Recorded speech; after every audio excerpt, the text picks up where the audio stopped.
Ladies and gentlemen, from the joint here at the Hard Rock of Las Vegas, International Boxing Hall of Fame World Champion Oscar De La Hoya and his Golden Boy Promotions proudly present, along with Zanfer Promotions and Frank Warren, the main event of the evening. 12 rounds of boxing for the WBO Super Welterweight Championship of the world. Thousands in attendance and the millions watching around the world. Ladies and gentlemen, let's get ready to rumble!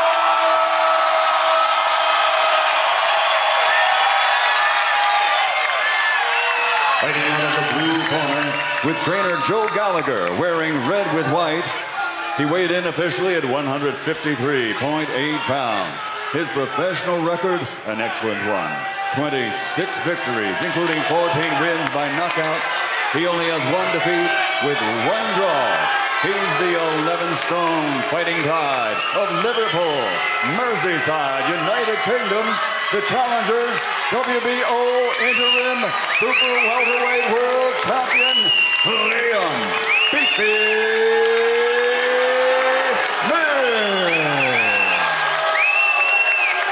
across the ring, fighting out of the red corner with his trainer Roberto Alcazar, wearing red and officially weighing in at 153.8 pounds. His professional record, a perfect one. 29 fights, 29 victories, including 25 knockouts. Damas y caballeros de Tijuana, Baja California, Mexico, the reigning, defending, undefeated WBO Super Welterweight Champion of the World, El Invicto, Jaime Munguia.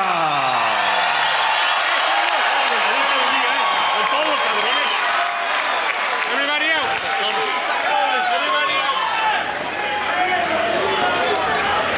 Centering. Okay, gentlemen. Bout line here is where I'm calling. Bout line here is where we're calling. We went over the rules in the dressing room. I want to remind you, protect yourself at all times. Obey my commands at all times. God bless you both. Touch up. Russell Mora, the third man in the ring. We are ready to go. The WBO Super Welterweight belt on the line. It's held by that young man, Jaime Munguia, the 21-year-old from Tijuana. Perfect, 29-0, 25 KOs. Liam Smith, 26-1-0 with 14 KOs from Liverpool, England, across the pond, trying to take it away from Munguia. We are underway, a pro-Munguia crowd. As they said, Tijuana, and everybody made noise inside the Hard Rock Hotel and Casino. Munguia completely took care of Saddam Ali and took his belt earlier this year in June at Turning Stone Resort and Casino in upstate New York. Munguia just ran over and blown up Ali as the right hand is landed by Liam Smith. His one loss coming to Canelo Alvarez. And early on, the Mexico chant is coming out, and Munguia, Steve, 154 pounds is where they're at. This guy is huge. Well, I've been told he weighs 176 as of fight night. This is the era of the 24-hour weigh-in, and guys like him can basically rehydrate and come in as light heavyweights. Keep this in mind about Munguia. Tonight is his fourth fight, so ring rust certainly is not a factor. If there's a fighter tonight in the world that's ready to fight on a regular basis and should not have any issues being in sync, it is Jaime Munguia. But a pretty good start here early on for Liam Smith. A lot of Munguia's early fights were against developing professionals, mostly in Tijuana, where you're paying your opponent to show up, basically. But once he stepped up in competition, continued to grow and grow and grow. Still questions about how green is he. But Steve, he has the look and the goods. He does, but the question is, from the Saddam Ali fight, he was really a soft chin welterweight. How much of that was a mirage? Liam Smith, say what you want about him, by all accounts is a top 10 154-pounder. Tonight will give us a better gauge of just what is Jaime Munguia at age 21. Smith not intimidated at all. He's been on the bigger stages. You mentioned 45,000 at Cowboy Stadium. Little smirk from Smith at Munguia. And Beto, early on, if Liam Smith does that high guard or ear muff and he plays a little bit of catch and counter, I think that's exactly the wrong way to fight a Jaime Munguia. Big and strong, who's going to come at you with two heavy fists at you consistently.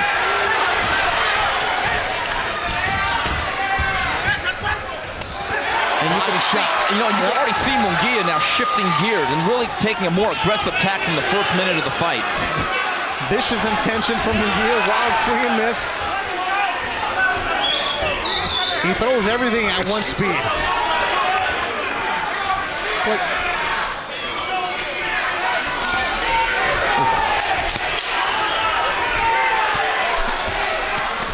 Good opening around between Munguia and Smith. A little bit of a clash. And everything Munguia does, the crowd just going to react.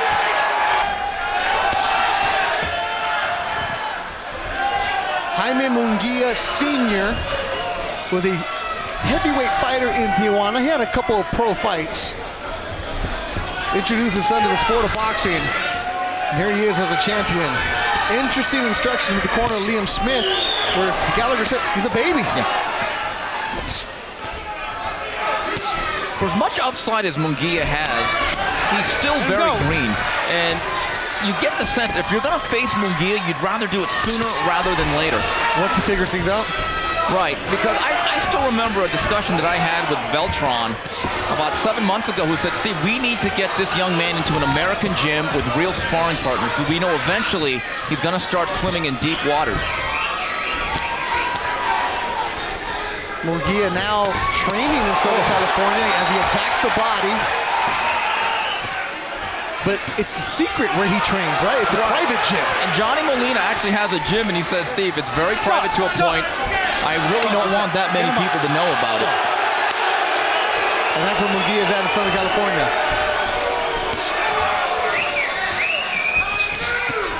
Prior to the fight, Johnny Molina said that when I visited that gym, he said, Steve, don't say too much. He said, this right here is the best kept secret in boxing. But already you could see that Smith is a different guy in the sense that he's much more sturdy physically than Saddam Ali. Yeah. He's a natural 154-pounder.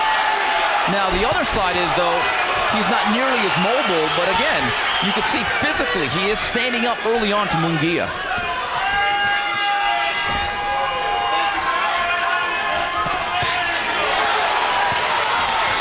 He better stay off those ropes. Yeah. As they say, the ropes have got to be hot. You lay there, Munguia's just going to target you. Right hand from Smith. Doubling up the jab from Smith. And that's what Joe Gallagher wants. He wants a lot of counter punching where Liam is going to go out there, slip, step back, and then counter right over the top, straight down the middle. Box. Don't trade. Box with this kid. Overhand right from Smith. Solid round for Liam Smith. And Munguia, everything he throws is 100 miles an hour.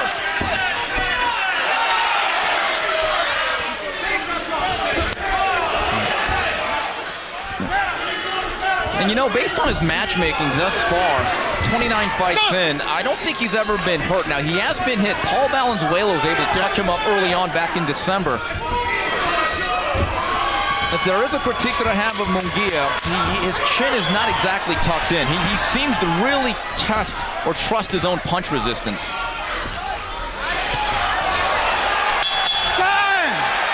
I have it one apiece, and it's been a pretty good action fight here in Vegas. Jaime Munguia, the Mexican champion. Liam Smith, the Brit. Hook from Smith. Even when he throws the hook, it's at 100 miles an hour. No, it really is, and it's a little bit wide. And the one point of emphasis from Alcazar is about establishing that jab, making him just a little bit less reckless as he comes inside. You heard me translating it 3 different times. Jab, jab, jab. Uppercut from Munguia. Warned by Smith. Smith keeping that high guard.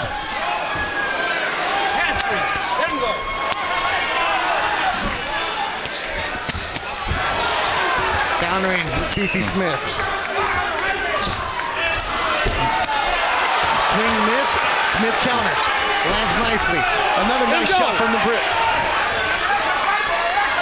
Get off those ropes, Steve Kim's telling me. Hands free. Stop. Munguia is missing a lot of punches, though, and a lot of fighters will tell you that's probably one of the ways you really get fatigued quickly. Let's see how that affects him if this goes to the middle round.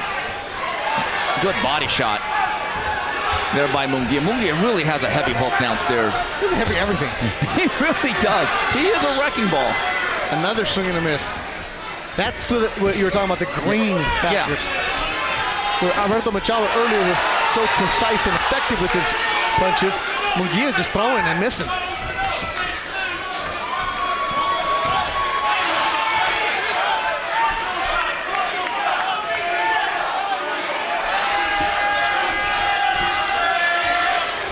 Boxing is what Liam Smith is doing. Staying out of the pocket.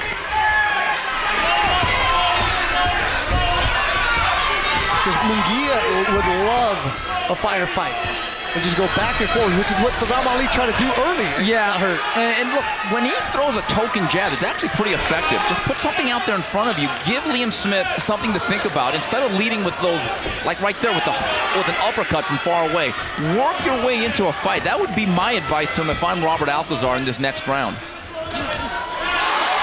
30 seconds to go in the round. A solid round for Liam Smith so far. Let him go. Let him stop. Let's go.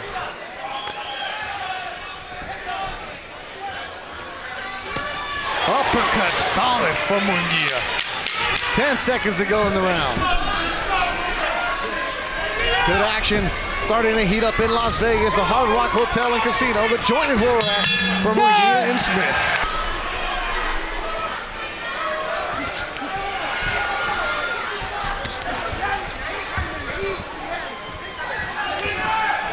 Munguia. Stop! No. Throwing his uppercut. Go turn around. Let's go.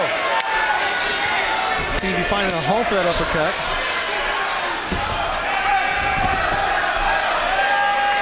Smith really is the boxer in this fight. He really is, and he's doing a pretty good job of being clever and finding counter-punching opportunities. Stop!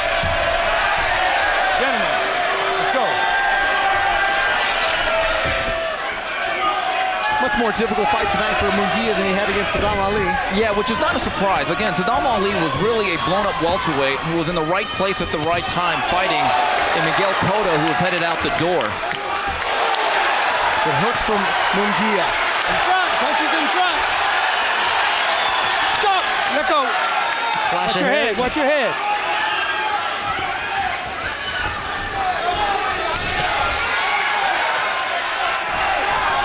Smith's complaining up there. He looked at Russell Mora. Swing and a miss. Yeah. I think we need a statistician to keep track of how many swing and misses he has here.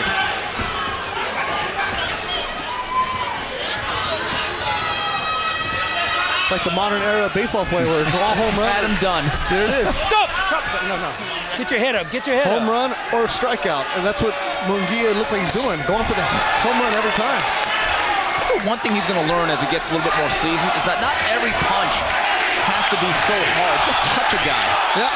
Have one punch set up another. Stop! Let go. It's been a pretty good round for Munguia. He's laid some heavy leather on Beefy Smith. And right there, you can see that with his left hook and he starts to hold. Like in the World Cup, you know, they go to the penalty kicks. You don't have to fire it 1,000 miles every time. You can trick the goalie into moving somewhere. Watch your Tap head. one in.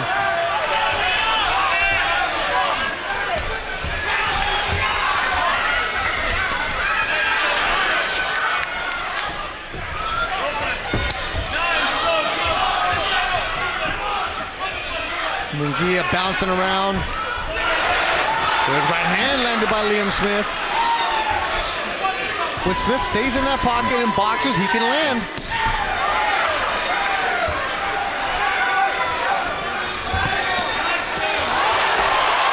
Another swing and a miss.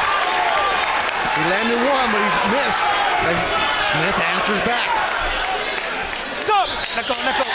The veteran and experienced Liam Smith and Jaime Munguia, who has a championship belt at 21. But they're in a good one here in Las Vegas. Zamora telling Jaime Munguia, keep the fight clean. We're in the 5th. Good for 12 and this championship belt on the line. Good action back and forth on Rock Hotel Casino, Las Vegas. After 4 rounds, how do you have it on your unofficial card? Beto, I think it's been a good one. I gave Smith the 1st and the 3rd and the 2nd and the 4th to Jaime Munguia. Yeah. Been a good one. And here comes Munguia. That's what Munguia wants. He wants to firefight. He wants to load up and throw the big punches. He's telling him to come here. That's exactly what Liam Smith does not want to get into. He does not want to exchange with the young bull, Jaime Munguia. Let's go to the Tijuana. Munguia may want to go to the body. Smith is still very, very aware of what's going on right there again. That may be the way to really slow down Liam Smith, who's shown a good set of whiskers thus far. Now when Smith fought Canelo, he kind of had the same exact style. Yeah. Kept it up, boxed. He had his moments. Yes, There's no doubt about it. Just could not keep up with the strength and the sharpness of the Mexican star.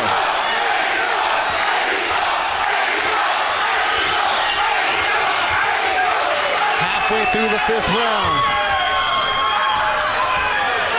Munguia just that, he's Newton Lush. They haven't seen my hand. He just wants to throw and show you. When he does become a boxer, as the more he's with Alcazar, you're right, Steve. You want to catch Munguia now. And these are the very same type of punches that were decking Saddam Ali. Liam Smith is showing the difference between Saddam Ali and a full-fledged 154-pounder tonight. Just physically a lot more able to take the pounding.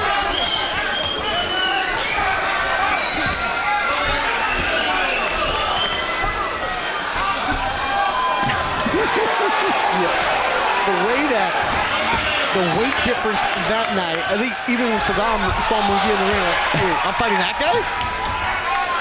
That's a different guy from that was on the scale. But he makes the weight. He actually came in under than Munguia.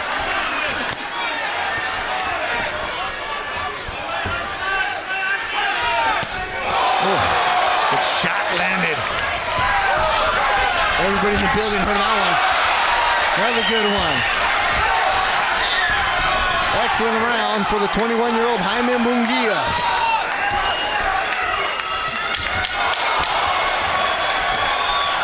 This is the kind of fight that Munguia wants.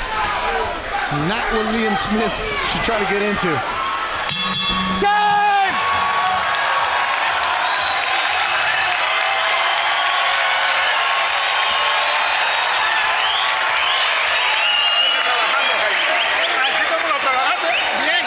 Al chingazo, nomás dale. Sigue.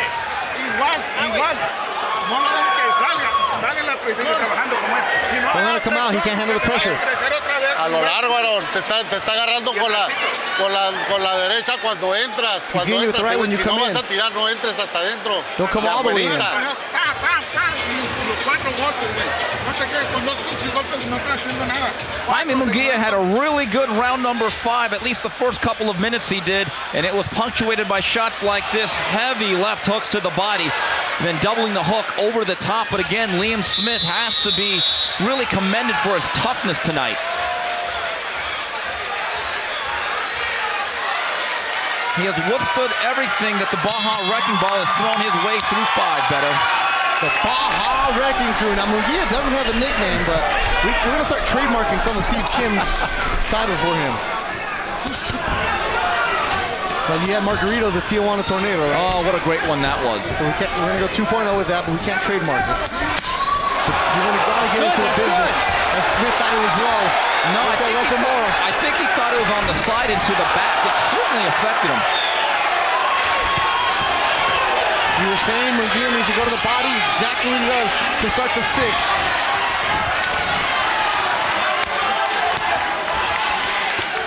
Another left to the body. I haven't seen a guy commit this much to body shots the way Munguia has. He literally comes out of his boxing booth as he throws these shots. He's fun to watch. Green, but fun to watch. He's flawed and he's fun, and there is an upside, and that's going to be the job of Robert Alcazar moving forward. And Alcazar only has Munguia and I think one other fighter, correct? So he's got all the attention, does Munguia? Stop! No. Don't cap it. Body shot from Smith. Left hook from Munguia. The guard is super tight upstairs by Liam Smith. He's giving nothing for Munguia to try to find somewhere to hit. And he goes to the body. That's what Munguia needs to do, though. Come Get it around up. the corner with the elbow with the hook. Arriba. Being Más warned arriba. for being right on the belt. Another good left hook by Munguia. That was higher. Those shots will take a toll later on.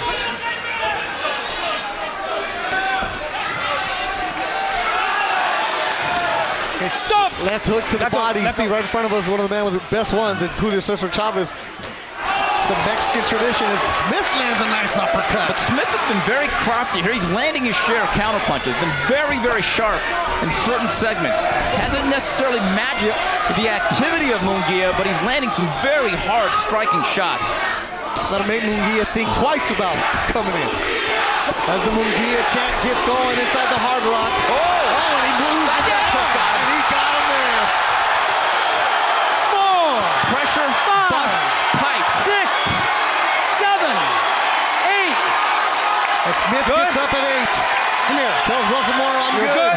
Okay. Munguia smells blood. Bouncing around as a Tijuana Idol. 10 seconds to go, and Smith, the veteran's gonna hold on. Let me get back to my stool. Uppercut, landing shot, and that'll do it for the round. Body. Starts this round with the body.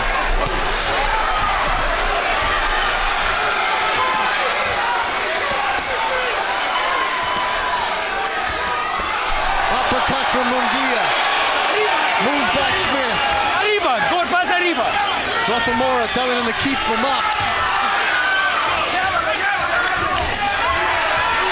7th round. The world champion is Jaime Munguia from Tijuana. Dropped Smith in the 6th. More body work. The attention to the body work, Steve, is going to have to pay dividends later. Yeah, and if you look back to the fight with Canelo, where Liam Smith suffered his only loss, it was a body shot that eventually ended the fight. It's been a very, very committed body attack for Munguia the last 2-3 rounds.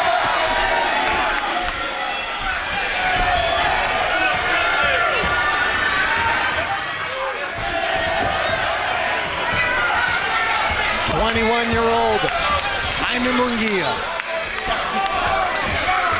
Questions about how ready is he? What would he do against a real 154-pounder? Right hand really affected Liam Smith. That left hook from Munguia. Right hand from Munguia. Beto, Liam Smith is now starting to bend a little bit physically. But will he break, Steve?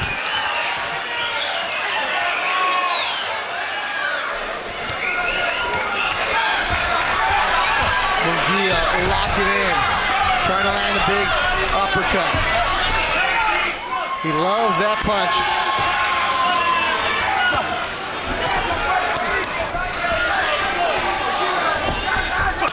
Body shot again from Munguia.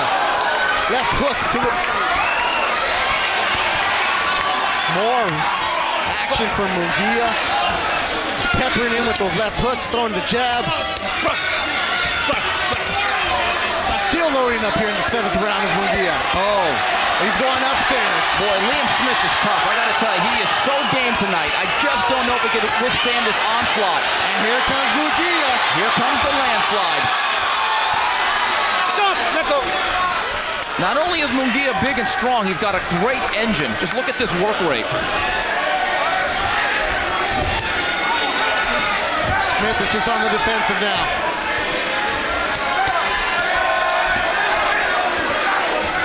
A lot of punches thrown by Munguia in this round. Still looks fresh. Bouncing around. As the 7th round comes to an end, Jaime Munguia is taking over this fight. It was tight early, but it's all Munguia lately. Jaime Munguia, the world champion, coming on strong the last couple of rounds. Will he be able to finish it like he said he would?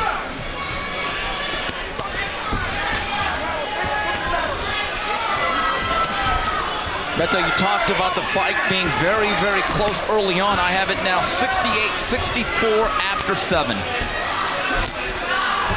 Munguia. Yes. Just to clarify, you never know. It is boxing after all.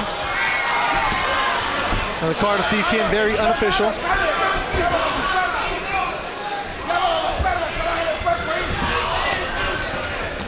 Munguia's corner told him to work the body, take him into the corner. Stop!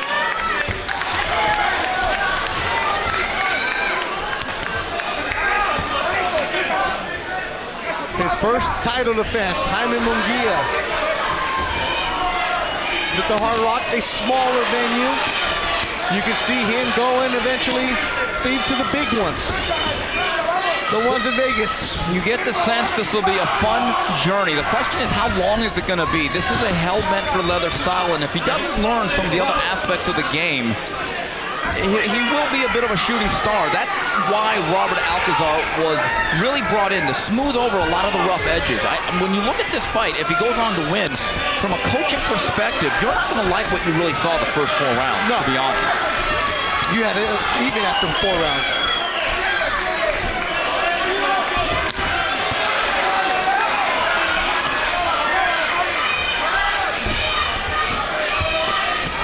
Up there, Munguia. Starting to get 2 fighters getting a little bit worn down, a little tired. Less than a minute to go in the 8th. How many shots landed? Oh, good test for Munguia tonight.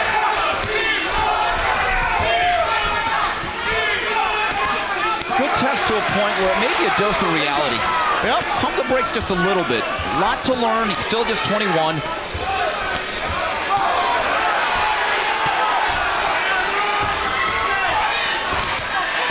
Smith was brought in for this reason, to make Munguia learn that, hey, you're not as good as you might think you are. Don't read the press clippings. And Liam Smith just game, brings it to you, makes you work. Oh, but Munguia pouring it all in Yes, here. he is. And he puts him down. Well, that looked like a DDT. Yeah, right in the elbow. Give me your gloves. Give me your gloves. Lucha Libre style.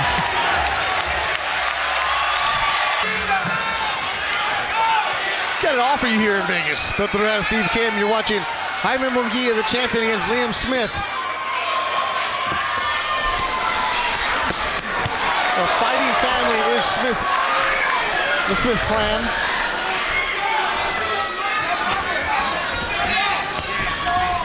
And Munguia comes out. Yeah, let's see if Munguia sticks to the body here. Tucks himself in, gets Watch closer, your heads, just watch keeps your heads. chopping that wood, pounding that rock on the inside. Just like that. Stay nice and tucked in, make yourself low. Oh, good body shot. Body shot there. That one folded Liam Smith. They moved him back. Smith on the ropes, holds on. Munguia gets away. Moves Smith back. Beefy Smith eats a 1-2. In the corner. Munguia loading up again. Wild left hook. Smith moving away, but Munguia needs to cut that off. Crowd on the feet at the Hard Rock. Get your scissors ready. All right, Scissors ready. Munguia has loose tape on his glove.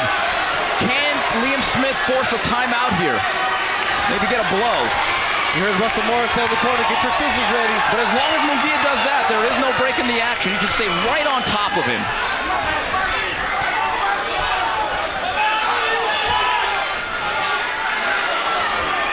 Stop. There it is. And there's the timeout. Scissors. That is a well-needed Right here. respite for Liam Smith, having a very rocky round number 9. Got it. Truth be told, though, Munguia is breathing pretty heavy himself. Yes, so he is. really, really active round number 9. And you mentioned earlier, those wild swinging misses, Yeah. they take a toll here later on in the fight.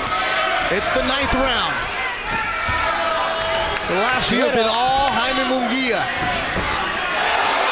1-2 from Liam Smith. Followed by a left hook. Body shot Munguia.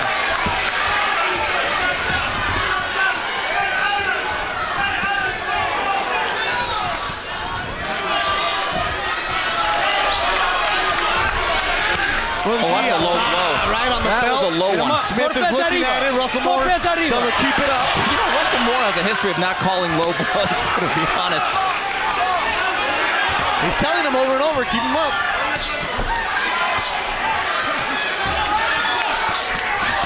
Good little shoe shot from Munguia. He tried to go for the uppercut. Goes with the left hook. Liam Smith Moving around. reeling now. Yeah. Boy, what a heart on Liam Smith tonight. Huge. 30 seconds to go in the round. Body work.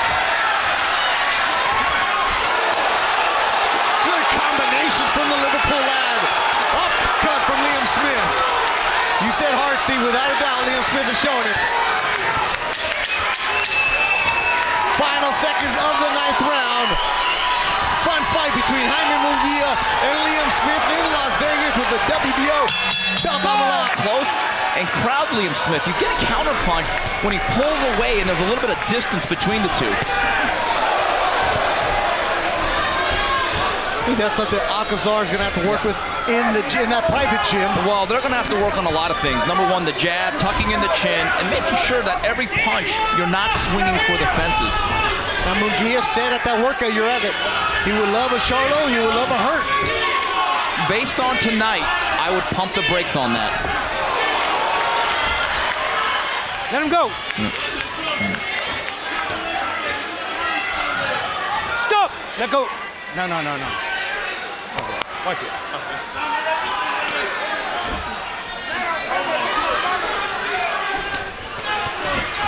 Quality work tonight from both fighters.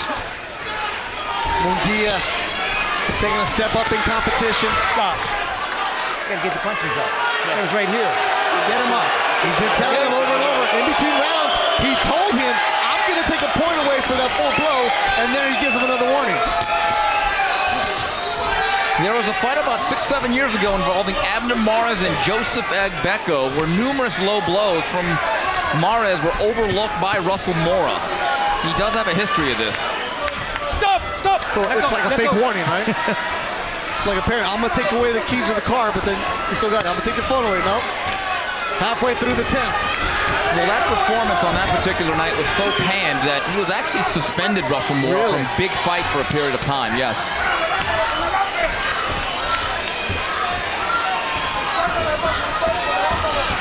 Smith staying away. Munguia with the crowd starting to chant behind him.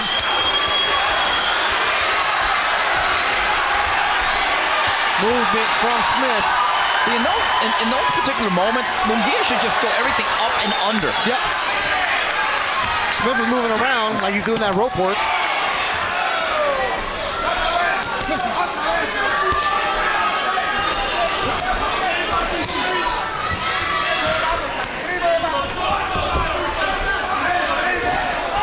You can definitely see the tools are there for Munguia. It's just the experience is what he needs. And getting the quality training in Southern California. Oh, good uppercut. Sends him back. Uppercut lands. Smith just trying to move around.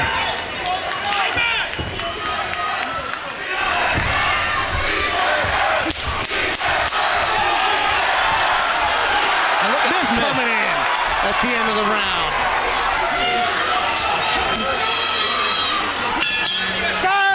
Reporter extraordinaire, led by Frank Belmont and the crew, doing a great job in the production truck, giving you all the sights, sounds, and replays for you. What's been a fun fight between Jaime Munguia and Liam Smith. We're in the 11th. Munguia, the champion, with a record of 29-0. Smith, 26-1-1. It was tight early, but Munguia pulled away late. It's been power and activity. But Liam Smith has certainly put on a very game effort. Body shot from Munguia. but we really haven't seen the combinations his corner wanted him earlier in the fight. And again, got hit with the right hand from the outside. Right now, Munguia's defense is as good as his chin. And that's a dangerous way to play this game.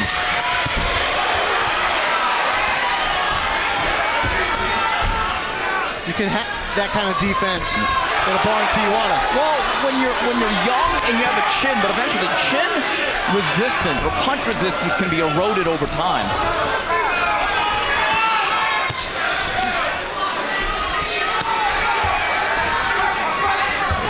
Liam Smith always comes to fight. No, he does. He's an honest fighter, but he's getting pounded to the body right now. Yes, he is, and they were really close on the belt. Get your head. Munguia said he would love to finish it. The Mexico chants behind him, the Cisa Puede chants behind him. The crowd is all pro Munguia. If you're watching it for the first time, you want to see this kid again because this is when you're buying stock in Munguia. Yeah, well, look, this is a great experience for Munguia in a sense that he's never been this deep. This is the 11th round, but they're going to have to really go back and do some coaching here. Really look at the tape and understand. Don't look at all the good stuff. Look at all the deficiencies because there have been a lot of them tonight. Or against a fighter like Hurd or Charlo, they would get exposed.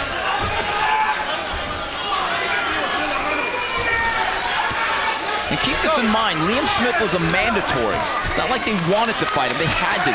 And Liam Smith has certainly put up a very courageous effort. A learning experience tonight for Munguia. And Smith came out early and boxed him early.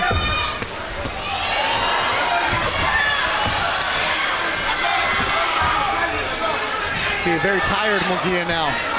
Right. He's never been in the championship round before.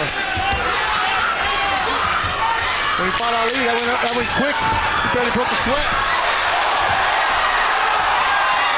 As they close out the 11th round strong. 12th and final round for the championship fight. They hug in the middle of the ring. We're underway. They told him he's going to come in and throw everything to Liam Smith. Munguia wasn't even listening to his corner. He was looking at the crowd. He's young, Beto. Yeah, they know it all, those kids.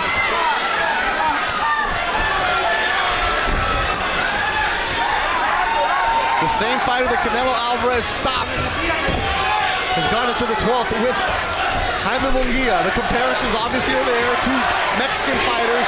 Will they eventually fight as Munguia's body grows? Canelo Munguia. You know, before his body grows, his skill set needs to develop, though. I think it's more than just about size.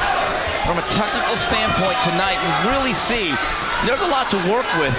There's also a lot to work on.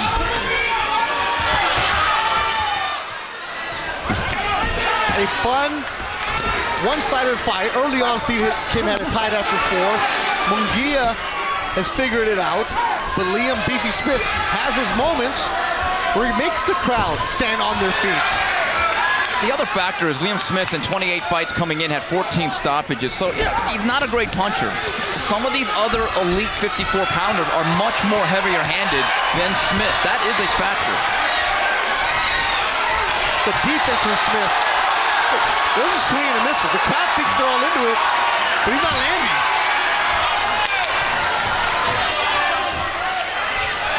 And right in front of us, Julio Cesar Chavez is like urging. I think Julio thinks he's in the ring right now. And he's like urging Munguia to come and throw punches. But it's Smith's defense and that ability to move away.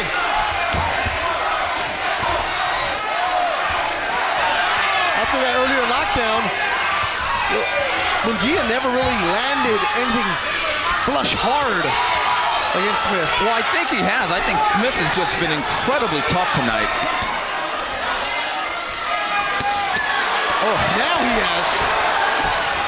The combinations of that one grazed. Smith said, let's go. You know, Munguia certainly isn't sitting on this feet. There's no 4 quarters for Munguia. 30 seconds to go. Jaime Munguia, Liam Smith. Emptying the tank of these two fighters. They put on a good show.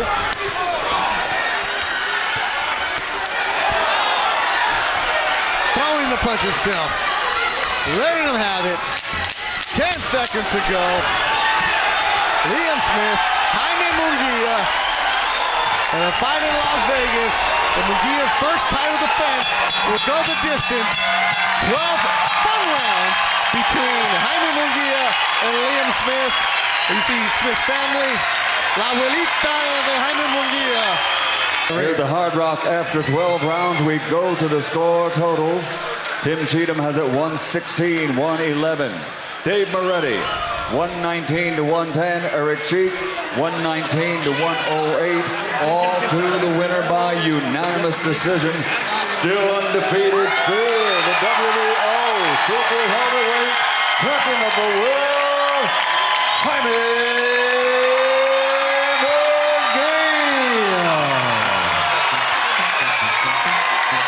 Abuelita's happy.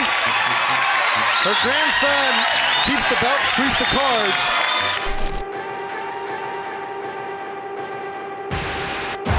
The body shot by Munguia. And all of a sudden, just like a lightning bolt, Munguia puts Coria down. 16 in Mexico. Hey, we about to turn up one time on these boys. They're not ready. Still undefeated, Jaime Munguia!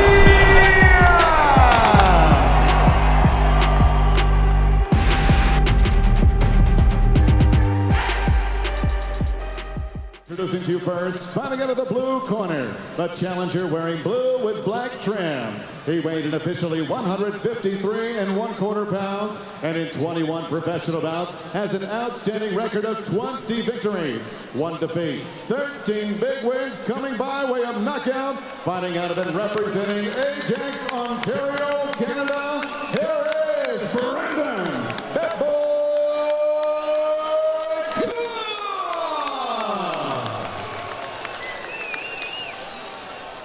And across the ring stands his opponent, fighting out of the red corner, wearing the colors of Mexico, green, white, and red.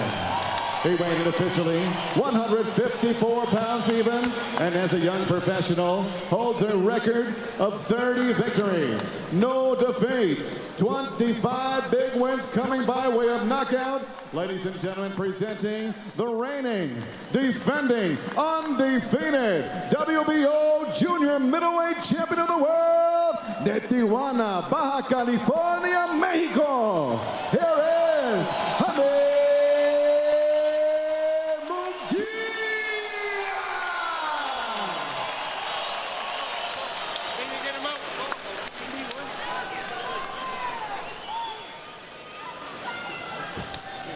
Okay, gentlemen, caballeros, you already see your instructions. Usted recibió instrucciones. Okay, right here is good. Aquí está bien. Aquí no. Right here is good. Aquí está bien. Aquí no. Keep everything above the waist. De la cintura para arriba. I want a good, clean fight. Y aquí no una pelea limpia. Obey my commands at all times. Above all, protect yourselves at all times. Escúchame. Cuídate. Ready? Listos? Let's go. Good luck, guys. Tony Weeks dropping the Espanol. Ready to go. Jaime Munguia defends his belt in the WBO sanctioning body. Brandon Cook, biggest fight he said of his young career. Underway, Jaime Munguia, a big Mexican. It says he's listed at 6 foot. I'm 6'1". He was looking a little bit down at me. This kid is huge. He's got a great frame.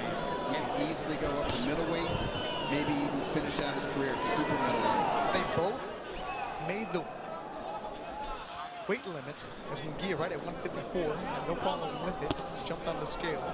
But you can see the huge size difference, the rehydration. Munguia likes to throw bombs.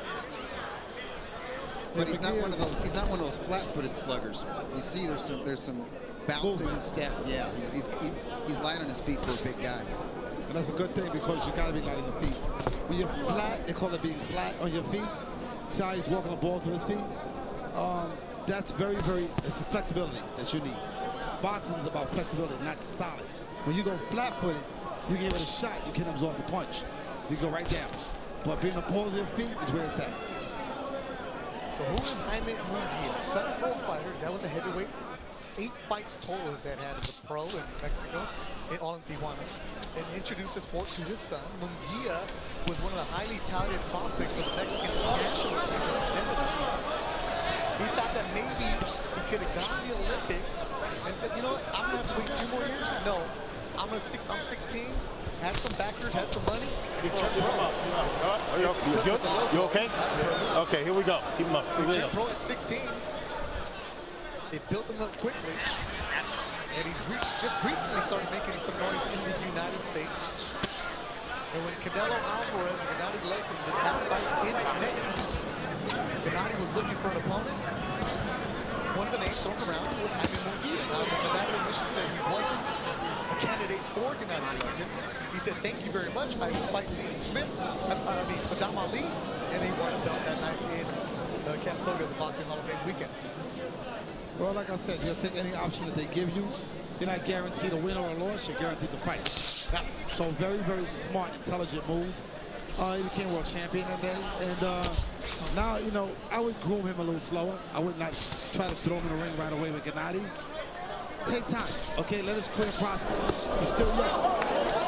Nice shot. To the midsection of Brandon Cook. Dropping a right hand is Munguia. Munguia looking for the left hook to the body and the right hand to the head. Brandon Cook in hands with some heavy shots. Stop. Watch the back of the head. Don't do that. Okay, let's go. Solid first round for the 21-year-old Jaime Munguia. Digging to the body. Up there. Walking strong as Jaime Munguia. And Cook survives the first. Second round of action. Jaime Munguia 30-0, 25 KOs. Brandon Cook 20-1. From Ontario, Canada. Bad boy because he used to fight in the streets as a high schooler. Didn't start boxing until he was 18. He was kicked out of several high schools in Canada for fighting everybody. He's a fearless guy. Yes, he is. Went to Montreal to fight an undefeated Montreal prospect named Stephen Butler. Here we go. Handed Butler his first loss. Things got crazy there with Butler's corner and some of the locals. There was a mini riot there. Right after that, he traveled to Kazakhstan to fight a junior middleweight contender named, undefeated contender named Kana Islam. That's his only stoppage, but it took Islam 9 rounds to chop him down. Cook used to be Stop. high-rise Watch the hand. Watch the hand. There you go. And in order to get done with the day fast, he wouldn't put the harness on him. Because they would add another hour. So I'm like, wait a minute. He was telling this on Golden Boy Radio Live. He's like, yeah, I would just hang up there, watch the windows, and get in, get out, bro. Like, you're crazy. Yeah, fear is not that's just not part of his psychological makeup. Especially when you're jumping in against Jaime Munguia. That's great. It's your need in boxing. Like, he needs it right now tonight. But he's got to utilize the fear to his advantage, not be afraid. He's got to use it to his advantage. So he's got to make Munguia think that he can't do anything to me. And he's not doing that. He's retreating. Going back, getting hit by the 1-2. On the rope, top there, corner tongue. Don't get on there, he's going to find you. Right hand from Cook, answer by 2 from Munguia. Not listening to his corner, not Austin. He attacks Cook after Cook throws punches. So you got to counter the counter puncher. That's the rule. So what I mean is when Munguia throws punches, Cook needs to counter those punches. Keep him up, baby. Get his own punches. Hold on. Go to believer. Here we go. So to make Munguia pay attention that Cook's dangerous.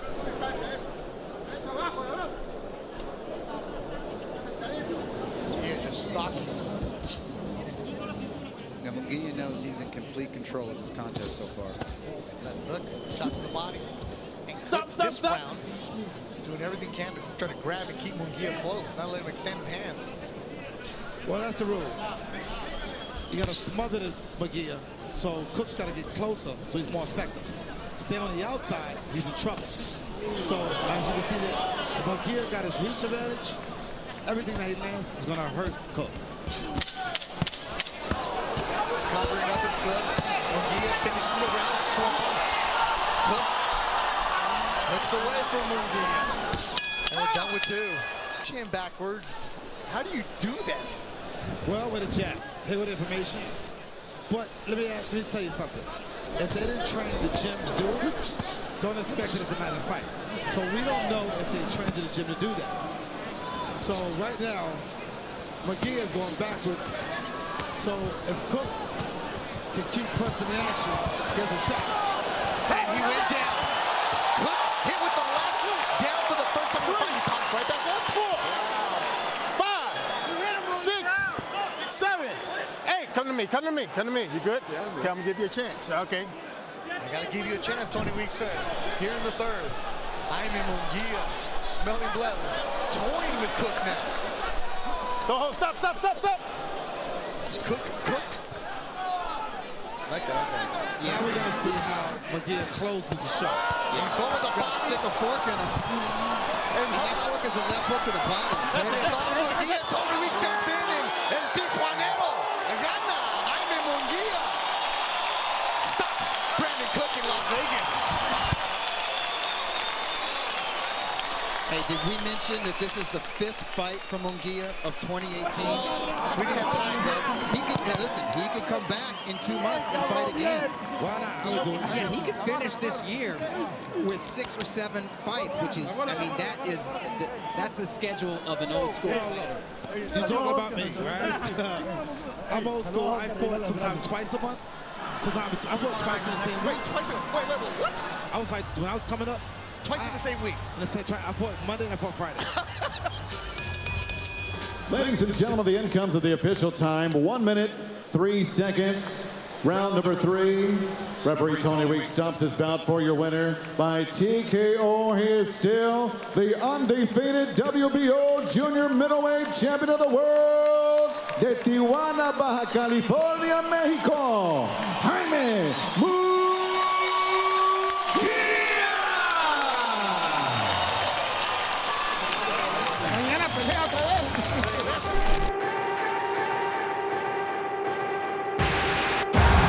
Body shot by Munguia. And all of a sudden, just like a lightning bolt, Munguia puts Coria down. 16 in Mexico. And he drops over here. Hey, we about to turn up one time on these boys. They're not ready. Still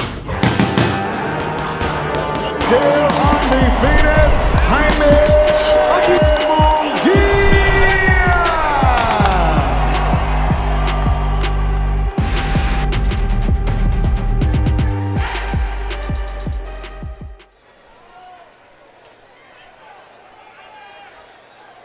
Okay, gentlemen, we've already gone over the rules in the dressing room. I want you to obey my commands at all times.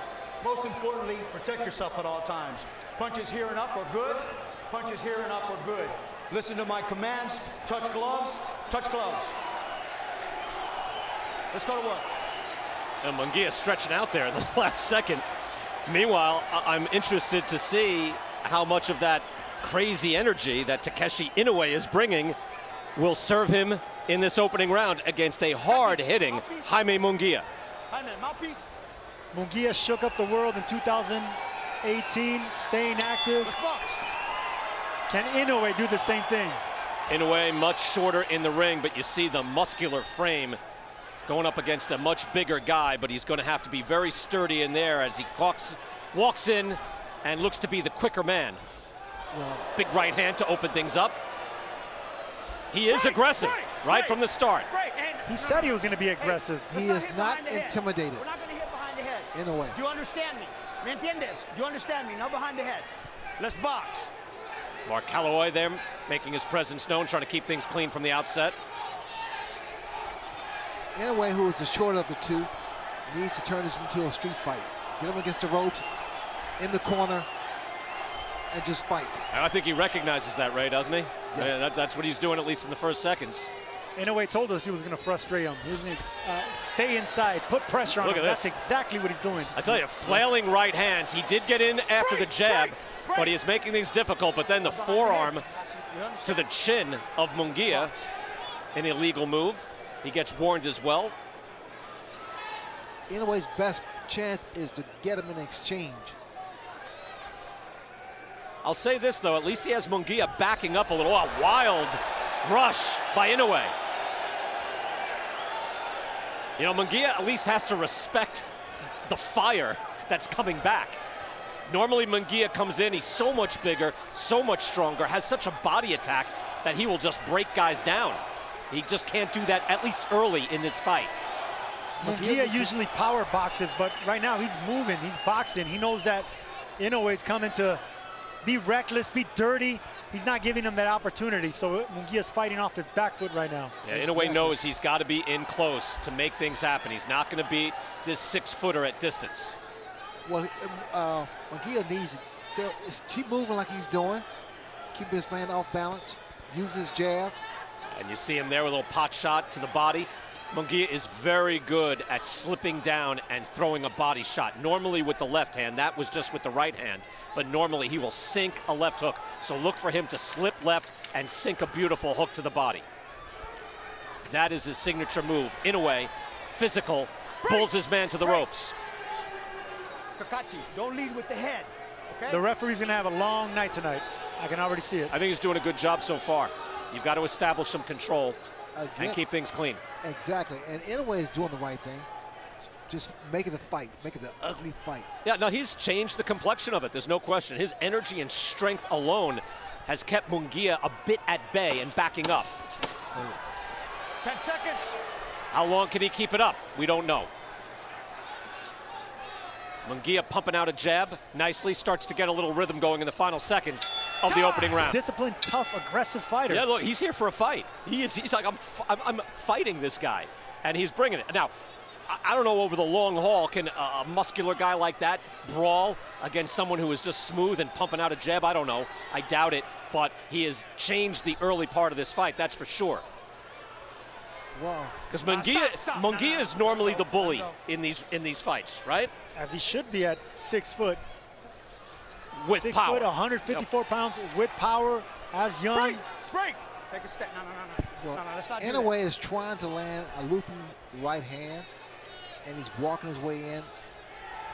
There's another right hand, but you like that, Ray. I've heard you say that a number of times. You know, change the eye level, right? When it does, but when you do it perfectly, Keep him up, Munguia. he's really tight. Inoue is very tight. Yeah. And those punches are very, Tried to time him with a hook, or maybe just threw a hook at the same time as Munguia threw a right hand. No, he tried to time him all right. He probably practiced that and it almost landed too. So Munguia has to be careful for those looping shots. I was wondering that, Sergio. I'm glad you thought that. That's all Munguia has to do, the jab. Stick with the jab. Inoue lands a hook there.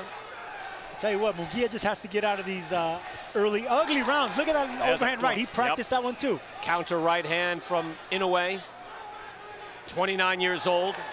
Again, 13-0-1.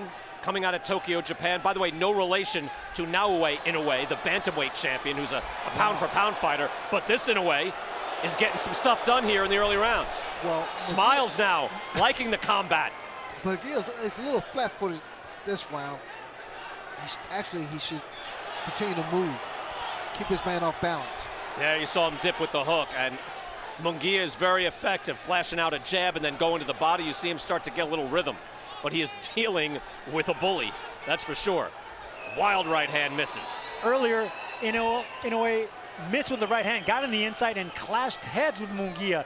You're going to see a lot of that, a lot of head clashing. Hopefully we don't see cuts. And the fighters fight out. Mark Kalloy doing a good job so far. You can let them fight out of that. They're not really clinching. They just don't know what to do when they're on top of each other. Inoue should make some hay out of that. Another hook from Munguia. He is very dangerous with the hook to the body or the head. Called in some quarters the future of Mexican boxing. Big things are planned, very accomplished already. Over 100 amateur bouts, so he's got that foundation laid already. Mexican national champion, was too young for the Olympics, so he turned pro at 16. So he is an established young star already, but he's got his hands full with a rugged challenger.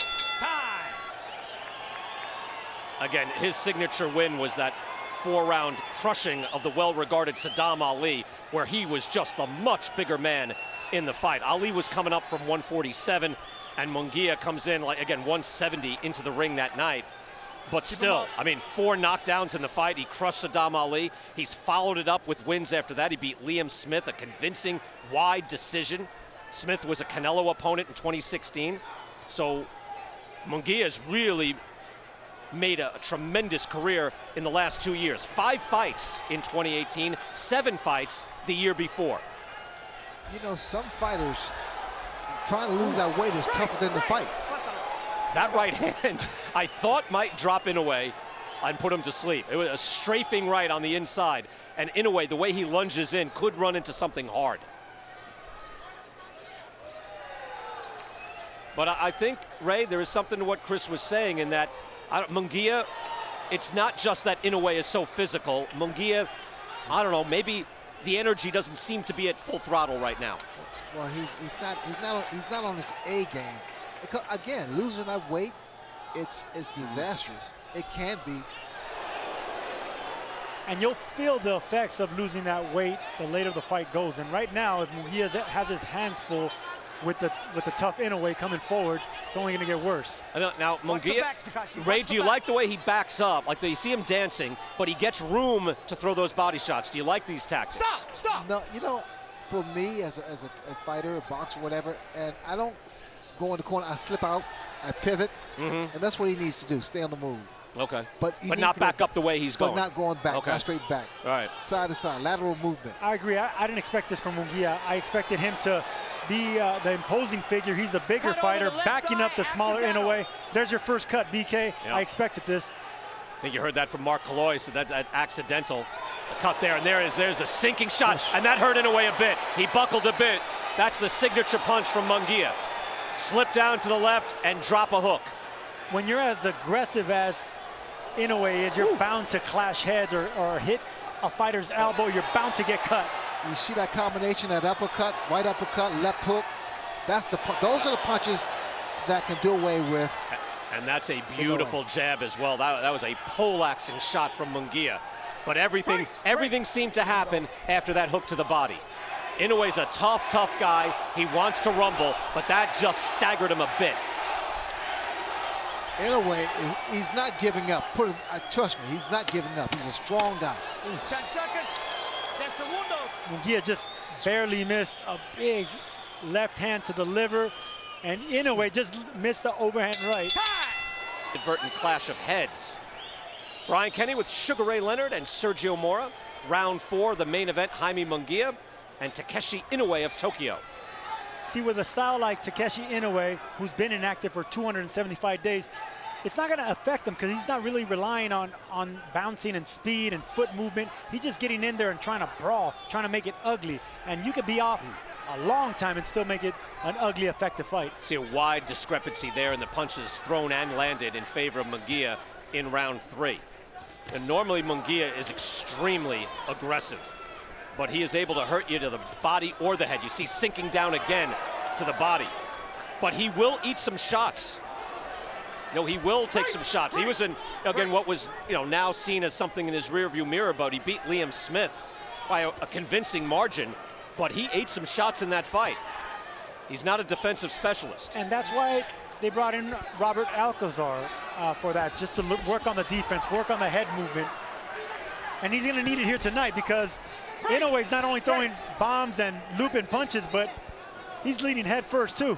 If you watch a lot of Munguia fights, you will see he can be in a lot of tough fights, and then he will end it with one shot. He has that capability. Wow. Big uppercut. That's a big uppercut.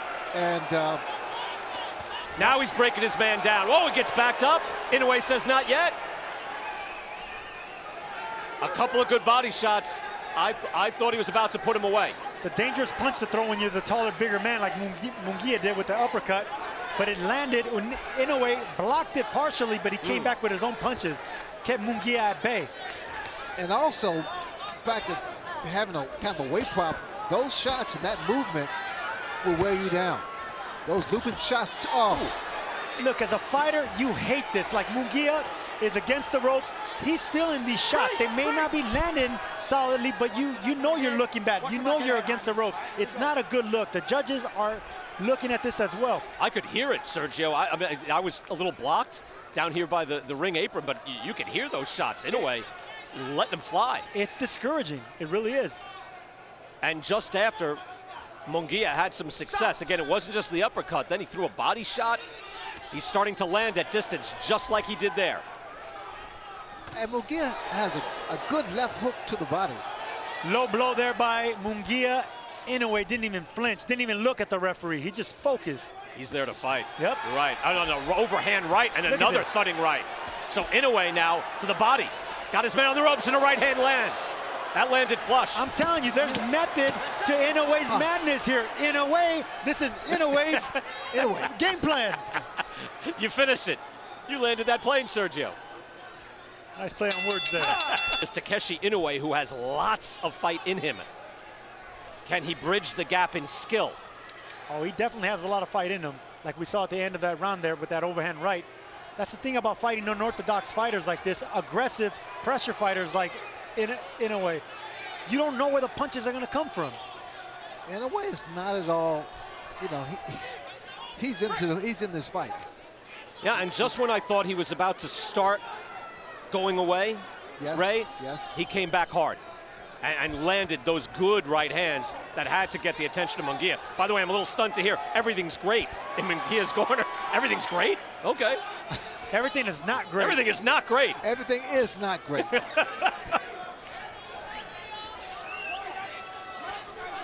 Look at that. See, that's what you got to watch out for. Inoue threw an overhand right, then as he clinched, he threw an uppercut. I mean, the punches are coming from all over. So, no, everything is not great. The punches are missing, but they're being thrown and almost being landed.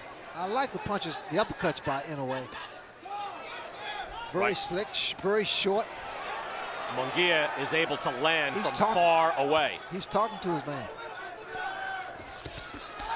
And back comes Inoue. Well, at distance, Munguia can just have his way. He's in the pocket. He can hit Inoue. Inoue cannot hit him back. But you can see when Inoue gets in and gets on the ropes, he is very effective. I don't like to see Munguia throwing power shots, every single power shot. The jab is a power shot, right hand, the left hook, the uppercut. He needs to have variety because he's 22 years old, but this is going to go for the distance. It's a good hook body there. shot. Yeah, body shot with the hook. He had a hook to the head and another hook to the head by Munguia. Again, he is capable of taking his man out with one shot, and any one of these could do it. Inoue landed upstairs, Munguia landed downstairs. Downstairs was more effective. I love this shot here, this combination here. To the body with the right hand and double left hook. That's a breadwinner. Munguia able to load up from this distance against the smaller man, shorter man. And then a hook to the head punctuates the combination. Misses with the uppercut. That's a dangerous punch to throw, an uppercut from far like that, but it's almost landing on Munguia's part. Inoue needs to be thinking about an overhand right, timing that uppercut. And that was an effective clinch by Munguia. He actually should probably do that more. Sinks down and lands the hook. Any one of those can end this. Munguia landing the harder, stronger, more heavier shots, yet it's Takeshi Inoue backing up the bigger man. I tell you, there were 3 hard shots flush to the head of Inoue. Munguia is starting to pick him apart.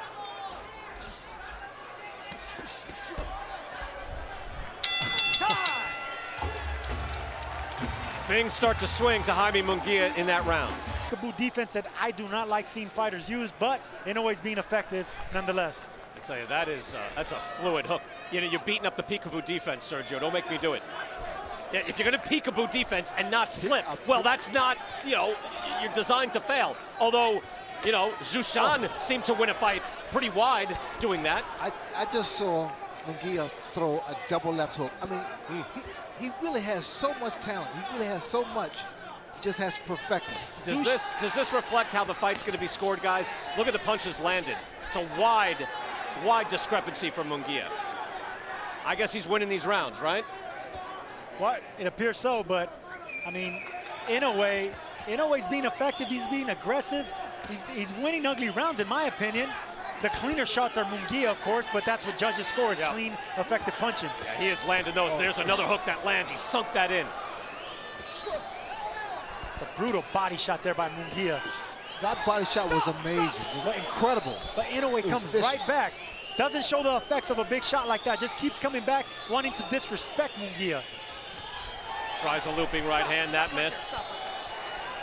Gonna get a warning. Mark Malloy, the referee. Look, he's just trying a looping shot. Inoue, I'm not saying he's in survival mode, but he's at a severe disadvantage. Oh! Right hand. A big right hand. By Munguia. Looping right hand. And stops Inoue in his tracks. Inoue looks a little more like a standing target now.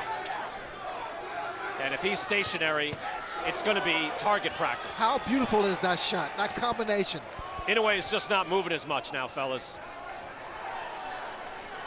Here's the thing about the peekaboo defense. When it gets to the middle rounds like this, those punches that you were blocking start taking their effect. And as we can see, Munguia is landing some solid shots. They're still being blocked, but they're being a lot more effective now in penetrating through the peekaboo defense of Inoue. Junior middleweight is filled with talent these days, and Jaime Munguia is ranked number 3 by both Ring Magazine and ESPN. Jarrett Hurd is ranked number 1, then Arislandi Lara is number 2. Munguia is put ahead of Tony Harrison, Jamel Charlo, Julian Williams, Austin Trout, Liam Smith. So this is a very highly regarded young fighter who is in a pretty good tussle here tonight. Yeah, he is. Let me say this, I don't know. Good right hand there by Inoue. Oh, and Inoue. a right hand lands by Inoue. Inoue has, talking about Inoue, his chin. I mean, he's been hit by some incredible shots. And again by Oh, body shot, Munguia. Look at that. Look at that shot. Munguia, 3 shots to the body. Right after Inoue just snapped his head back. And the sweat was flying right over our heads. I'll tell you what, BK, earlier in the night we saw a monster in Zushan. Oh! Takashi Inoue fighting like a monster tonight. Interesting scrap here. Jaime Munguia with the WBO belt at 154 pounds. He's only 22 years old. Again, highly regarded. Ranked number 3 in the world by the different, I don't put it exactly, but non-sanctioning bodies. The Ring Magazine and ESPN. And meantime, Chris Mannix is in one of the corners. Chris, what do we have? Yeah, here Roberto in Jaime's corner. Roberto, how do you think Jaime's fighting? He's fighting fine. He's just making the mistake to stay on the ropes so many times. But other than that, he's just doing fine. How's he dealing with the pressure? That's great. He's moving nice. He's boxing beautiful. Look at. So it's part of the game. It's part of the sport. So that's one area of the talent he has. He had to work hard yesterday to make that weight. Are you worried at all about his conditioning in these later rounds? No, he just make weight like every other fight. His weight was fine just today, and then he's still strong like you see it. Thanks, Roberto. Thank you. Chris, thank you very much. Roberto Alcazar, trained for Jaime Munguia. He once trained Oscar De La Hoya, eats another right hand and another right hand, bouncing right off of his head. Munguia absorbs them quite well. Of course, you don't want that. Every time Munguia's back hits the ropes, Takashi Inoue lands the overhand rights that makes the sweat fly. Those are the punches that judges see. They're effective punches. Inoue has a tremendous chin and head and body, as you see right there. Those are hard shots, and he just keeps coming. Look at, he just has an unbelievable chin. Great will. And great will, exactly. He has never been down in his career. Again, he's 13-0-1. He came here to win, no question about it. Oh, and a right hand lands. Munguia, pretty good beard himself. That's one thing we always see about with Japanese fighters, with Korean fighters, Mexican fighters. They give as well as they take. They take big shots and they keep coming, just warriors. Look at this, relentless. Inoue, relentless, staying in there. He's doing exactly what he said he was going to do. He's not intimidated. I'm going to get aggressive with the bigger man. He's keeping his word. And what Munguia should try to do, and I think he's been trying, is to throw that uppercut and raise his chin with the left hook. Come back with left hook. It's a good point, Ray, because he is hitting him with flush with right hands. Yes. And Munguia's eating it, and he's doing okay. So you're not. It appears you're not going to knock him out with one right hand.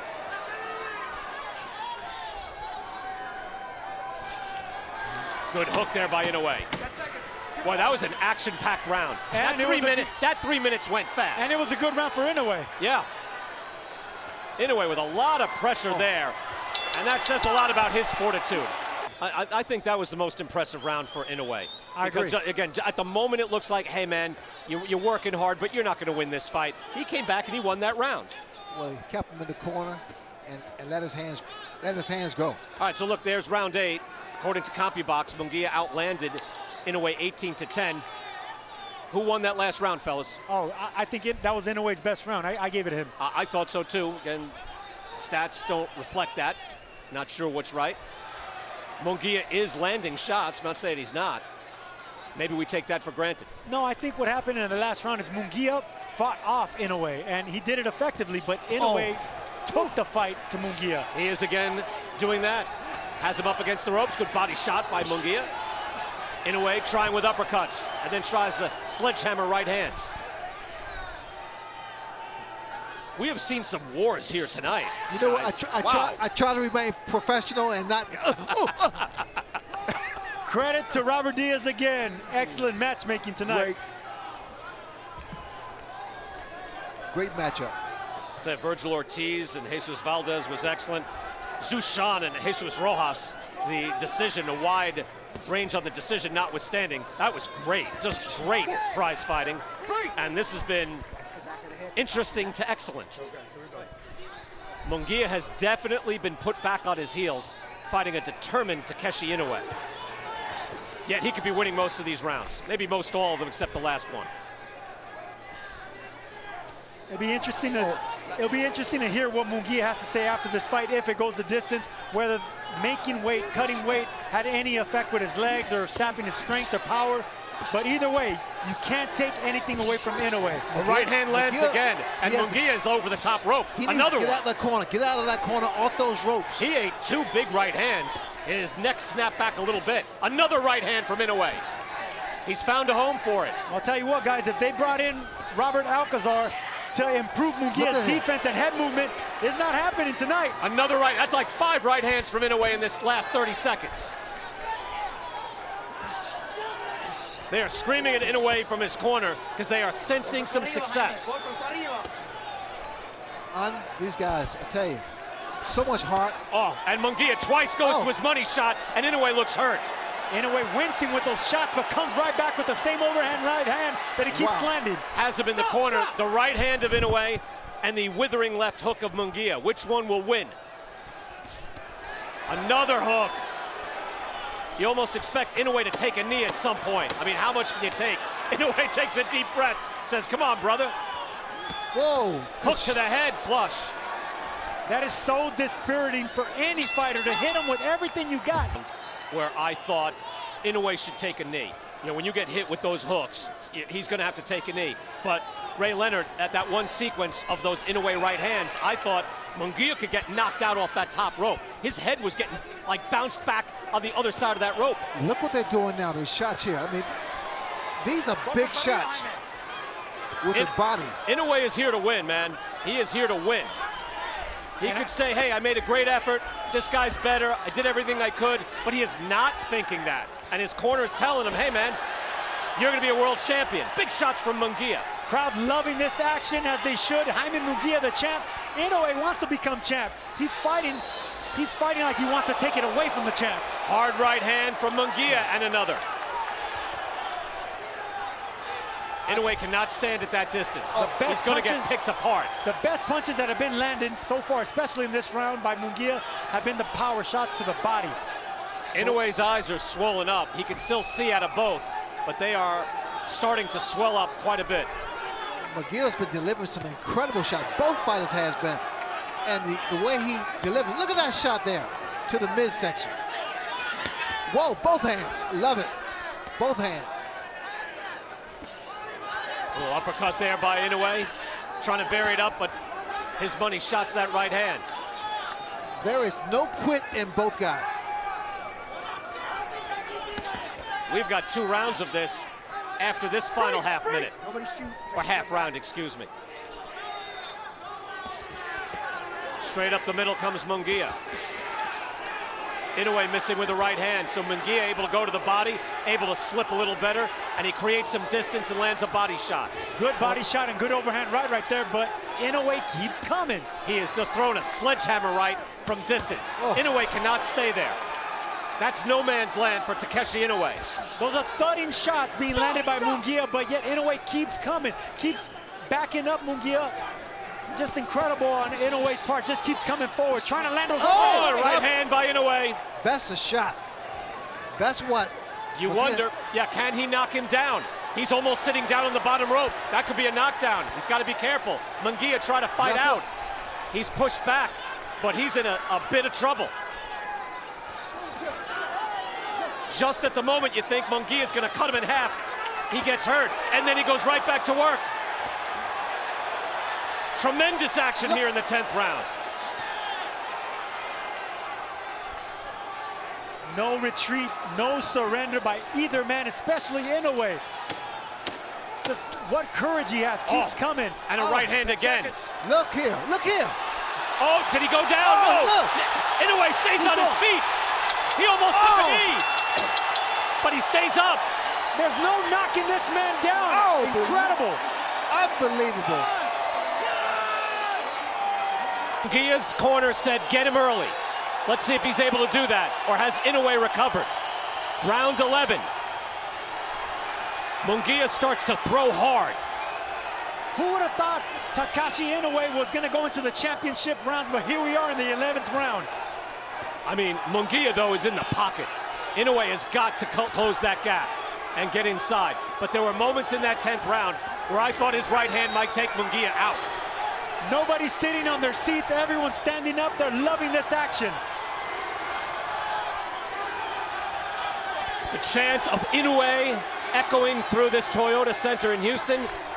Jaime Munguia has his fans, but so does Takeshi Inoue, with some Japanese here in Houston tonight. They have seen an outstanding effort from their man. Right hand from Munguia. Munguia's going to put him down. You would think. Now he's very vulnerable. He's, in a way, a huge heart. Munguia able to measure him, able to extend his hands and his arms and snap and hit him hard. The one place that's dangerous is on those ropes. If Munguia couldn't put down Inoue early or middle of the fight, I don't see him dropping him in these later rounds, in these championship rounds. Inoue, even though he's a little more exhausted, Sergio, it doesn't matter. I think he's that courageous. He's that courageous, that determined, that tough. He's not going anywhere. This will be a victory for him. Yeah, Inoue had him in the corner there for a moment. That's where he can win this fight. Otherwise, it's all Munguia. From round 1 to round 11, like we are now, Takeshi Inoue has been backing up the champion. Whoa. Right hand to the head, lands by Munguia. He follows it up with a hook to the body. Hard, withering shots. It's going to take 2 shots to put these guys down. Munguia with a beautiful hook. Munguia, only 22 years old. He has had to dig deep. This is going to be a great learning experience for Jaime Munguia because he's used to steamrolling his opponents, but you're going to get stubborn fighters like Inoue. You need to get angles on them. You need to actually get the power from the sides, not just in front of him. That's a great point, Sergio, because in this fight, he has not been able to be the bully. Normally, he's the bully. And here he's had to go to another dimension. He's had to box. He's had to withstand punishment. And he has been able to do that. I hope Munguia doesn't say that he was weakened by the weight loss. Let's give Takeshi Inoue all the credit he deserves. What a tough performance. This is round 11. Inoue flailing, trying to stay in it. Great round. Woo. Woo. Munguia answered back big.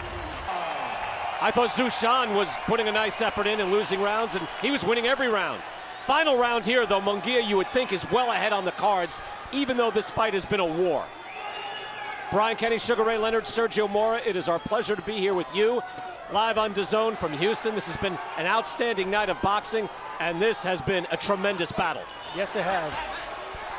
Munguia may be ahead, well, he is ahead in the scorecards, but I'm telling you, the crowd is loving this. They're on their feet. Takashi Inoue definitely with a great performance here on his part. Just determined. This fight here will make Munguia even a better fighter, much more seasoned fighter, because they say you can't really be effective backing away, but you can. Using the jab, using the ring.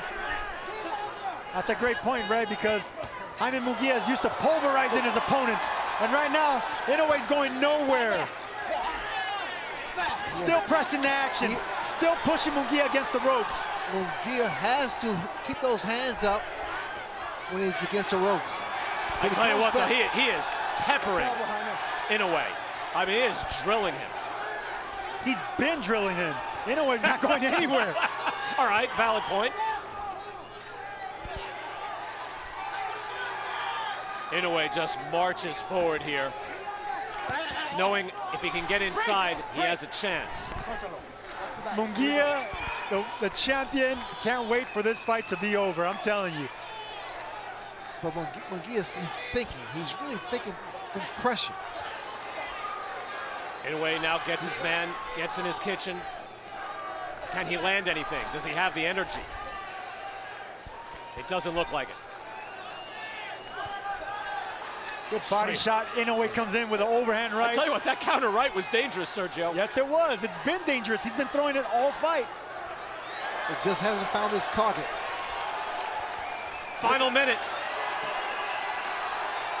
Crowd is on its feet.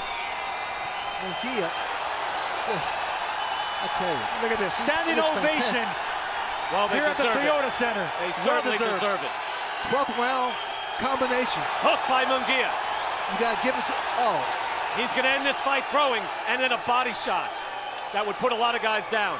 Not this man. I like what I see in this young man. I like what I see in both fighters. Look up tough and determined, and you're gonna see a picture of Takashi Inoue, I tell you. Determination. Jaime Munguia had to dig deep to keep this man off him. And Takeshi Inoue closed the gap and has earned a tremendous amount of respect. What a fight.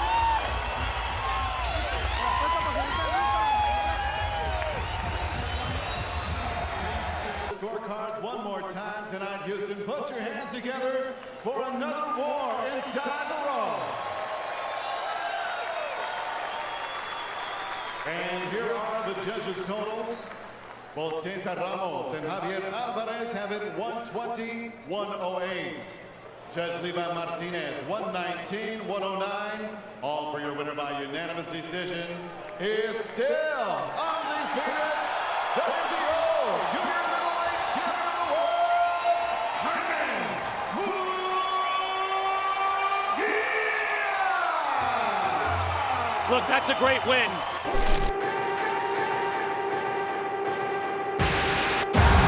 Body shot by Munguia. And all of a sudden, just like a lightning bolt, Munguia puts Coria down. To reach your opponent, 16 in Mexico, and he drops over here. Hey, we about to turn up one time on these boys. They're not ready. Still undefeated, Jaime Munguia!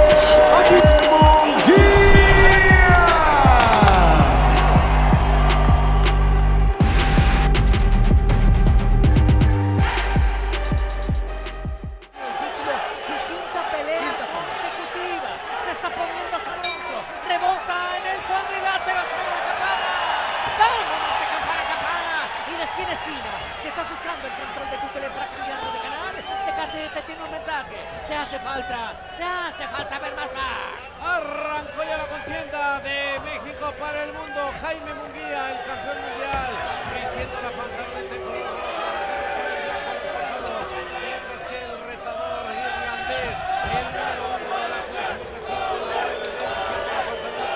en color blanco con mucha movilidad por todo el cuadrilátero, un cuadrilátero de dimensiones importantes.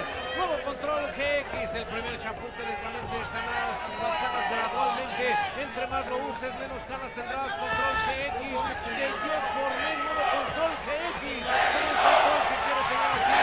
Jaime Munguia se escucha ya el grito y el aplauso.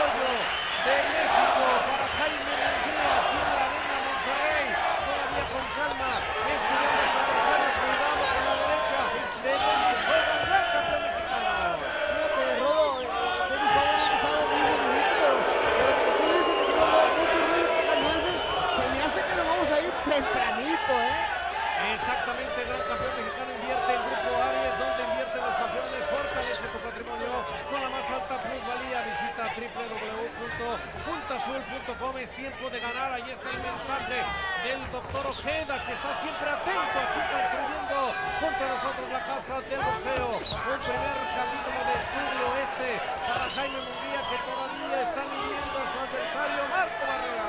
Así es, lo estamos viendo a Dennis Hogan usando todo el cuadrilátero ahí por pierna, rapidito para la división.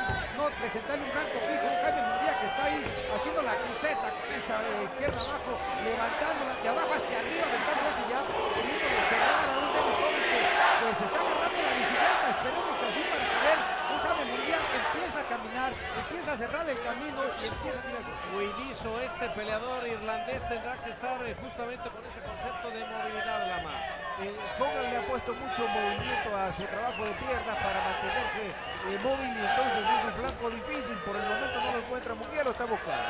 Así estamos transcurriendo en este primer capítulo. El público expectante aquí en la Arena Monterrey intenta aproximarse ahora a Jaime Munguia, incluso desmayando la guardia, para tratar de encontrar el camino y conectar a Dennis Hogan, que mientras tenga oxígeno así estará durante toda la contienda, movidito arriba del cuadrilátero. No quiere ser desde luego blanco fijo, sabe lo que representa el poder de puño de Jaime Munguia y suelta la mano derecha, la combinación precisamente de Dennis Hogan. Y por supuesto los dejamos con el campeón de la inversión, el doctor Jorge Ojeda, construyendo la casa del boxeo, porque es tiempo. Antonio Echeverría García y al rincón también de Guayabitos, Armando Reséndiz y Rosado.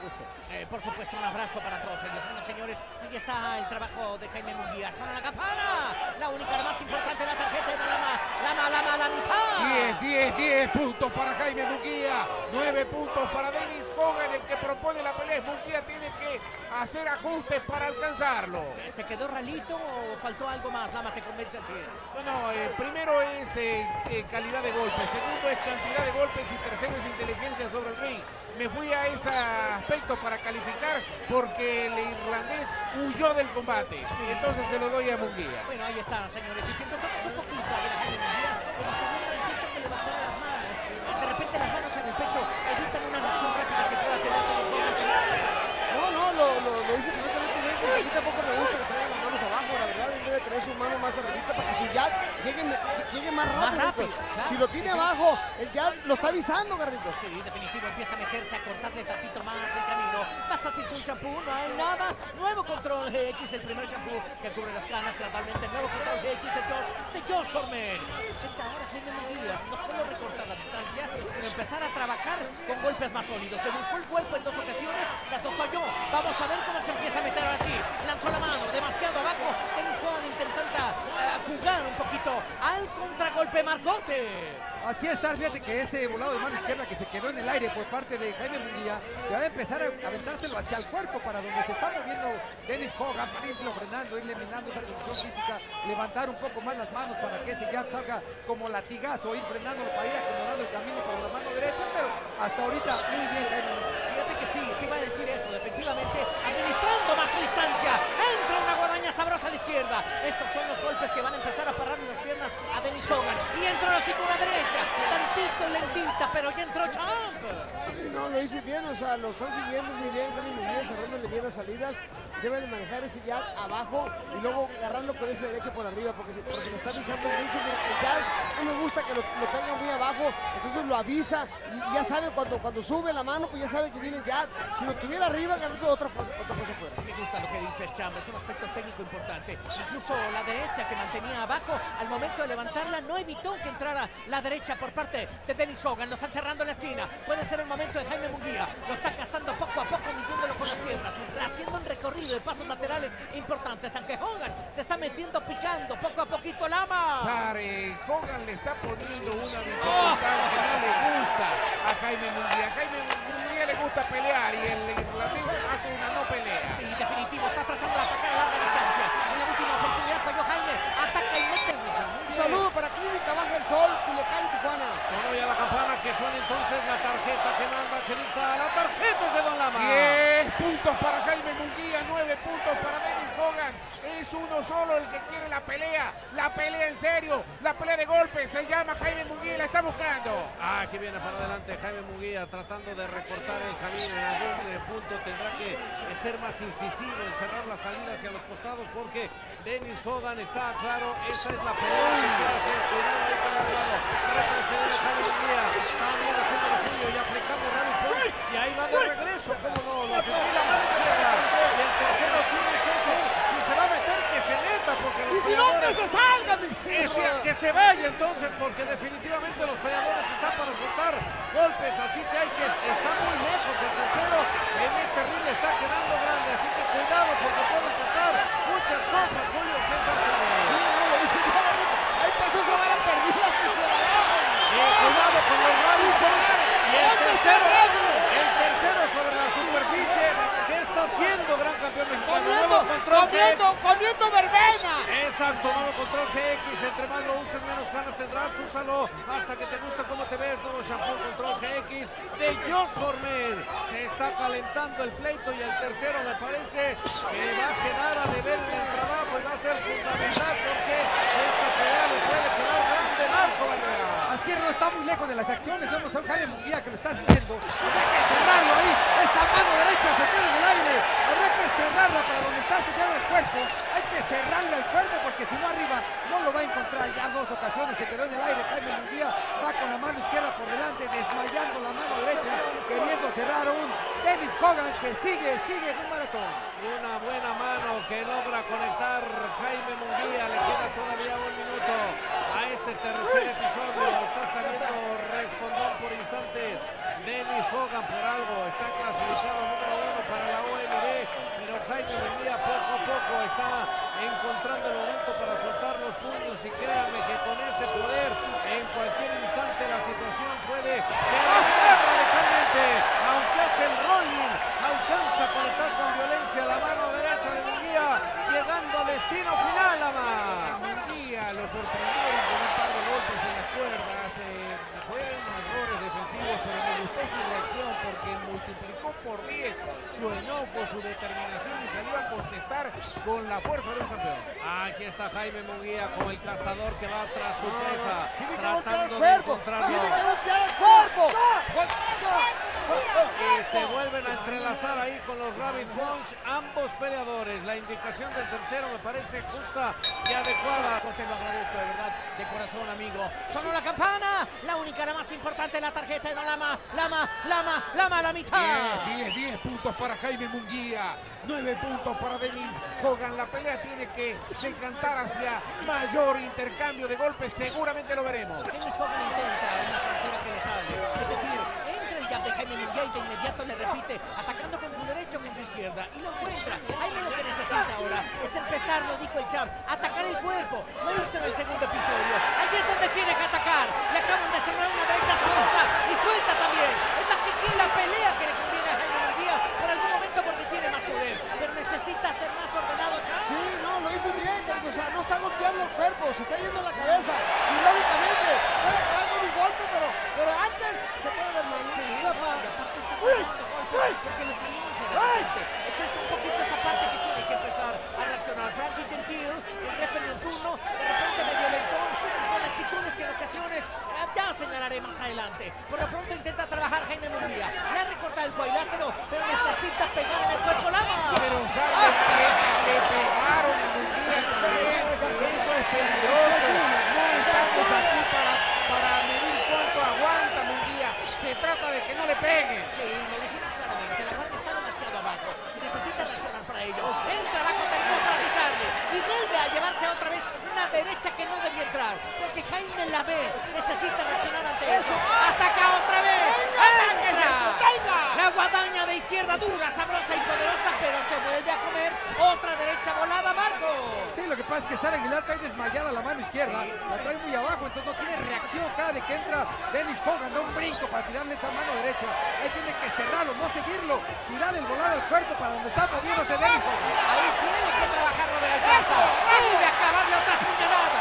Dura, sabrosa, una guadaña verdaderamente interesante, pero no puede arriesgar arriba. Lo que tiene que trabajar Jaime es su tendencia de defensa, que tiene que ser tantito más cerrada. Por lo pronto a Hogan le dolió porque hasta acá se escuchó el pujido Lama. Mira, es un round en el que no tiene brújula Munguia. Pega porque pues es lo que sabe hacer y tiene instinto, pero yo lo veo como perdido camino. Bueno, está tratando de cerrar de alguna otra O forma el sea, camino. le falta mucha experiencia. Le falta trabajar esa parte, sobre todo el ataque. Él tiene un ataque que es así, desordenado, pero necesita darle orden para tener mucho más frontera en su boxeo.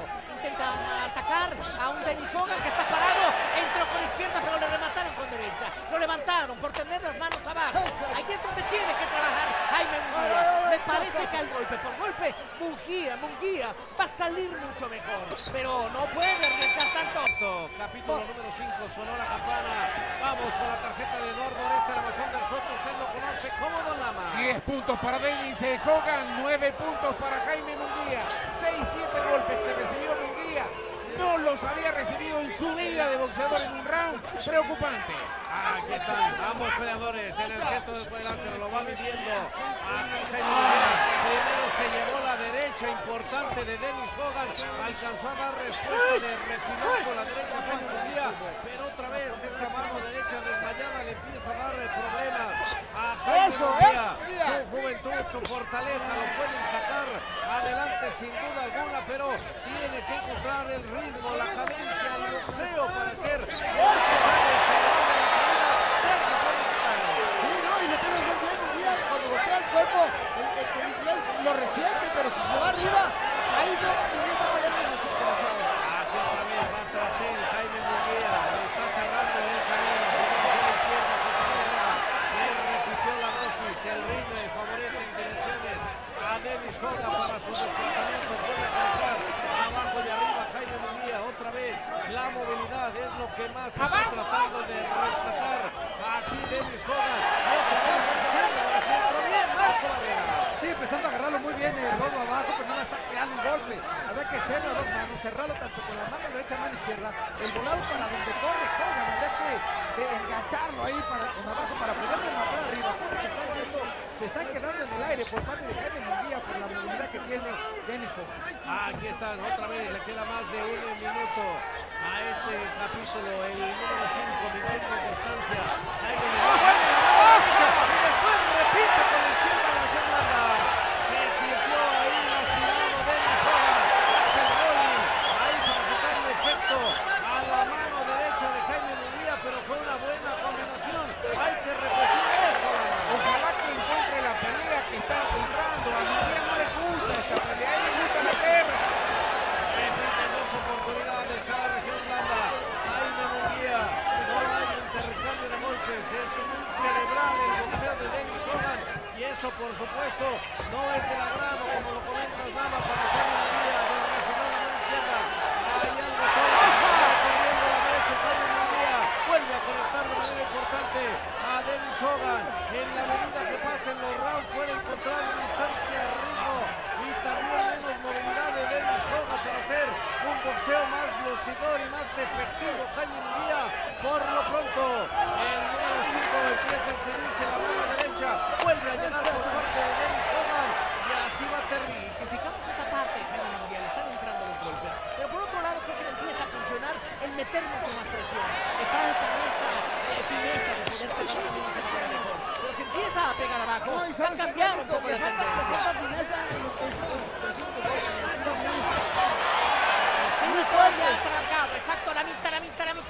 10 puntos para Jaime Munguia, 9 puntos para Dennis Hogan. Lo gana, pero recibiendo golpes. Entra en la derecha sabrosa y la combinó con gancho. Recibió golpes, es cierto, Jaime Munguia. Pero este es un destructor total. Empieza a caminar y a cerrar caminos sobre Dennis Hogan. Hogan llegó bufando prácticamente a su esquina. Sabe que le empezaron a pegar, sabe que le empezaron a cerrar el camino y va a tener que apostar por algo más. Jaime se estira demasiado, abanicando, queriendo encontrar. Necesita cerrar el paso y atacar con golpes. Y de repente pierde un poquito ese sentido del ataque. Tienes toda la razón, Champ. ¡Te escucho! No, la verdad, o sea, yo pienso que Munguia debe de golpear el cuerpo. Le estoy diciendo que golpea a 2 manos abajo y luego se vaya arriba, carnito. Y lo puede hacer porque tiene esta tendencia. Mete muy bien el gancho izquierda y la derecha también puede atacarla. Y Julio le exige. En esta frontera de decisiones que está Jaime Munguia, necesita empezar a estructurar más su boxeo, Lama. Y mira, Jaime le quiere arrancar la cabeza, pero para hacer eso tiene que encontrar la cabeza y no la encuentra. Definitivo, aún te una derecha larga. Se tiene que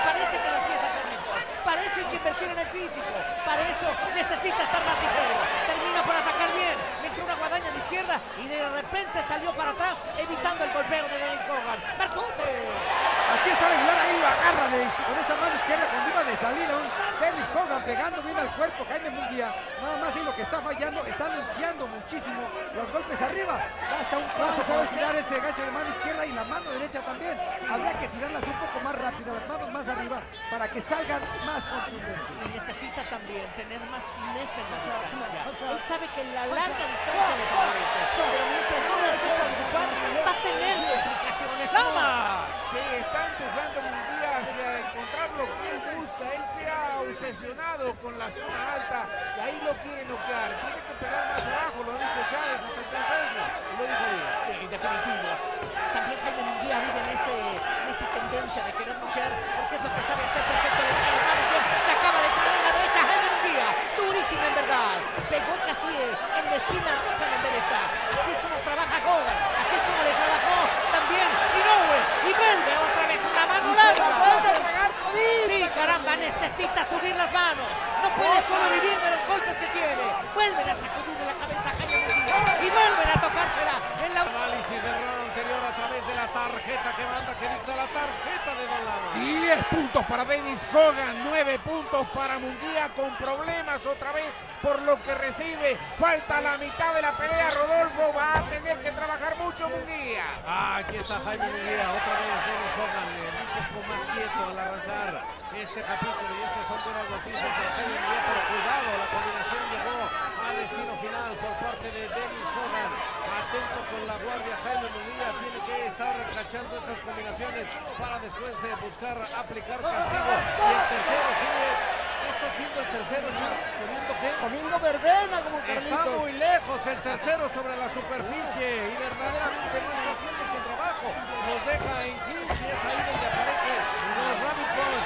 Viene Jaime Munguia, ahí está, intensificando el castigo a la región blanda, pone tierra de por medio. Aquí Dennis Hogan, gran campeón mexicano. Sí, Pepe, y no hace caso Munguia, no hace caso, no golpea el cuerpo, no quiere golpear el cuerpo, entonces se está yendo mucho en nalga, ¿verdad? Y eso cansa, mi querido Rado, la verdad. Y definitivamente Dennis Hogan trae condición física. Mi querido Rado, la pelea se vuelve rasposa, se vuelve sucia, ¿me entiendes? Y Jaime Munguia no luce, la verdad, aunque gane, no ha lucido lo que es nada. Hay que establecer una estrategia adecuada, qué hacer y cómo arriba del cuadrilátero. Viene Jaime Munguia, busca castigar abajo. Ahora porque decía Marco Barrera que Dennis Hogan me parece que trae condición para estar en movimiento. Marco Barrera. La sierra sigue moviéndose ahí por pierna, le está pidiendo al gran campeón que le tira baja y a dos manos. Y Rosado, cada vez que tira la combinación a dos manos, sorprende que Dennis Hogan con esas combinaciones arriba. Van todos volados que se lleva aquí en este episodio, bajándole las manos ahí. Dennis Hogan queriéndole jugar, pero es un día que en de seguirlo, lo agarra con esa mano derecha. Como chúcharo en cacerola está Dennis Hogan por las cuatro esquinas del cuadrilátero. Abanica en dos oportunidades. Jaime Munguia debe de plantar, seguir para soltar todos sus impactos. El abrazo de Dennis Hogan. La intervención ahora sí del tercero, pero no alcanza todavía a encontrar el camino, la ruta Munguia a la mano. Munguia no sabía que esto existía en el boxeo, este estilo, este movimiento de Dennis Hogan. Debe estar pensando, pónganme a dos enfrente, pero quítenme este. Aquí está Dennis Hogan, soltó la combinación un poco más inquieto. Munguia buscando otra vez a la región de blanda, pero no ha encontrado todavía incluso ese parado que necesita para que sus golpes sean contundentes, porque ante tanta movilidad de Dennis Hogan no se ha quedado quieto, ni perfilado. Dime, Chan. Bueno, pues estamos aquí, vamos a ver qué es lo que viene para el día.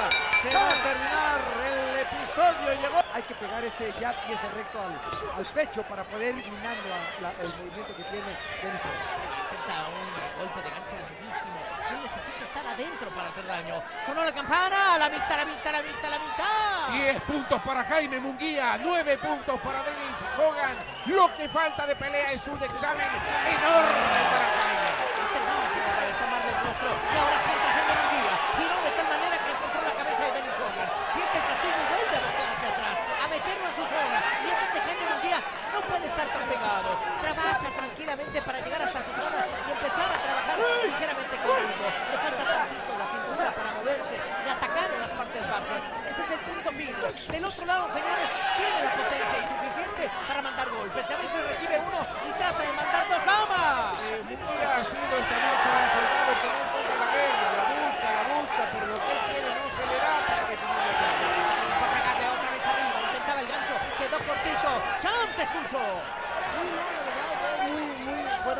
a un Munguia que no encuentra su ritmo, no tiene variedad de golpes, o sea, no tiene, ¿cómo se ve? No, sí, la verdad, o sea, lo veo mal parado, lo veo tirando los golpes muy mal, o sea, le faltan recursos a este tipo de volando en este momento.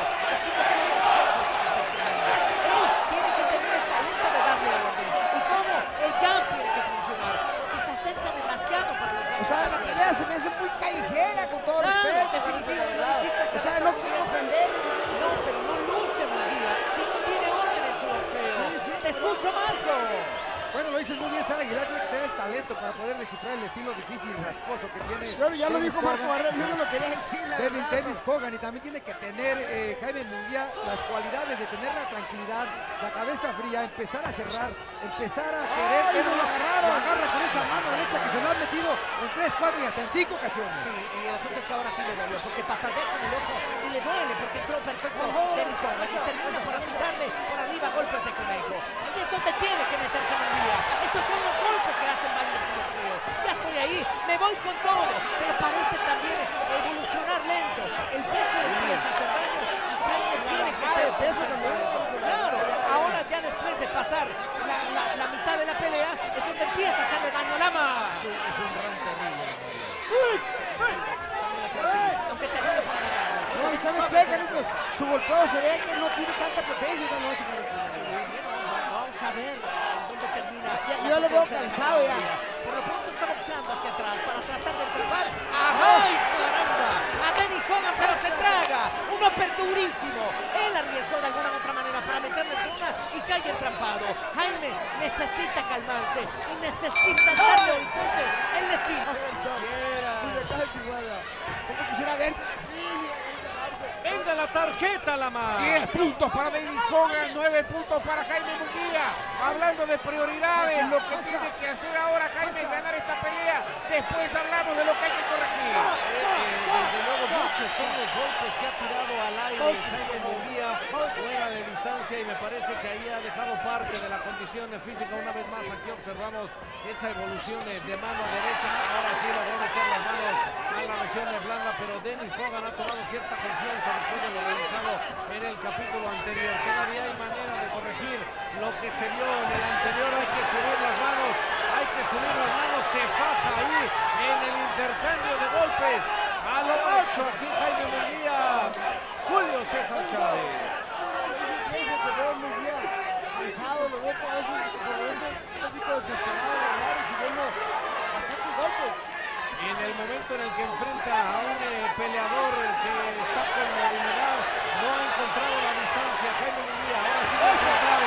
Hay que estar ahí justamente, pero bien plantadito, que al final sin estar brincando al momento de soltar la combinación y puede encontrar el camino. Ahí llegó la mano derecha en 2 oportunidades de Jaime Munguia. Me parece que puede solventar el compromiso, eso no tengo duda, Marco Barrera.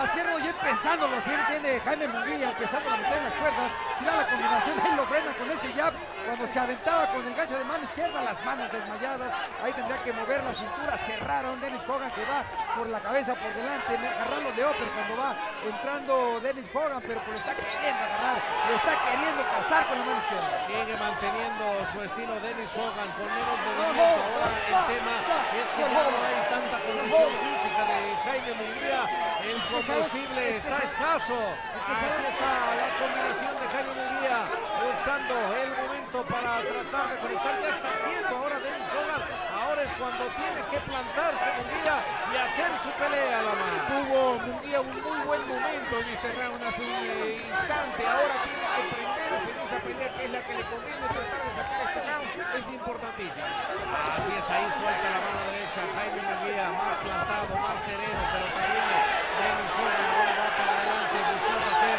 su pelea, buscando encontrar esa mano milagrosa que de pronto ponga de cabeza esta arena. ¿Sabes qué, Robo? Dime, Chan. No hay potencia ya en mi día, ya no hay potencia, ya lo veo cansado, ya a estas alturas mi Robo de la pelea, la verdad, claro que la van a pelear así mi Robo, pero uno cuando le queda mucho caer el peso, Robo, uno tiene que la cabeza. Así, lo que bien me dices es ya está más plantado. Cansancio de Sara Aguilar queriéndole arrancar la cabeza a un Dennis Hogan. Es lo que es arriba del suelo, pero ofensiva total.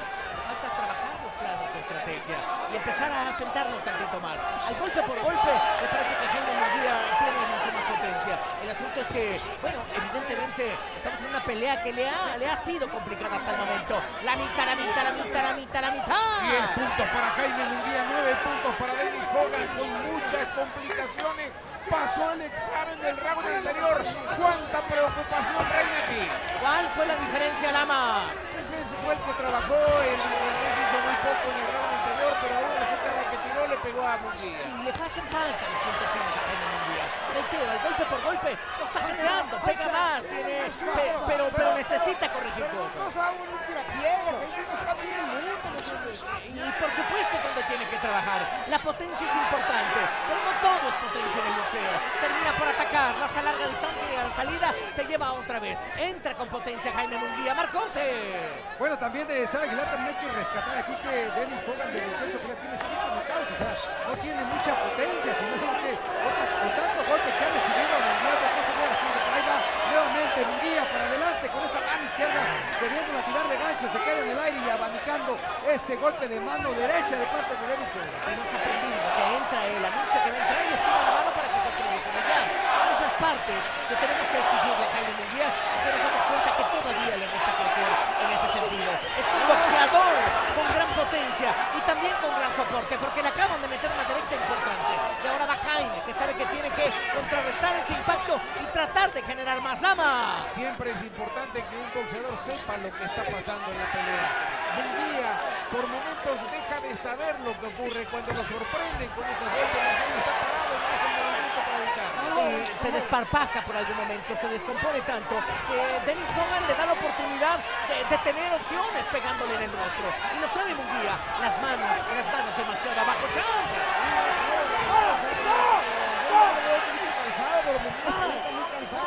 Sí, definitivo. Termina por mandar a una esquina neutral y van al protector local, se le acaba de salir a Dennis Hogan. Y ahora lo va a recibir. Parece que lo suelta justamente porque lo que había dicho Don Lama. Está bastante cansado Hogan. Del otro lado, vamos a ver qué genera Jaime Munguia. Voltea un poco hacia donde está su promotor. Recibe también instrucciones de Fernando Beltrán. Vamos a ver qué termina por generar. Las manos largas son las que tiene que ocupar Jaime Munguia y no lo hace. Vuelven a tocarle el rostro. ¡Marcote!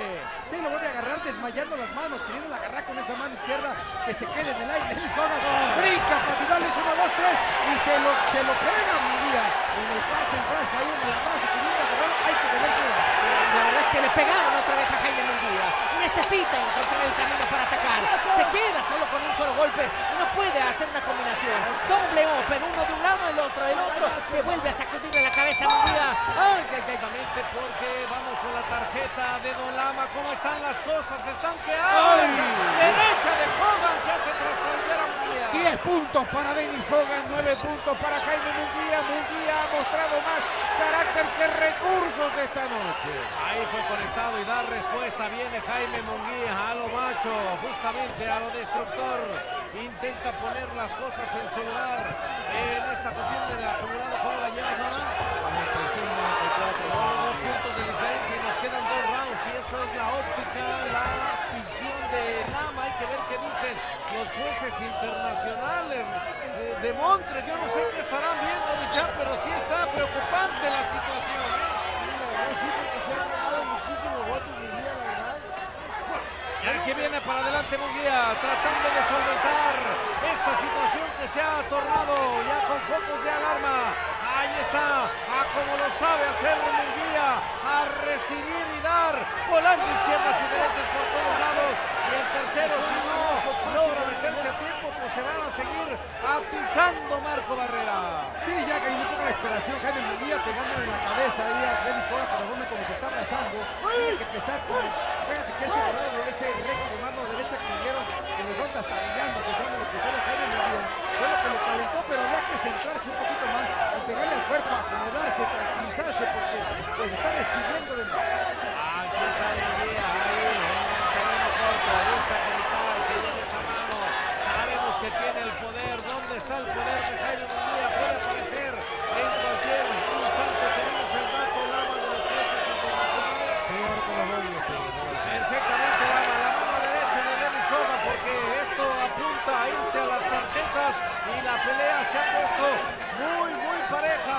esta altura de la contienda. Si llega la campana, nos vamos a la última llamada y el último round puede ser definitivo. Dennis Hogan dando buena pelea. Ahí se faja en el infight en el terreno corto. Va tras él Jaime Munguia. Aquí puede llegar el momento para el campeón del pueblo que la está sufriendo en serio aquí en Monterrey. Pienso que debe de ir arriba, pero la situación es complicada, no es sencilla. Insisto, 30 segundos quedan en el número 11. Ahí otra vez haciendo el rolling Jaime Munguia. Va a llegar la campana y nos vamos a la última llamada. Desesperación en el boxeo de Munguia, pero también Dennis Hogan sabe que tiene que hacer más en el último round, porque ahí puede escribirse la historia. Aquí en la Sultana del Norte llega la campana, viene la última llamada entre Munguia y Hogan.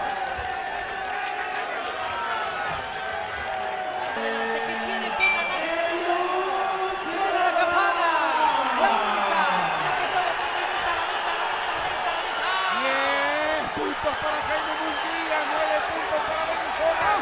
Sar, yo tengo a Munguia, pero le recomendaría que gane el último round. Que lo gane, que vaya todo. Lo sabe Jaime Munguia. Él está dispuesto a rajar. Y que lo haga. Y evidentemente tiene que convencer a la gente termina por apoyar. Ha sido una pelea la más complicada. Te escucho, Sar. Estoy nervioso, Carlito, pero Munguia está sacando la casa. Que la saque. ¡Vamos, sí se puede! Va para adelante, vaya otra vez mandando lo último, el número 6 se deshace, el cuerpo pidiéndole que vaya, Marcote. Claro, vamos México, sí se puede. Jaime Munguia con esa determinación, esa capacidad de poderlo encerrar, lo mete a las cuerdas, lo agacha ahí con la mano izquierda, rematando con la mano derecha, caminando y buscando un Dennis Hogan que ya no siente lo duro, sino lo tupido en este episodio.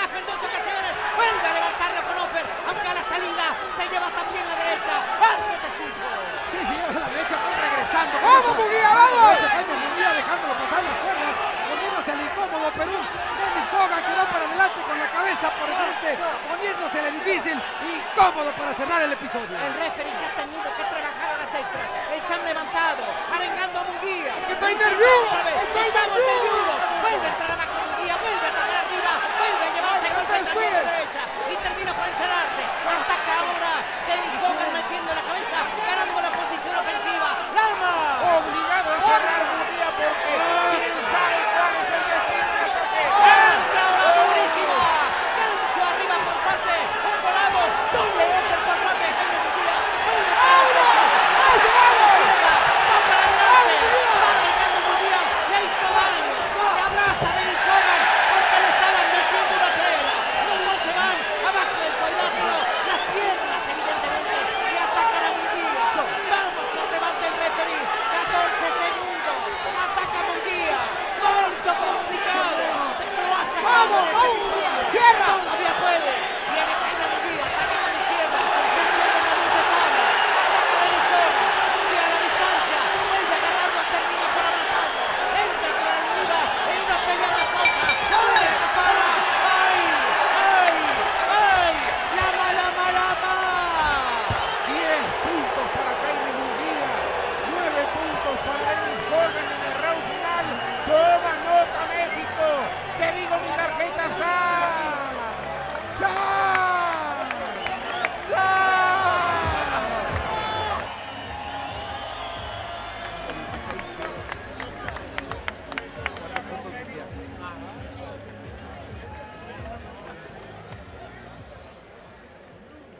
Ladies and gentlemen, after 12 rounds of boxing, we now go to the judges' scorecards. Hoy más nervioso que nunca.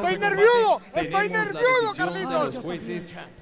Big round of applause, fuerte aplauso for Hurricane Hogan y Jaime Munguia por este combate.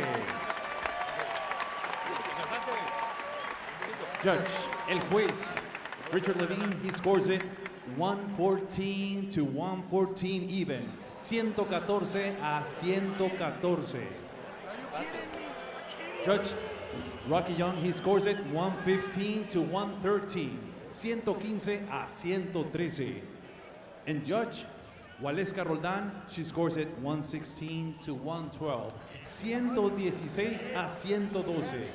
For your winner by the way of majority decision. Su ganador por la vía de la decisión mayoritaria. And still WBO Super Welterweight Champion of the World. A un campeón de peso superwelter de pero se metió. Ahí está. Jaime Munguia, que termina por sacar una pelea dura, complicada. Se derrama en llanto de Hogan.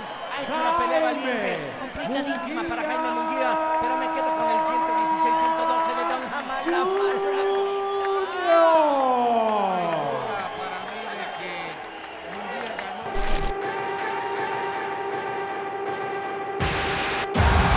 Body shot by Munguia. Just running it out. And all of a sudden, just like a lightning bolt, Munguia puts Coria down. 16 in Mexico. And he drops over here. Hey, we about to turn up one time on these boys. They're not ready. Still undefeated, Jaime Munguia.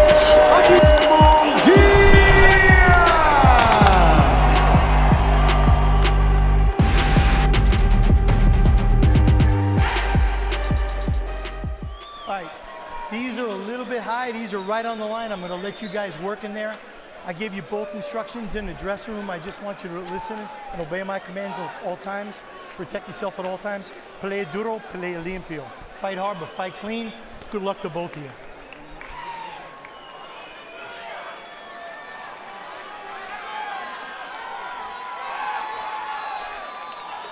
Just us.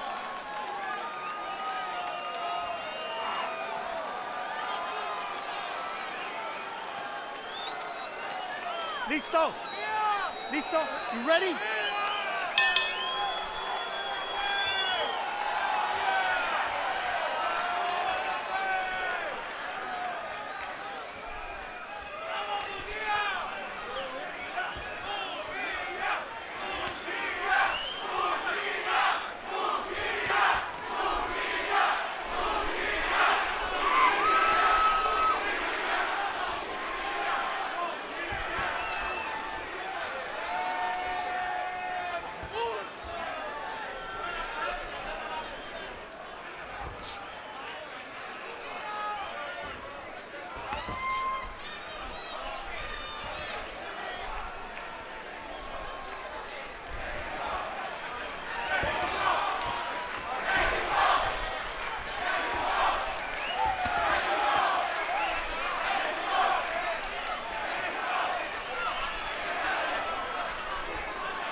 Stop, stop. Nobody punch. Let each other go. Step out of it. Box.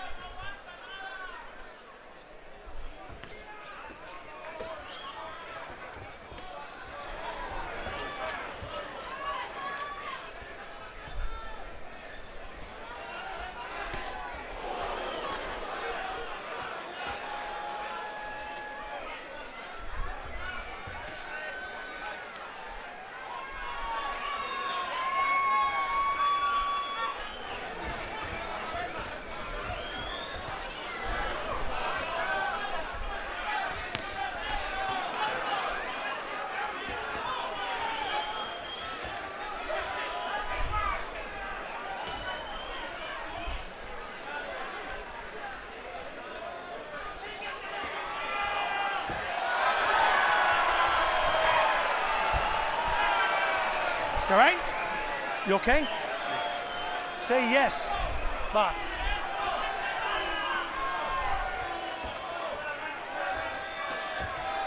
Stop, stop.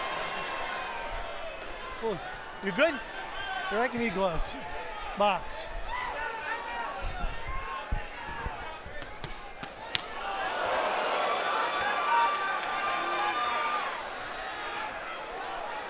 Stop, nobody punch.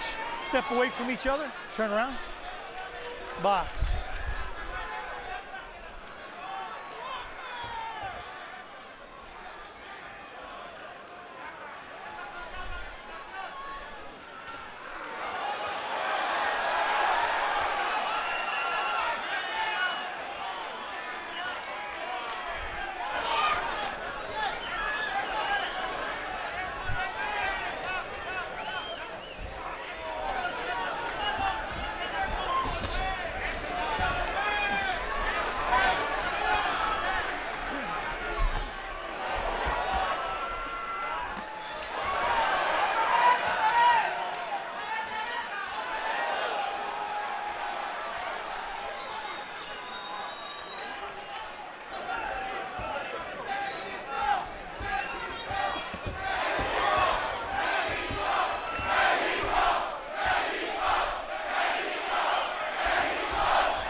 Stop, nobody punch. Turn around, box.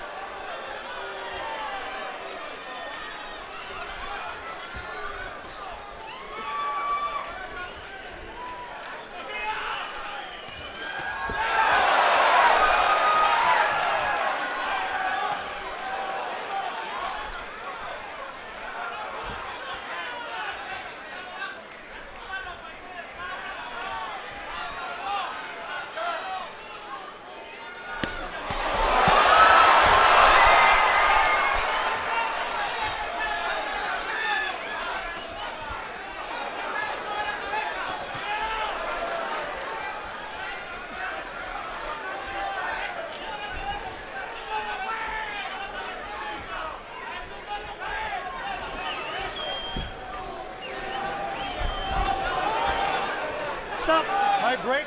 Step away, let each other go. Come on, Patrick.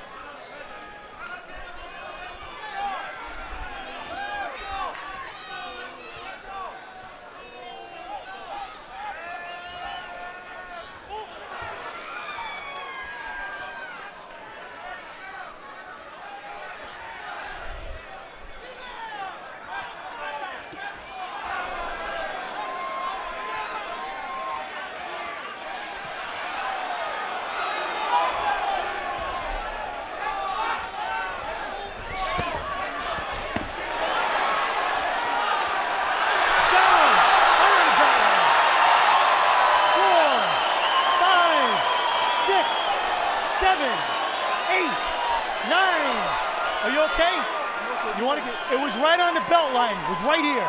Give me your gloves. Don't pull that shit. box.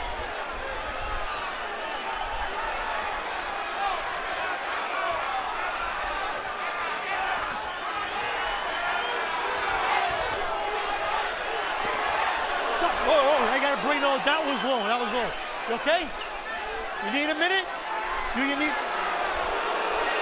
Come here. You need a couple of seconds? Take right now. You ready? Tell me when. Tell me when you're ready. Right here. It's okay. You're right? Stay there. Stay there. Just keep them up a little bit. You ready? Ready?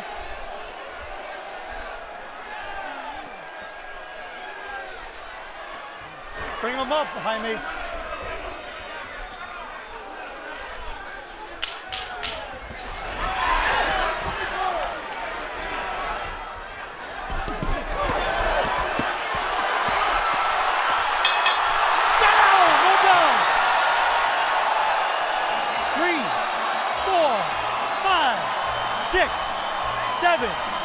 You good? Give me your gloves. Ring the bell. Ring the bell.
Why did you take a knee? Stop it. Stop it. You done? You're done?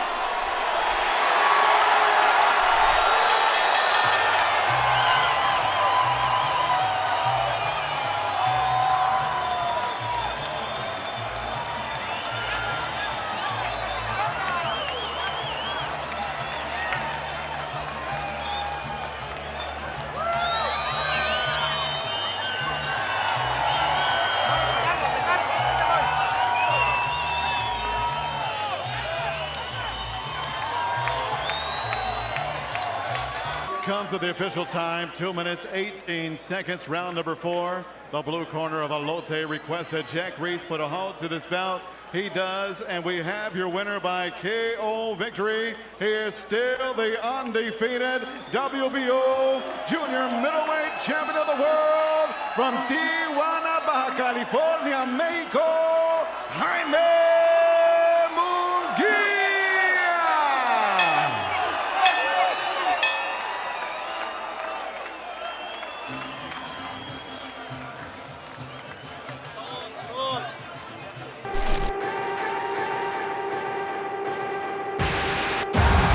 Body shot by Munguia. And all of a sudden, just like a lightning bolt,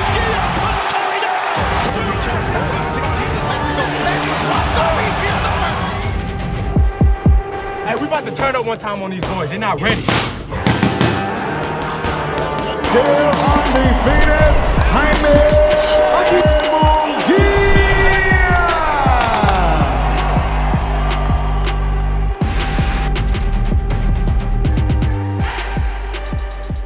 Gentlemen, the judges are ready and the fighters are ready. The world is ready. San Antonio, make some noise if you are ready!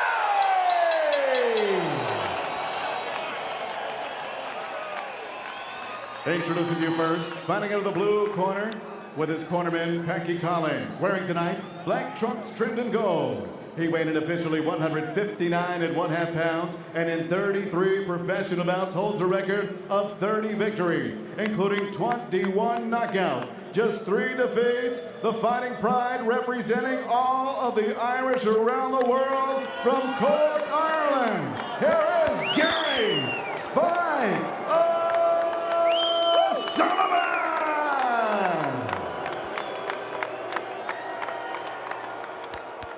And across the ring stands his opponent, fighting in the red corner. Cornered by former world champion Eric Morales. Tonight he makes his middleweight debut wearing burgundy trunks. He too weighed in officially 159 1/2 pounds, and in 34 professional fights, he is perfect. 34 victories, no defeats, 27 wins coming by way of knockout. The former WBO Super Welterweight Champion of the World, el hijo invicto, el orgullo de Tijuana, Baja California, México, Jaime Munguia.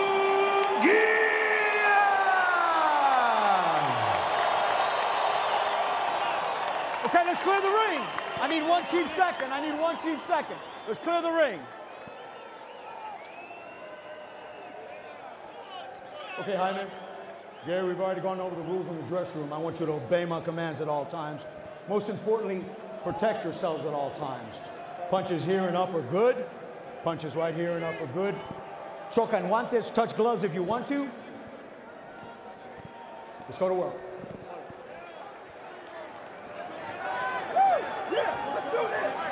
Well, here we go. Jaime Munguia making his debut at 160 pounds up against Gary Spike O'Sullivan. This fight should be fun. Both these guys only know one way, and that's forward. And round one underway. Jaime Munguia in the maroon trunks. Spike O'Sullivan in the black trunks. Munguia's debut at middleweight. Talked about how much easier it was not dealing with the stress and exhaustion of trying to make 154 pounds. We know we have two big hitters who will stand in front of each other and swing away. Yeah, when you're as young as Munguia is at 23 years old, you can get away with treating your body like that. He was talking about making weight every morning the day of a weigh-in, having to go to the saunas and work out the day before, and he left the fight in the gym. Now, we saw a much comfortable and happy Munguia at the fighter meetings, smiling, saying all the right things, and those 6 pounds are a big difference in boxing. O'Sullivan has been training since May, waiting for an opportunity, and finally got it in Munguia. Only 3 losses on the resume of Spike O'Sullivan. World-class fighters and Billy Joe Saunders, David Lemieux, and Chris Eubank Jr. Good body shot by Munguia.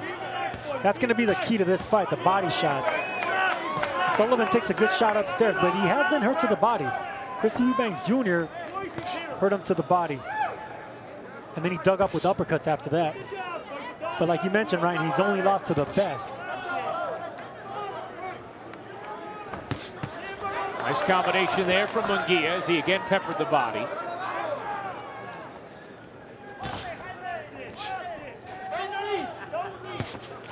Munguia got a little low with that body shot. That's fine. Just don't get discouraged. Keep going downstairs to the body. That's going to be the key for Munguia. For Sullivan, it's going to be not letting Munguia get too comfortable being the aggressor and coming forward. You see Sullivan has war across his trunks. That's what he's going to kind of want later in the fight. Right now, stay in the fight with jabs and don't let Munguia get off with the combinations. Spike O'Sullivan talking about how he believed Munguia would give him plenty of opportunities. Feeling like there's leaky defense from Munguia.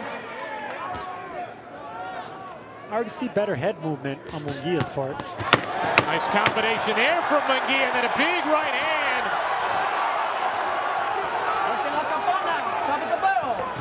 Munguia, huge left hand that lands.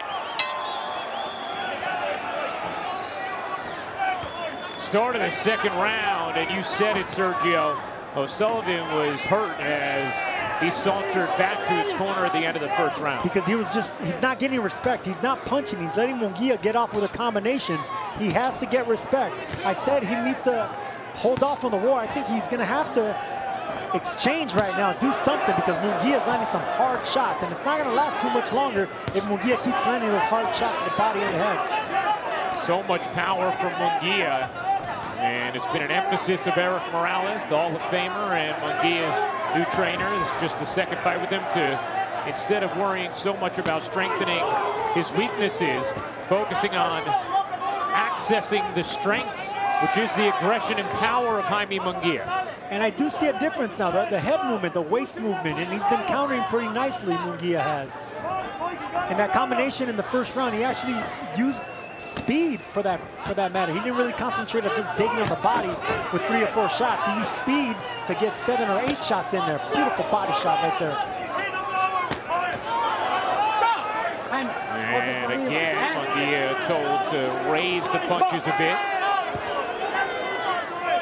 Body shots are going to be key here. Munguia already landed 2 really solid body shots on Sullivan. Munguia has the overhand right blocked by Sullivan. And then a right hand to the body from O'Sullivan, and then a left hook.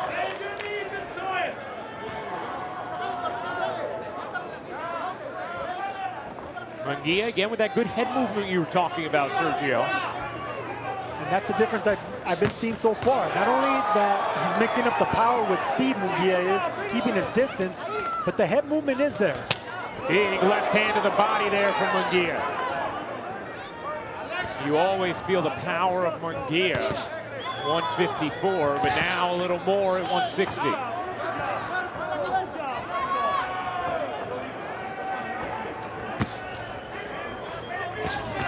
Again to the body. Touched him upstairs just to get that elbow up and dug down to the liver. It didn't land cleanly, but you're going to expect to see that shot a whole lot more on Munguia's part.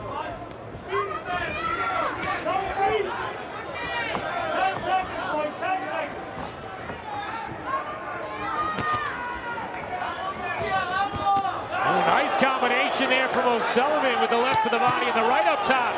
And then another combo hitting the body of Munguia. Munguia got caught pulling back, which is a big no-no in boxing. Don't get lazy. Fight 3 minutes of every round. Do not pull back with your head high. Keep that head movement like he's been doing. Start of the third round. Jaime Munguia's debut at middleweight, facing Spike O'Sullivan. Nice right hand right there by O'Sullivan. Caught Munguia right on the chin. We know Munguia could take a punch, but that was a solid shot O'Sullivan landed.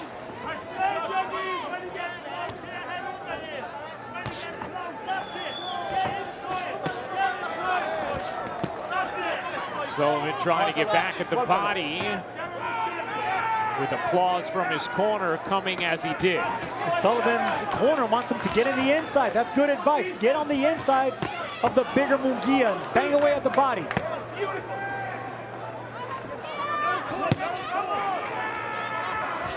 Munguia, hard body shots there with the right-left combo, and again right back to it, Sergio. I want to see him get back on the jab as well. Control the distance, control the pace of the fight, the action of the fight.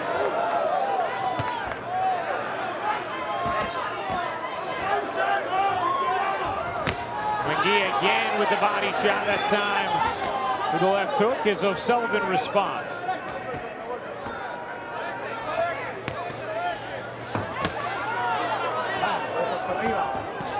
Punches up. And again, Munguia trying to get at the body of O'Sullivan.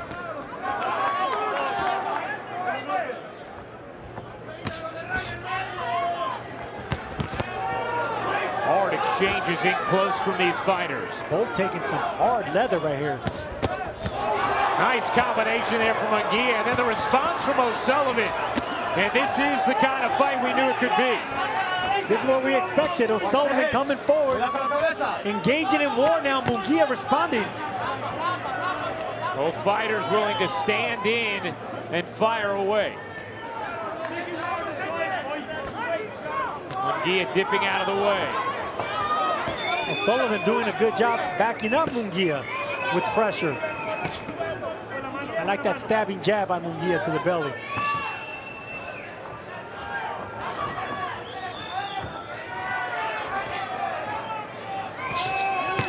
Big left hook there from Munguia. Solid 1, 2, 3 right there. That right hand, if it would have landed a little bit more solid, that would have been some big damage for Munguia. Doubling up with the left that time. And a combination as he lands the left hand.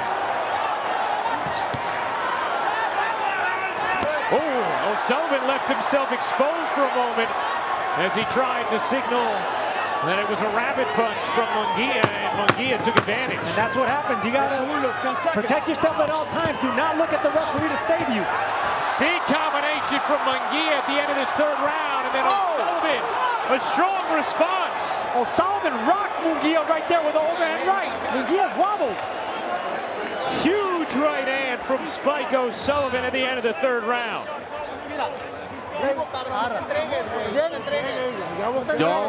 Don't leave yourself open.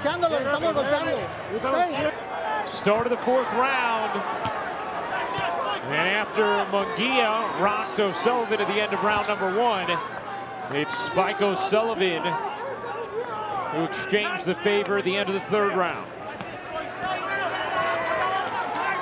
O'Sullivan talked about how he felt there were big opportunities to be had against the leaky defense of Jaime Munguia. Nice body shot by O'Sullivan right there. Munguia 34-0, 27 knockouts for the 22-year-old fighter. Watch the heads. And according to CompuBox, Munguia has landed 58% of his power punches to O'Sullivan's 33. See, Munguia is going back to his old ways. He started moving his head, moving his waist, and fighting behind the jab with speed. Now, he's just looking for power shots, and that's why he got clipped in between the shots in that last round, because everything is power. He needs to go back to the jab and concentrate on speed and distance. Good body shot by O'Sullivan right there.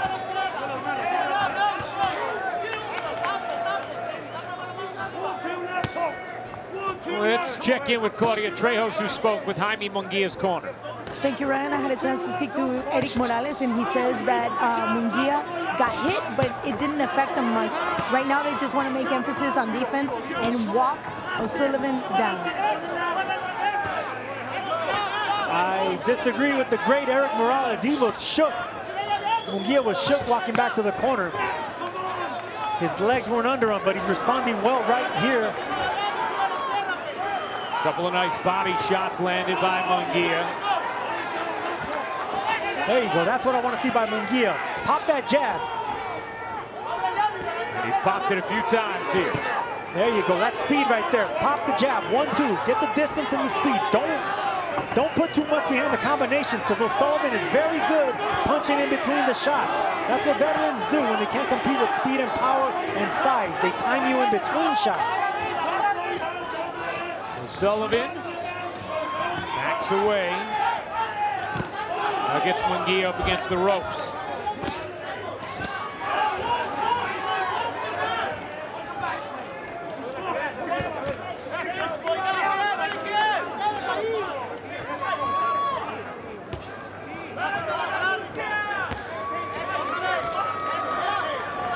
Munguia using that jab more as you wanted, Sergio. Absolutely, but I would love to see Spike O'Sullivan continue putting the pressure. Fighters like Munguia, they're not accustomed to going backwards. We saw that in his fight with Inoue, Takashi Inoue. Even though it was a one-sided fight, Inoue backed up the bigger man in Munguia. Start of the 5th round between Jaime Munguia and Spike O'Sullivan. Eric Morales, the Hall of Famer, said about Munguia, his best defense is to attack. And although we're not going to attack irresponsibly, we're going to make him find a balance, defend himself with movements, with intelligence, and attack with greater rhythm.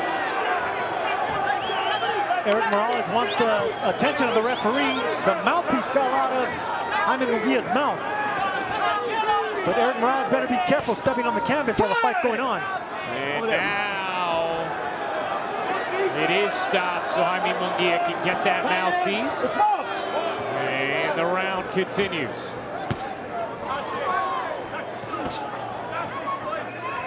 O'Sullivan able to block that body attempt from Munguia. They want Spike O'Sullivan to back up the bigger Munguia. Munguia needs to stop loading up on every shot. He needs to do that right there. He needs to tap, tap, pop, pop. And the reason I like the jab to the belly area because it breaks the pressure fighter coming forward in half. It's a simple thing, a jab to the belly or the chest, but it cuts your opponent in half, especially when he wants to come forward and pressure you. Spike O'Sullivan again looking to the referee, feeling like that shot was low from Munguia. That's the second time he's left himself exposed as he's gone to the referee complaining. The first time Munguia took advantage with a big shot.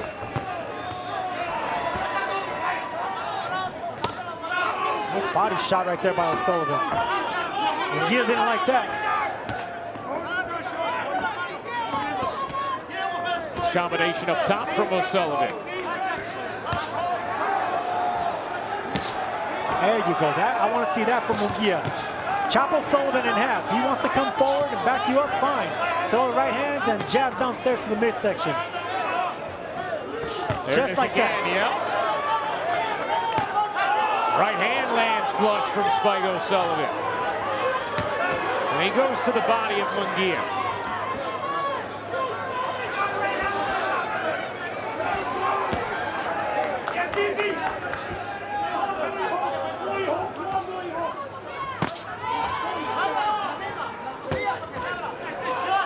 O'Sullivan trying to punch through the midst of Munguia as Munguia lands a right hand.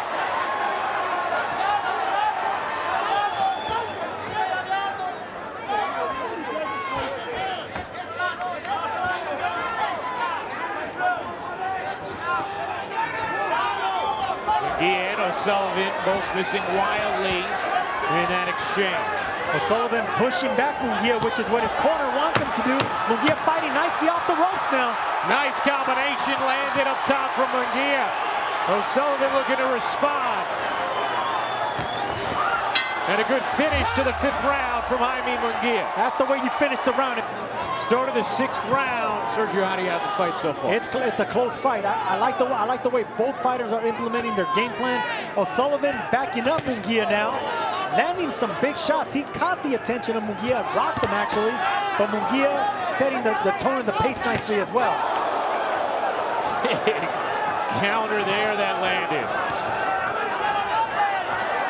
Sergio, anything noticeable to you seeing Munguia at 160 for the first time? No, it's the exact same Munguia. I haven't seen anything different. The first 2 rounds I've seen head movement, and I thought he was going to be able to carry that and do that throughout the fight, but he threw that out the window in the 3rd round, and he went back to his old ways. Offense is his defense. Nice body shot by O'Sullivan right there. 3-punch combination, Munguia responds. Again, that little stab at the body, which you've been beckoning Munguia to do. And it kind of straight loaded a little bit, but that's because O'Sullivan blocked it down a little bit. So keep going down there. Keep shooting that jab downstairs, and you can go upstairs. But make sure you bend your knees and make yourself small. That way O'Sullivan can't come over the top with something. O'Sullivan again asking for Oh, that rabbit punch acknowledgement. Sullivan needs to stop complaining and just getting it back. And that shot was low, and O'Sullivan's going to need a minute. Got time to rest. I know. That punch really hurt O'Sullivan. Right in front of us saying that really, he needs some time to recover, and the referee, Mark Calloway, is giving him all the time he wants. He saw that low blow. Oh yeah, that was low right there.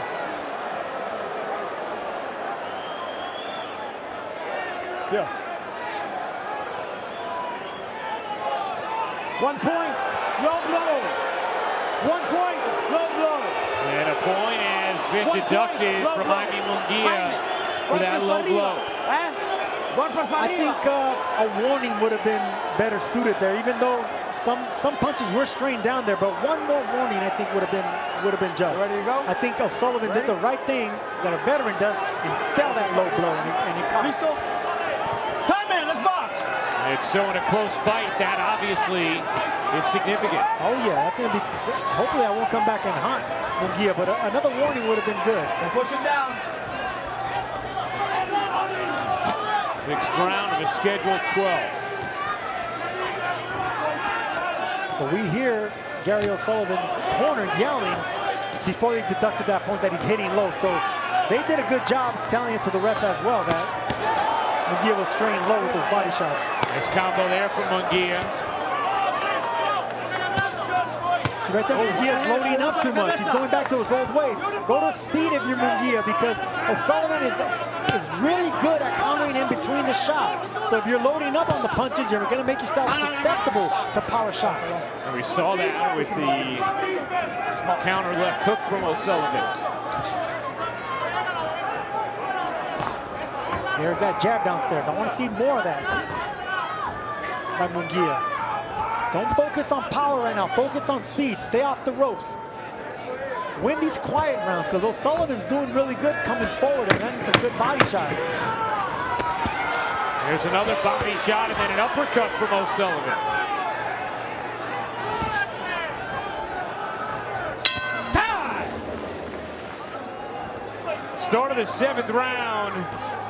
Jaime Munguia in his 2nd fight with the Hall of Famer Eric Morales as his trainer.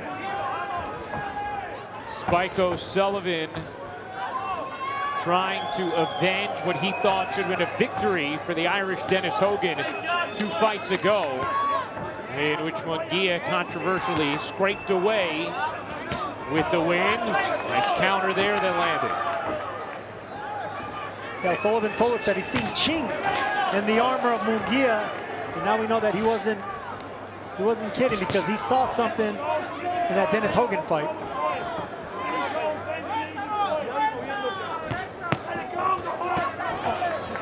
Munguia missing with that left hand again. Spike O'Sullivan complaining. Munguia times it right. He'd take advantage when Spike is doing his complaining. See the CompuBox numbers with Munguia landing 37% of his punches compared to O'Sullivan's 24 through 6 rounds. And is almost double the amount of landed punches.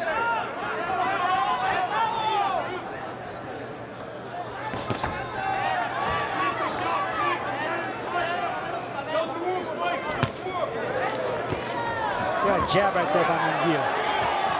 There you go. That's how you beat a tough guy. That is a tough jab from Munguia. And it woke the crowd up. See, with guys like O'Sullivan, you don't want to exchange with them. They would love to exchange with you. And down goes O'Sullivan to a knee after a vicious hook to the body. And he's claiming it's a low blow. I would love to see that in slow motion again.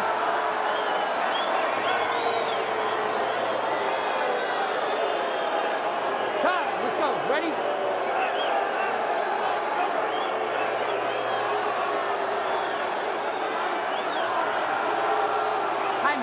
Keep him up. Keep him up. The referee looked at us and said that it was a low blow.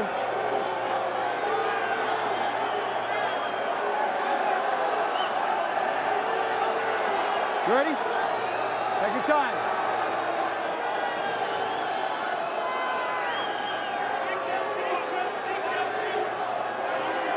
good? Well, if the referee didn't take a point away in the last fight, he would have taken a point away there, and that would have been valid. So either way, Jaime Munguia needs to be careful not to straight low anymore. And it broke a little momentum that Munguia had, although he's getting it back here with some hard combos up top. Munguia winging away.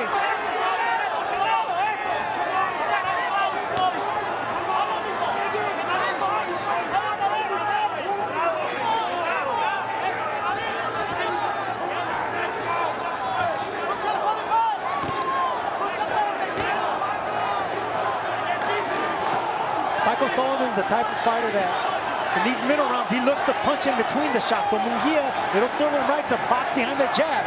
He's already winning this round. He had a good combination, but you don't want to give O'Sullivan a chance to crack you in between the shots, because he did that already. He already shook up Munguia. Just like that. He just missed with the right hand. Nice combination. So Sullivan goes soaring backwards into the ropes, and Munguia tees off. And O'Sullivan a response at the end with his own combination. Even when hurt, O'Sullivan is dangerous. You can see it right there.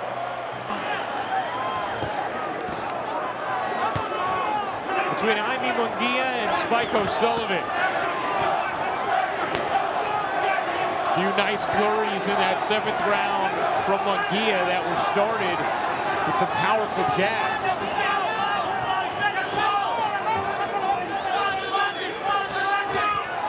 Push him down, Sullivan. A little bit of speed has been taken away from the punches of Spike O'Sullivan. Looks a little bit more tired here. Munguia a little bit more fresher with his combinations and speed. Even though O'Sullivan's coming forward, wanting to initiate the pressure and the aggression, you better be careful with Munguia's counters right now. All right, let's get a little more on that low blow from Claudia Trejos. Thank you, Ryan. I had a chance to speak with the commission, and they explained that that was an unintentional low blow. It was part of the motion, and therefore a cautionary call is enough. All right, Claudia, thank you very much. So an unintentional low blow, not a knockdown. Not another point taken from Munguia, who's already lost one for a low blow. Nice body shot there, followed it up with a hook, and then a double left from O'Sullivan.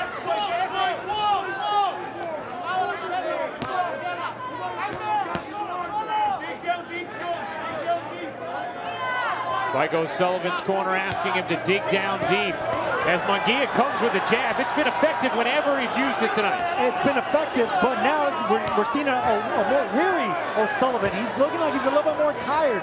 Fatigue is setting in on O'Sullivan, and that's how those jabs have been landing in that crisp counter right hand right there.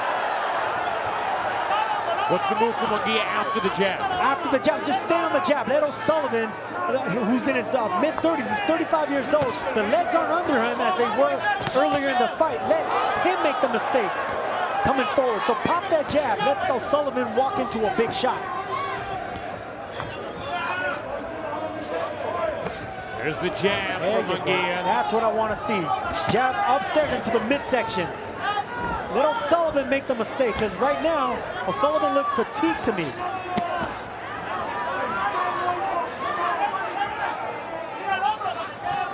And again with that jab.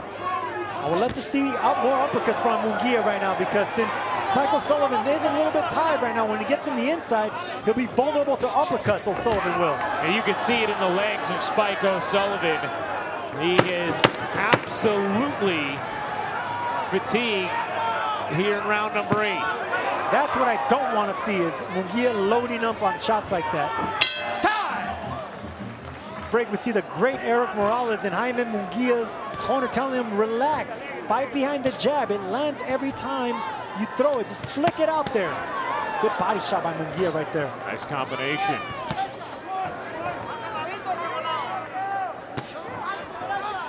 Watch your head. Cuidado la cabeza.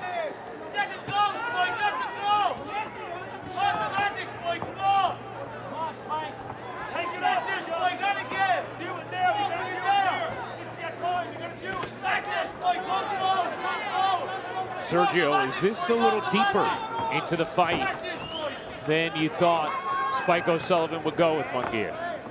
You know, I didn't know what to really expect with O'Sullivan because he has been through a lot of wars, but he is tough. He's 35 years old, but he had a lot of time to train for this fight. He said there was no excuses in his camp. He was prepared for this moment. I just didn't know what type of fighter we were going to get out of O'Sullivan, but he's holding his own and he's backing up the bigger Munguia.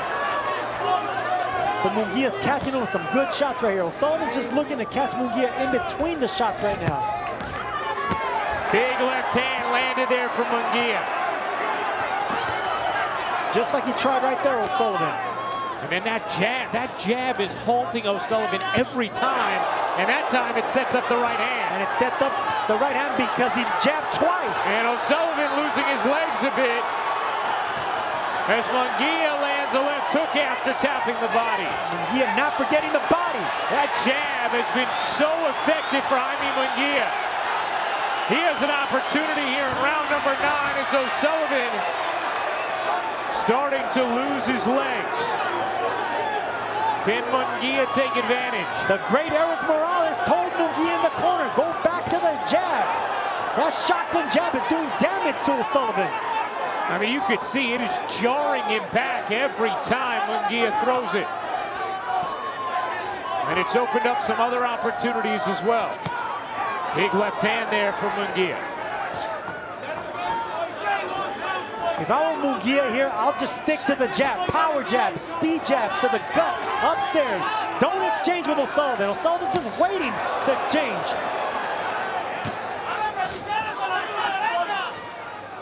See if Munguia goes back to the jab. He's gone away from it these last few combinations after it had been remarkably effective in what looked like it could be some finishing moments. There you go, back to the belly with that jab. Nice hook there for Munguia.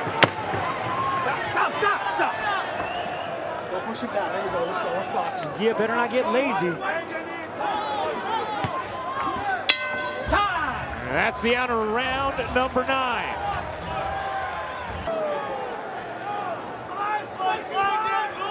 Start round number 10 of a scheduled 12. See if Munguia gets consistent with that jab. Go back to the jab, and once again, I love the instructions that Eric Morales told him in the corner. Forget about power, concentrate on speed. I love hearing those instructions, especially from two tough Mexicans, you know, that love to engage. Concentrate on speed, fight behind the jab. Go back to the fundamentals.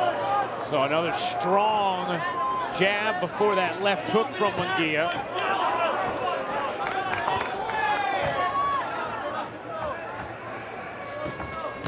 There you go, touching him. Munguia touching him, backing up O'Sullivan. Go back to the jab, stick that stick out there.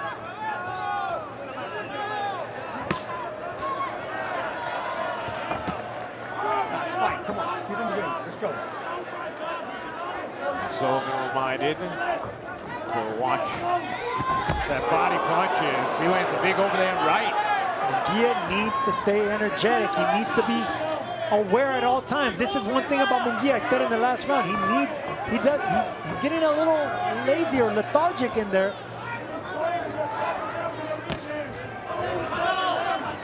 Sergio, you know, people watching, they see the effectiveness of the jab of Munguia as we saw the last 2 rounds, and they wonder, well, why doesn't he just stick with it? Because it's so, O'Sullivan doesn't have the best defense, neither does Munguia. But when you're landing so cleanly, you want the power shots. Right there you see O'Sullivan trying to punch in between the shots of Munguia.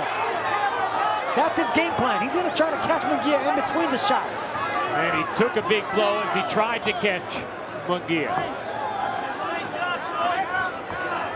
When it's so easy to hit your opponent, of course you're gonna keep swinging for the fences, but sometimes that's what your opponent wants you to do. He wants you to swing away because he's trying to time you and catch you in between. Munguia may be trying for home runs when the singles were quite effective.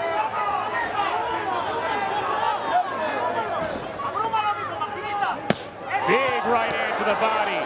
Good combination there from Munguia. Studying body shots by Munguia right there. Even though O'Sullivan blocked those shots, they were still effective. Audible power in the fists of Jaime Munguia.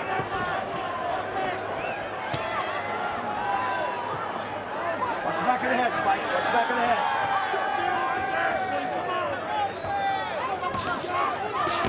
There you go, see that? Right there, Munguia's touching him now with speed. I just want him to keep his chin tucked in now. There you go, touching him, keeping him at the distance.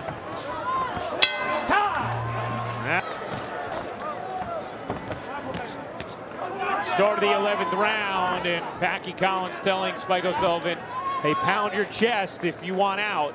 It's okay, there's only 2 rounds left. Spike O'Sullivan going to continue, at least for the moment. It was pretty close through the first 5 or 6 rounds, but Sergio, it does feel like Munguia has taken command in these later rounds. Yes, he has. Behind the jab.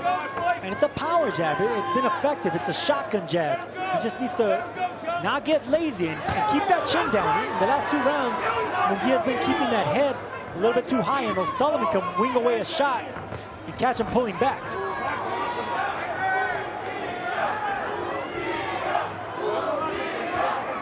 Munguia, the chance of his last name here in a very friendly San Antonio, Texas. See, right here, both fighters are tired. Just touching your opponent will be effective. Touch, touch, touch him, and bang away. Just like that.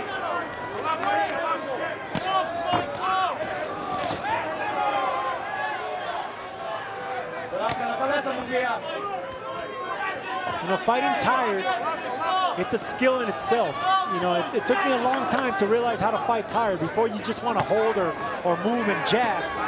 But touching your opponent in the inside, even when it looks like you're not hurting your opponent, as long as you're turning your hips and your shoulders and your waist, they're heavier punches than you think.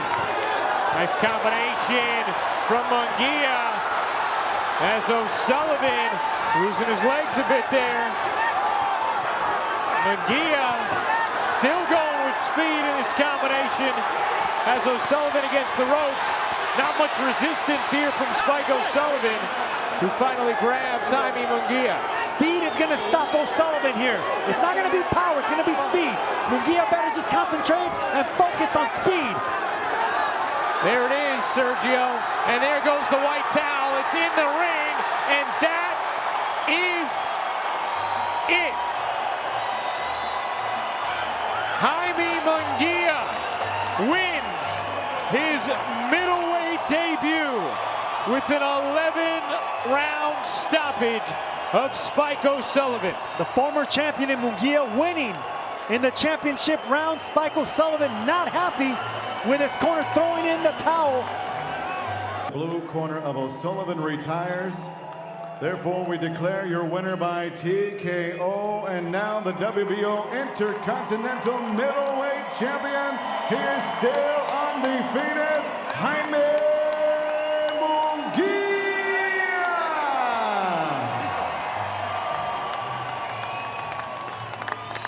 Well, we know Jaime Munguia's bigger tests are still to come at middleweight, but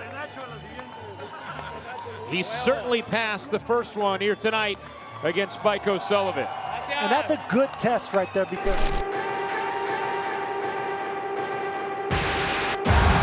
body shot by Munguia. And all of a sudden, just like a lightning bolt, Munguia puts Coria down. To reach our opponent, 16 in Mexico, and he drops over here. Hey, we about to turn up one time on these boys. They're not ready. Still undefeated, Jaime Munguia.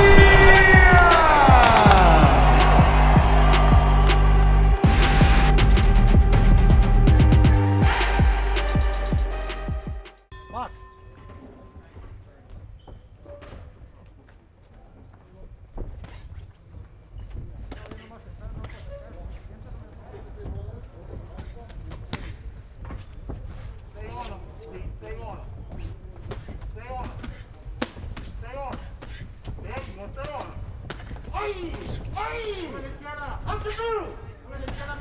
Pick him up.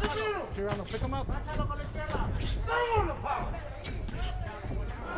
Stop! Break. Respiren los dos. Box. Pick him up, Tirano. Manos libres, tienen golpes. Ay, again. Up the middle, up the middle. Back to the jab.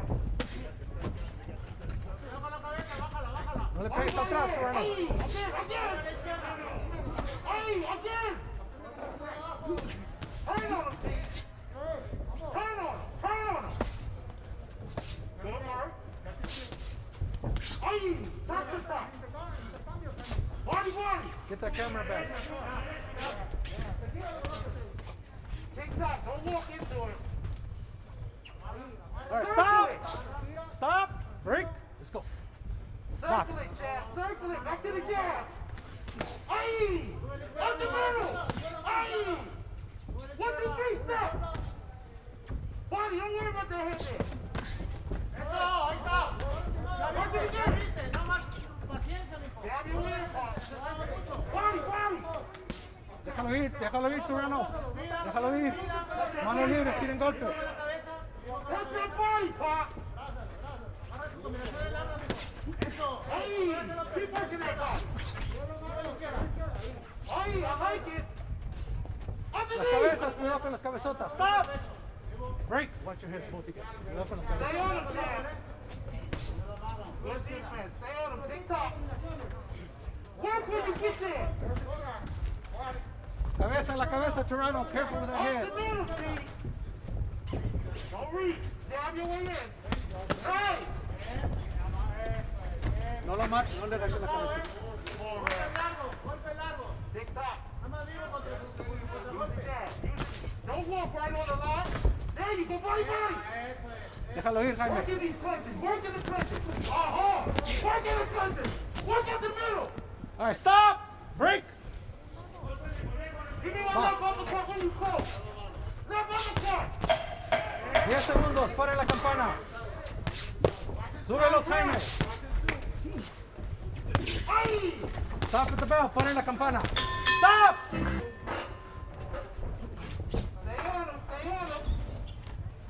Stop! Break! Fuera.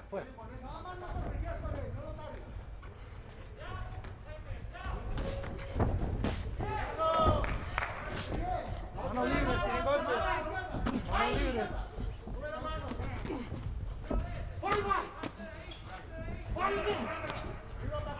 Over the top, T. Over the top. Tomahawk. Ahí. Stop! Break! Watch your head. Déjalo ir. Te digo, déjalo ir.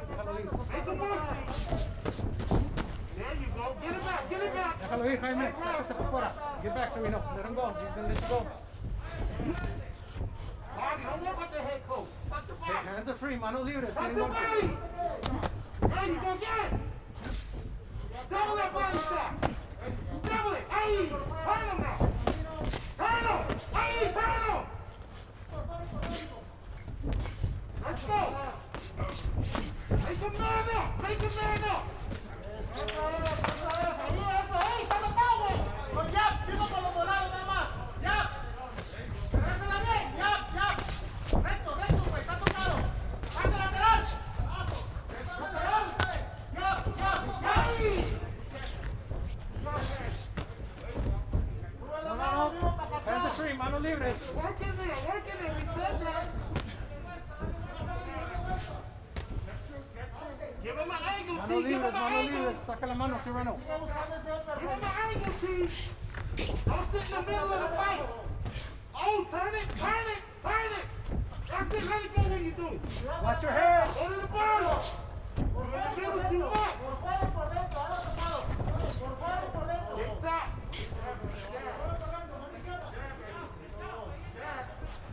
Two. Don't reach for it. Get closer. Manos libres. Tienen golpes. There you go. Get me in there. There you go. Get me. Ay, I like that body though. Dos Gaston.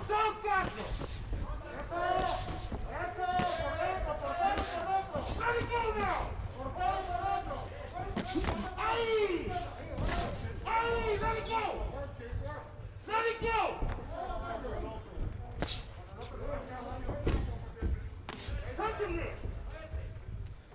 Mano libres, saca la mano, Tirano. 10 seconds, stop at the bell, pare la campana. He's looking at that clock, team. Pare la campana. Use that jab. That's it, make it work. Hazte para atrás. Hands are free, step back and punch. Work in the middle, team. Work in that.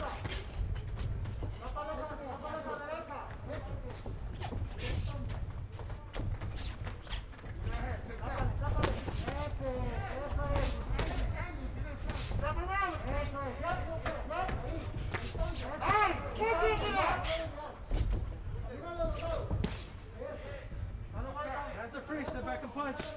Sáquese para atrás. Turn it. Mano There you libres. go. Let's go. Pressure, break, fight. Hey, I like it. Give me the Déjalo ir, double Jaime, hook. sácate para atrás. Double hook. Double hook. Find it. There you go, there you go. Punch up the slide.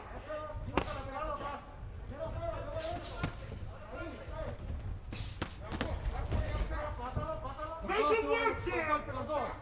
Stop. It's over, Break, man. break, Max. Suban los golpes los dos. Tick tock, baby. Tick tock. Tick tock.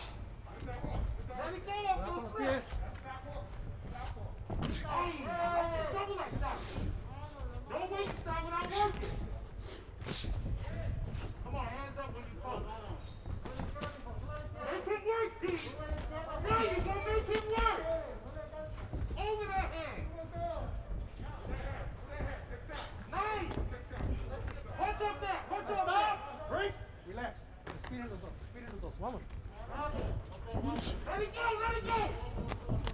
Off the middle. Sácate para atrás, Jaime. Sácate para atrás. Line it and shoot it, champ. It's there. It's there. It's there. Manos libres, manos libres. It's there. Saca la mano, Jaime. Push it back and make it work. Off the middle, team.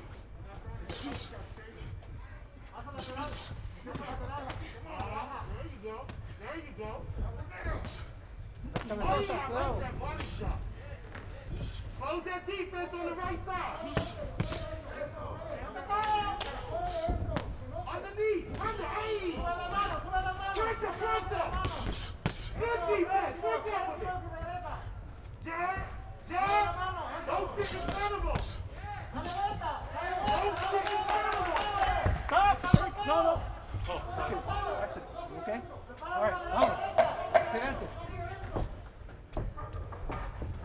Paren la campana. Paren la campana. Baby. Jab your way into it. One time. Manos libres. Punch inside. Pick him up, Toronto. Pick him up. Punch inside. Sidestep it, T. Sidestep it. Hey, ref, he's holding. Keep that right hand up, T. Nice. There you go, work. Oh, yeah, I like that body. Hey, ref. Suben los dos, los golpes. Keep him up. Hey. Give me about 5 of those, T. Give me 5. Hey. Let's go. Don't sit in the middle of that. Hey. Double it, triple it. Triple that. Hey. Sidestep turn. Tick-tock. Nice. Punch off of that. Every time you slide that, you fire. Work. Pressure, T. Don't sit in front of him not punching. Give me 4 then. I said 4. Where's my 4?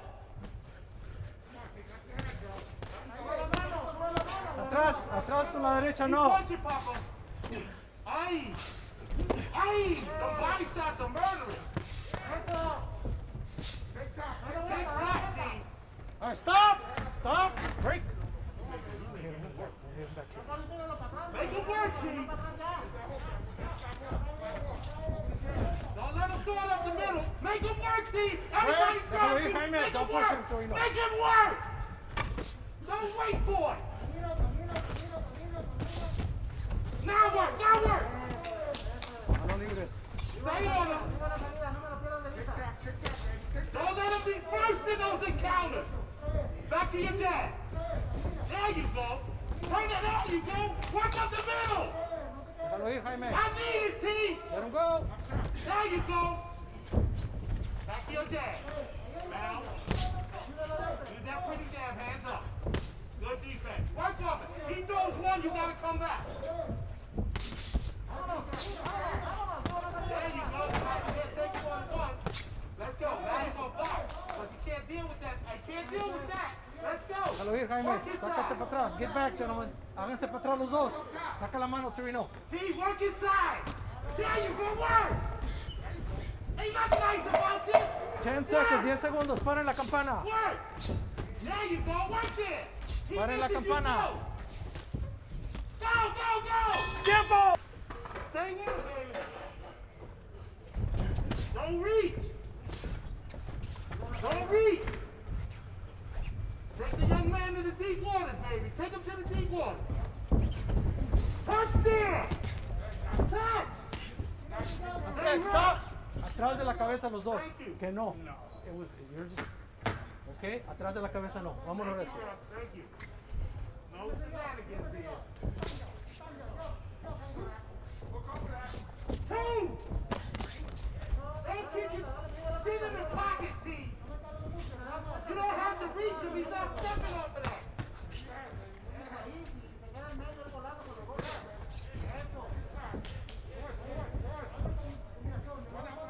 Don't let him breathe, T. Don't let him No le breathe. agaches la cabeza. Don't let him breathe. Atrás de la cabeza no, ya les dije. No, él no te pegó, tú le pegaste. La siguiente te va a costar. Let's go. Your hands are free. Déjalo ir. Let those hands go to the body. Oh, I like it. There you go. Stay on him.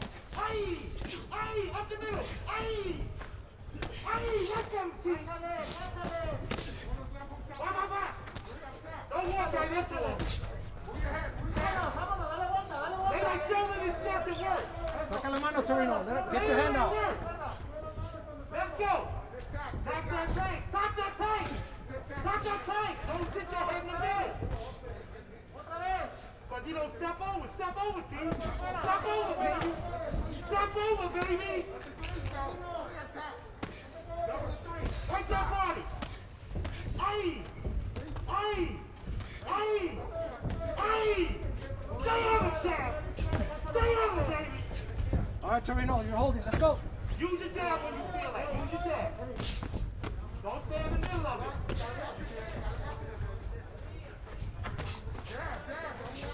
Yeah, get him, T.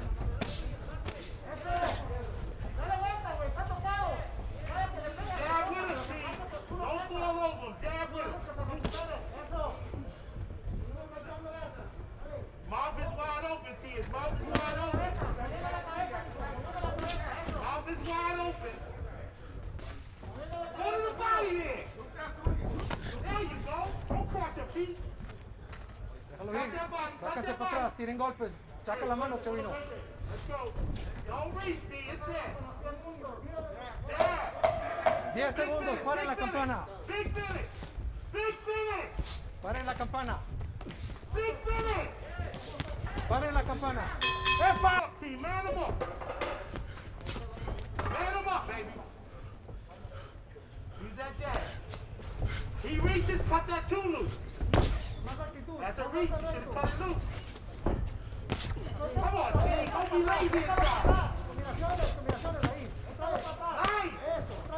Under the body!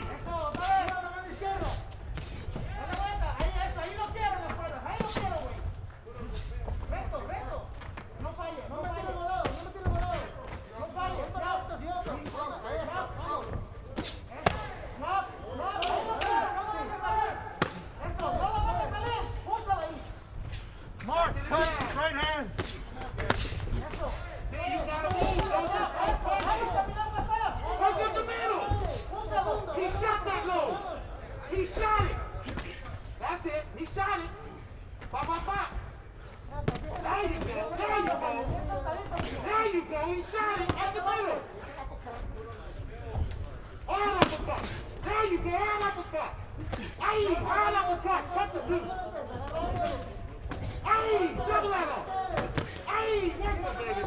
He didn't want that. He didn't want it. Mano libres, mano libres. Take time. Don't just take them. Don't just take them. Slip it. Hands up. Right hand up the catch. Watch him come up too. There you go. Let it go. Nice turn. Let it go. Come on. Close it up and let it go when you're there. Let it go.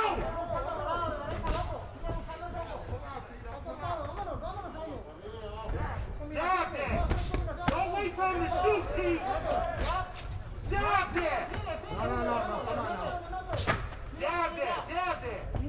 All right, jab there. Where's your jab at? You waiting now, T.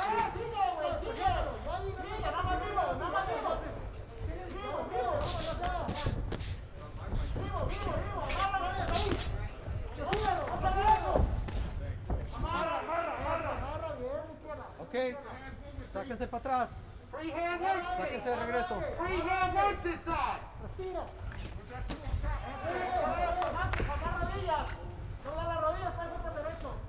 Stop! Time! Time! That's a buck. That's a buck. That's a buck. No, son. It's not. Doc, he's got a terrible cut on his lip. Are we good? That's a buck. One more round. Try one more round. We can continue to fight. You want to let him go? Doc, it's pretty. That cut gets any bigger, he's ruined his fucking career. That's a buck. You want to give him? Let's give him the rest of the round. Okay. Vete para allá. Time in. Box.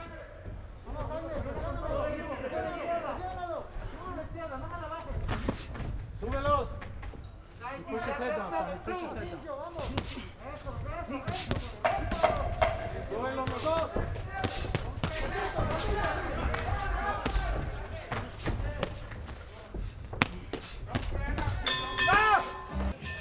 Ladies and gentlemen, at the end of round number 6, referee Raul Cais Sr. calls a halt to this bout, declaring your winner by KO victory. He is still undefeated and still WBO Intercontinental Middleweight Champion, Jaime Munguia!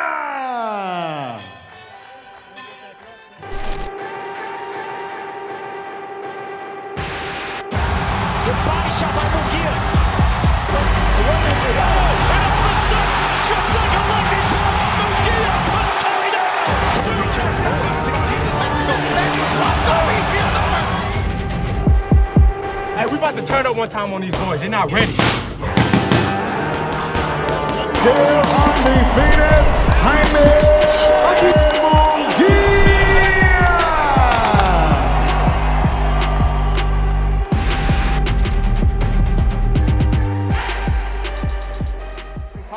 Recibiste las instrucciones. Protect yourself. Protégete todo el tiempo. Give me a clean fight. Una buena pelea limpia. Punches over here gonna be okay. Punches over here van a estar bien. Buena suerte. Good luck. There are a few more polarizing fighters than Jaime Munguia. If you love him, you see a power-punching future star. If you hate him, you see a carefully matched big puncher who has yet to be truly tested.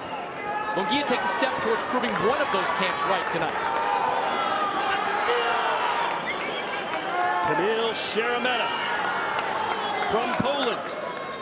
2 weeks notice, stepping in against this Tijuana assassin, Jaime Munguia, scheduled for 12 rounds here in El Paso, Texas.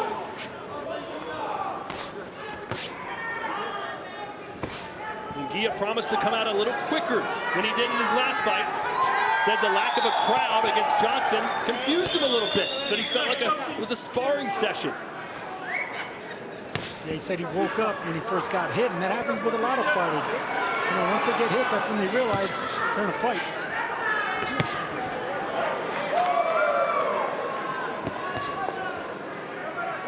Munguia controlling the range, fighting behind the long jab right now, staying patient. Nice jabs here from Szeremeta.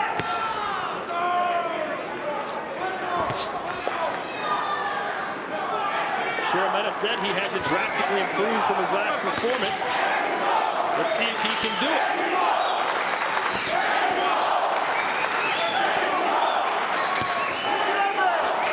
Not only does he think he can win this fight, he thinks he can knock Munguia out because he makes so many mistakes and leaves himself vulnerable, at least according to Sharameta.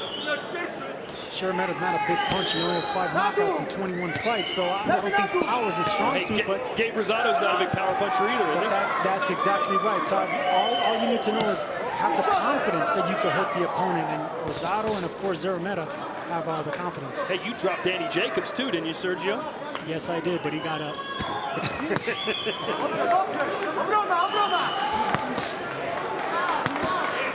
There's that uppercut that Munguia told us that he's going to be looking for. That's his money punch now. He loves that uppercut.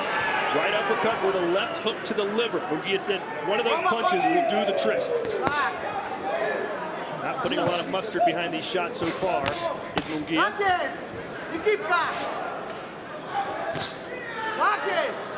Sharameta's a very active volume puncher. He comes forward. He's on that front foot. And Rosado is doing a good job holding his ground, not getting backed up by the bigger Munguia.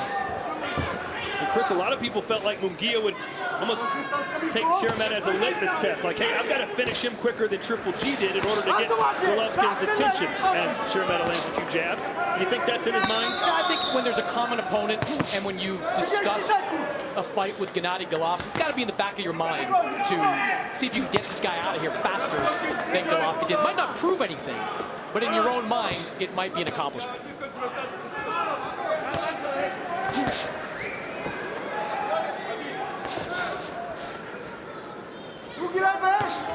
Munguia keeping that range, fighting behind that long jab.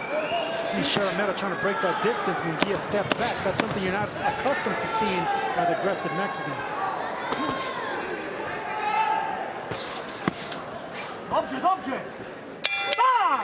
Round 2. Jaime Munguia, the undefeated Mexican fighter, taking on Camille Sharameta. A rather pedestrian first round.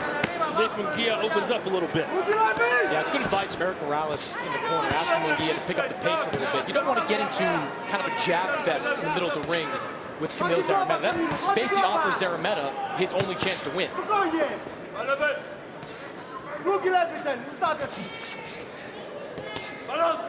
Strategy would think for Sharameta would be to frustrate Munguia, force him into making mistakes, and then capitalize.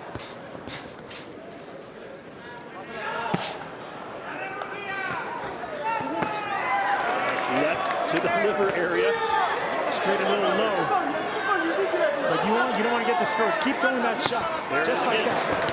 There it is again. And even that one was on the belt line, but as long as you're throwing it on the opposite side of the referee, he's not watching. He can't see that side. No.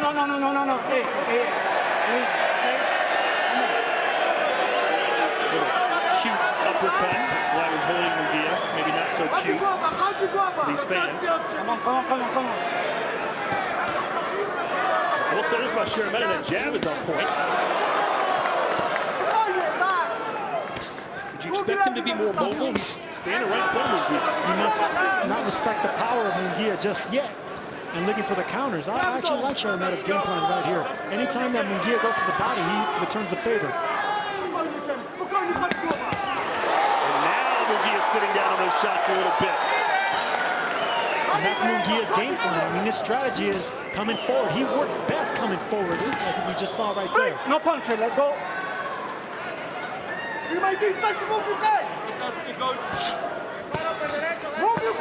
And not for nothing, Sharameta fights best coming forward. He's a volume puncher. He's not a power puncher, but he fights back best on the front foot.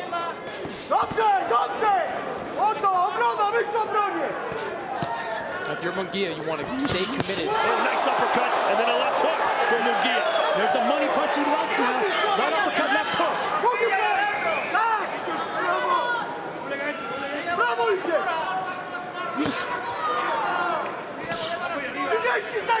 Good stab to the body there. I was saying, if you're Munguia, stay committed to those body shots. Sharameta's keeping that guard up high. You want to get underneath that and set up those big power punches. And stay committed behind that long jab, moving your waist, moving your upper body if you're Munguia. No. Let it go.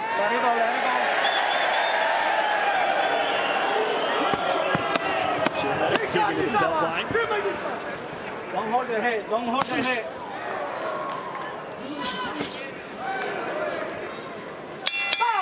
Round 4, we are in El Paso, Texas. Round 3 rather. Jaime Munguia in the white with red trim. Sheremeta, similar colored trunks. He's got on the black shoes. A couple good body shots to open the round for Munguia.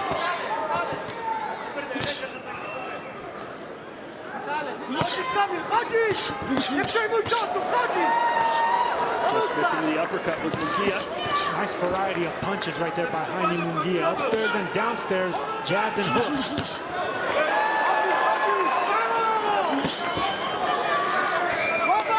Sheremeta is there to be hit, Sergio. I'm a bit perplexed as to why he hasn't tried a more boxing-first strategy. Well, Sheremeta fights with the hands-up defense. He usually comes forward with the hands-up, and offense is his defense. Both these fighters like coming forward.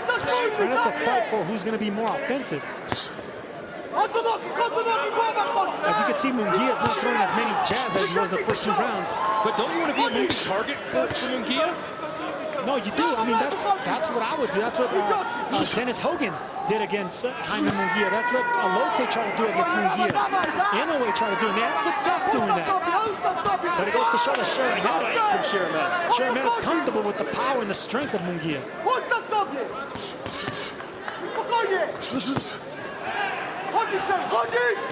No. Let it go.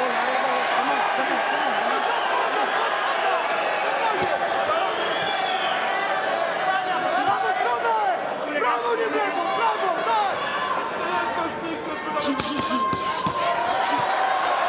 Most of those were blocked by the Polish fighter, so he's now in with the crowd roars their approval anyway. You know, all the attention paid to the defense of Jaime Munguia. He continues to insist that both he and Eric Morales believe offense is his best defense. Specifically, when he's coming forward, they believe that waist movement makes him a more difficult target to hit.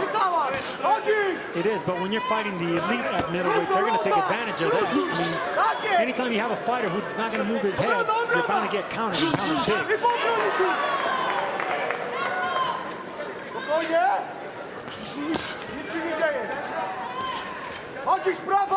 No, let it go.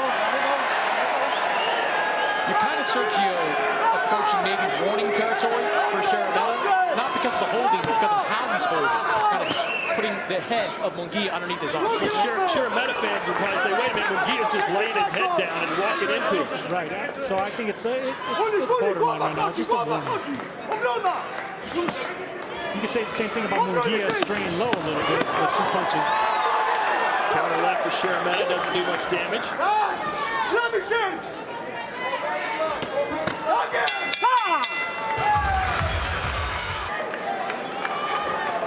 All right, Chris Mannix, how do you have it through 3 full rounds? I've got 29-28 in favor of Jaime Munguia. I gave the first round to Sheremeta. There you see again, Munguia, before the referee could step in, lands a nice quick body shot.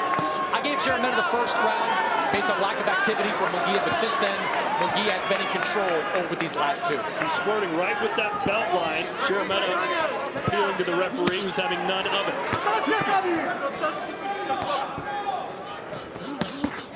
And there is Eric Morales in the corner of Jaime Munguia. And what do you make of that partnership so far, Chris? I think it's been excellent. I mean, look, you've got an offensive fighter in Jaime Munguia. You want to maximize that offense. You could bring in a more defensive-minded coach. Virgil Hunter comes to mind. But if you're a young fighter like Munguia, bring out the best of that arsenal. Eric Morales was a tremendous offensive fighter. He danced with the girl, brought you to the dance. Offensive weapons got Munguia a world title at 154, and it's helped him become a star in Mexico. And he's doing pretty well here against Sheremeta. There's a rare angle that you never see from Munguia. There's an uppercut. It was a left uppercut this time. I like the fact that he got an angle on Sheremeta. He switched off. That takes footwork. Sergio, Sheremeta's landing some punches, but I don't know that standing in front of Jaime Munguia and just trading with him is a sound strategy. It's not. Even when your hand's up, you can see his face getting really red. I mean, those punches, whether they're blocked or not, have an effect on you. Not only that, but you're giving the bigger, stronger fighter confidence to come forward because he's landing something, even if it's on the outside of the gloves. Sharameta already looking fatigued, taking deep breaths. You see there, his mouth is wide open. He did take this fight on 2 weeks' notice. I would love to see Munguia double up on those body shots on one side. If Sharameta is not in the best condition, it's the body shots that are going to take this fight for him. Chris, if I told you, a nice right uppercut. If I told you before the fight, Sharameta is going to stand right in front of Jaime Munguia, what would you have said? Tell him he didn't learn much from the Gennady Golovkin. He is flirting with disaster, but maybe he knows something we don't know. There's a rare ray of sunshine.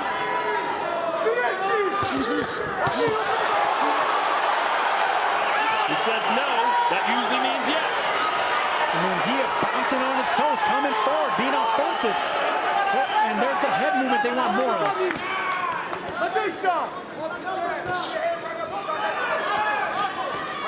Like even those were clean punches, as you were mentioning, Chris, but there's no damage being done whatsoever. On the other hand, Munguia much more deadly power.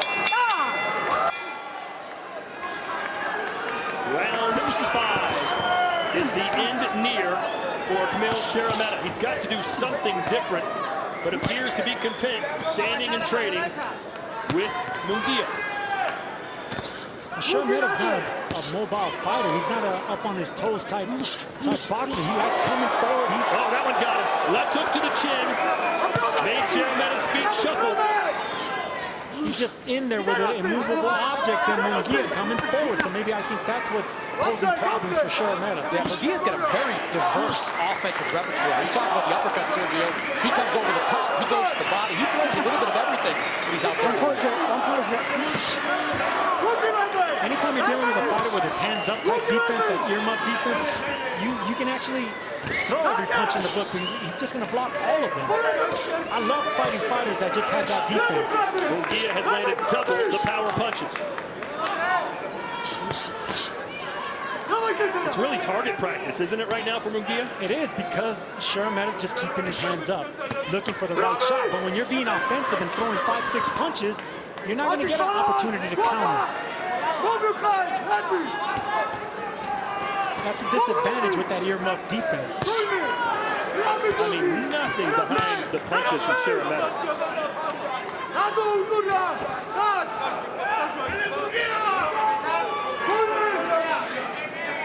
See, if you're going to have that defense, you need some waist movement at least. That way you can explode on your opponent. But if you're just upright with your hands up, you're an easy target.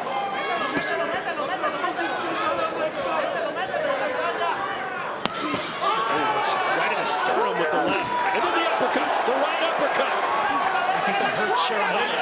I got him. No protest. Let's go. There's a clean right hook to the left side of Sharameta's body. Well, if there's one thing we didn't learn about Sharameta against Triple G, it's that he can take a beating.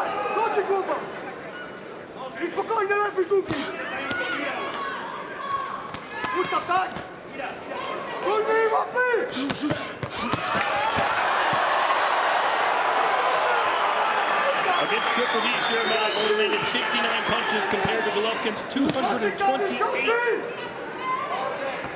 I love that jab that Munguia's throwing to the torso of Sharameta, because that's opening up the looping shots, just like he tried there.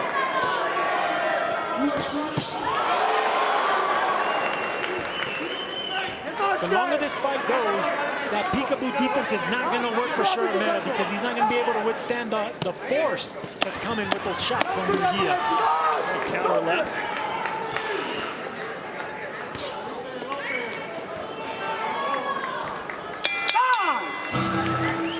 Back more than just a couple of jabs here or there. He is a stationary target for Munguia just to tee off. Earlier you had Sharameta winning one round, Chris. Has he won another one since? No, I've got 4 rounds to 1 in favor of Jaime Munguia, 49-46, and not difficult at all to score these last 4 rounds. Correct me if I'm wrong here, but I don't see any path to victory for Sharameta. Doesn't seem like he's got knockout power, and he's not winning rounds. Yeah, and he's not fighting the fight of a boxer who doesn't have power in his fist. But like he said, he feels he can knock out Munguia. So, I mean, ignorance is bliss sometimes. Good line. I'm also reluctant to make any kind of sweeping declaration after we watch Gabe Rosado flatten Bektemir Melikuziev. Excellent point, You're just joining us. Knockout of the year contender in the co-main event. Gabe Rosado only landed 10 punches through 4 rounds. One of them was a home run bomb to beat Bektemir Melikuziev. And when you're facing defensively challenged fighters, all it takes sometimes is one punch. And it doesn't necessarily have to be the biggest punch. The toughest punch they recover from are the ones you don't see. Shermeta's seeing a lot of them, and they're all hitting him right in the face.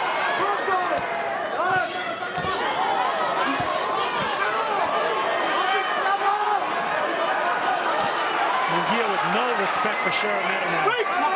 Pushing him, coming straight forward, throwing every punch in the book. Oh, what a big uppercut. Best punch of the fight, and now Shermeta really looks like he's hurting. I don't feel this fight's gonna last much longer, guys. The referee's been taking a long look at Shermeta through this. No knockdowns up until this point, but the referee may decide Shermeta's taking enough punishment. Yeah, he's getting closer and closer, isn't he? Closer and closer. Shermeta does answer back. This crowd wants blood, though. 2-3 left hooks by Shermeta. Boy, he just missed. He just missed with that uppercut. Under a minute to go here in round 6. This very well could be the last round of this fight.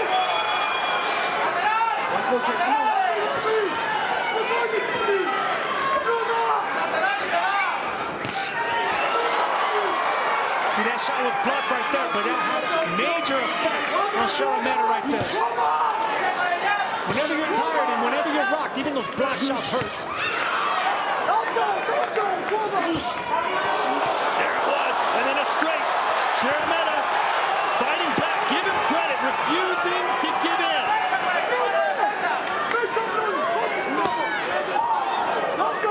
This has turned into a showcase fight for Jaime Munguia. Look at all the different kind of punches I can throw. I think you're going to see a warning to the corner of Shermeta after this round that if he doesn't show the referee something, the referee's going to stop. How we doing? You okay? Finish for you. That's it. There it is. It's over. And that is it. On his stool. Jaime Munguia doesn't know yet. Now he does. It's over. That'll go down as a knockout. Jaime Munguia, 37-0 with 30 KOs. Rafael Ramos puts a halt to this contest with a wave. The official time comes to you. 10 seconds into round number 5. Your winner by TKO, ladies and gentlemen, and still undefeated,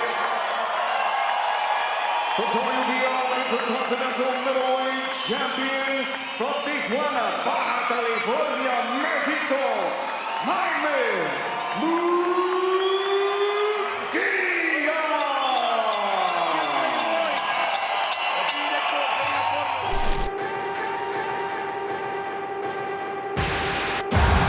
Body shot by Munguia. And all of a sudden, just like a lightning bolt, Munguia puts Coria down. 16 in Mexico. Then he drops over here. Hey, we about to turn up one time on these boys. They're not ready. Still undefeated, Jaime Munguia.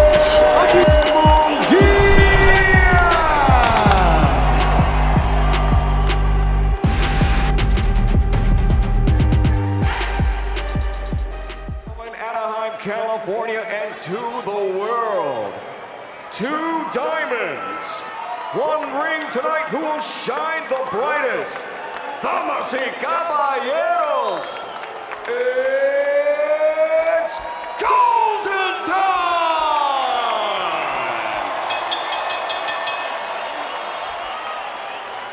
Introducing to you first tonight, fighting out of the blue corner, the challenger, standing with Hall of Fame trainer Freddie Roach and Marvin Somodio. Tonight, wearing the colors of the Los Angeles Lakers, white, purple, and gold, he officially weighed in 159.4 pounds. This veteran warrior enters this contest with a record of 41 pounds, 26 victories, 15 wins coming to you by way of knockout, 13 defeats with 1 draw. Introducing to you the 2-time middleweight world title challenger, hailing from the city of brotherly love, Philadelphia, Pennsylvania, and proudly representing Puerto Rico, here is King Gabriel Rosado.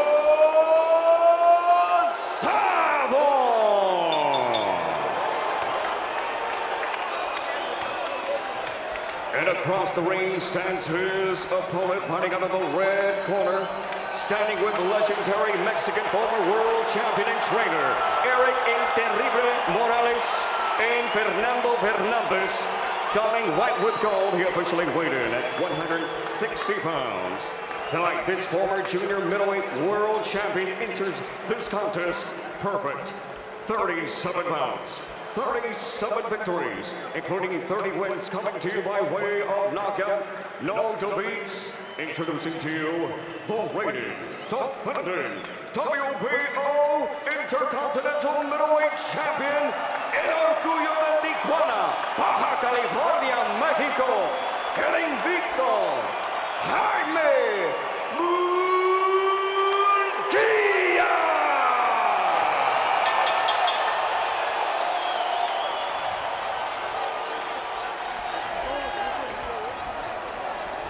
Gabe, right here, Gabe. Facing me, facing me.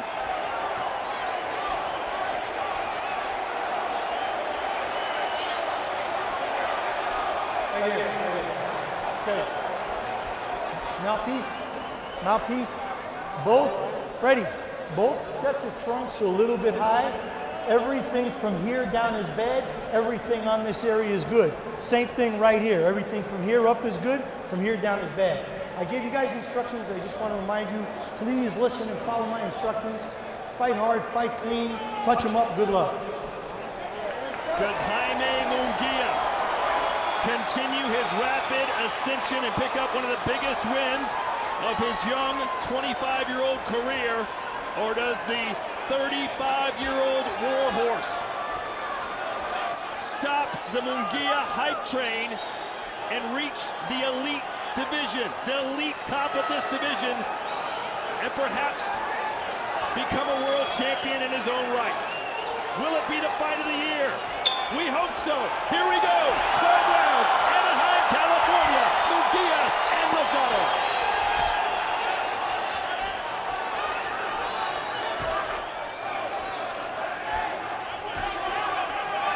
Munguia back down to 160 after fighting at 168 in his last 3 bouts. He looks like he's holding the weight pretty well. I was about to say, both these fighters are really big middleweights. Gabriel Rosado coming from 154, but about 6 foot, wide back, muscular, but Munguia looks a little bit bigger in there still.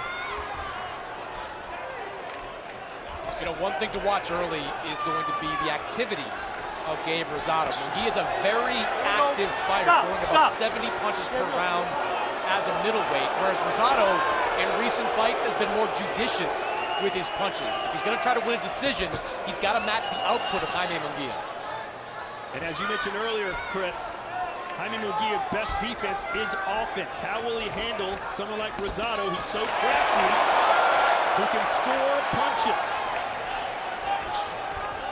If Rosado starts backing up Munguia, you could tell that's going to be success there. But Munguia doesn't fight as good on the back foot like he does on the front foot. You know, I think a key for these early rounds for Rosado in many ways is going to be survival. I mean, Munguia is a fast starter. He's the younger fighter, whereas Rosado, he's shown some resilience later in fights. Against Maciej Sulecki, he knocked him down in the later rounds. Against Peter Quillen, he had more success in the later rounds. So Rosado wants to take this fighter in Munguia into deeper waters. Munguia looking really sharp. Little heavy foot feints, his jab popping up nicely. You know, real fluid with his combinations right now. And I like how he's jabbing Rosado to the gut too. You don't see that too often from the bigger, taller Munguia. Nice uppercut there from Munguia, which grazed the head of Rosado.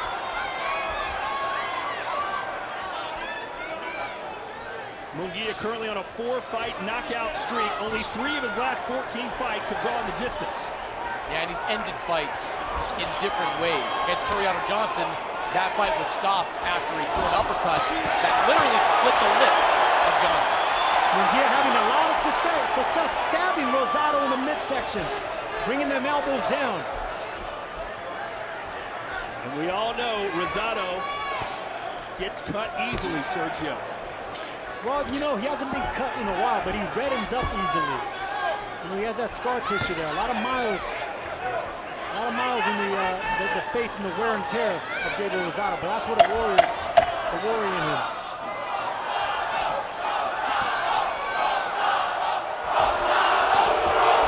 Nice right hand there for Gabriel Rosado to end the first. This is Puerto Rico battles. Wilfredo Gomez, Salvador Sanchez, Cotto versus Canela, De La Hoya versus Trinidad.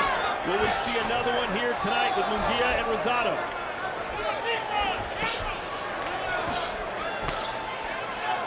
Round 2 scheduled for 12. Munguia telling us if Rosado stands in the middle of the ring and trades with me, it'll be a short night.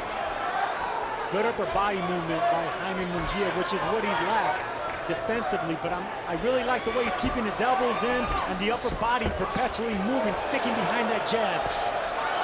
That looked like a clash of heads, and Munguia got the worst of it. He's trying to blink the left eye. You know, a little too much headhunting from Gabe Rosado early on. They talked all week about the need to soften up the body of Jaime Munguia, to slow him down. And so far, it's Munguia throwing the lion's share of the body shots. Yeah, it was Freddie Roach who was saying, I'm not impressed with Munguia's body at all as he unleashes a flurry there. And Munguia concentrating on speed.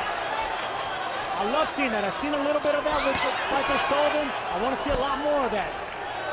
Don't load up on the shots. Don't smother yourself if you're Munguia.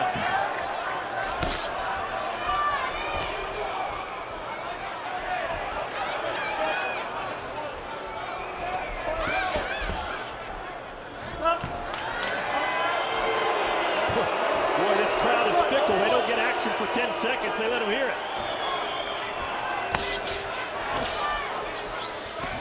Nice jab, timed perfectly by Rosado as Munguia was lunging in. And that's the kind of counter shot that Gabe's going to need to land all night long. Munguia comes charging in and starts throwing punches in volume. Gabe's going to land those sharp shots. Munguia currently ranked as the #1 contender for Demetrius Andrade's WBO belt, as well as being the #1 contender for Jamal Charlo in the WBC championships. He can fight whoever he wants to, Chris. Sorry, I have a bit of a panic attack when I hear Charlo and Andrade in the same sentence. Andrade will be fighting next week right here on DAZN. But right now, a good one heating up. Munguia doing the right thing, not letting Rosado control the tempo of the fight. The first half of that second round, Rosado was doing well with that jab. Munguia playing with the combination, putting the pressure. Don't let the older fighter fight at his pace.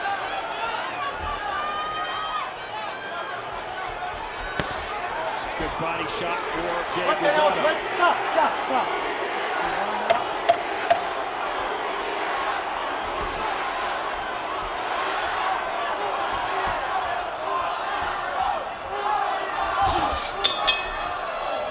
You know, a little bit of a subplot between the corners of Munguia and Rosado. Eric Morales, of course, trains Munguia. At the weigh-in, he was yelling at Freddie Roach, "You can't beat me." To which Freddie said, of course, after training Pacquiao, beating him twice, "I already did." Maybe he meant this weekend. I'm sure he did. Sergio, does this fight look the way you thought it would? The way I expected and I hoped that Rosado was going to come out, yes, it did.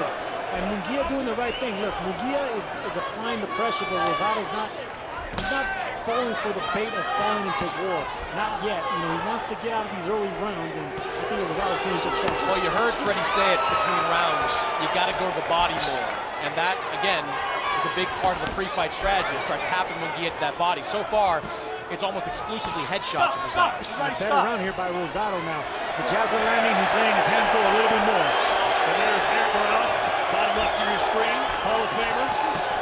Like, he's he's done a nice job with Munguia over these last 4+ fights. I think he's improved his offense. His uppercut is really coming along, and that jab has become a more effective weapon over the last few fights. Couple good 1-2s there from Rosado. Yeah, Rosado's doing the right thing by not letting Munguia break the distance and keeping him at the end of the jabs.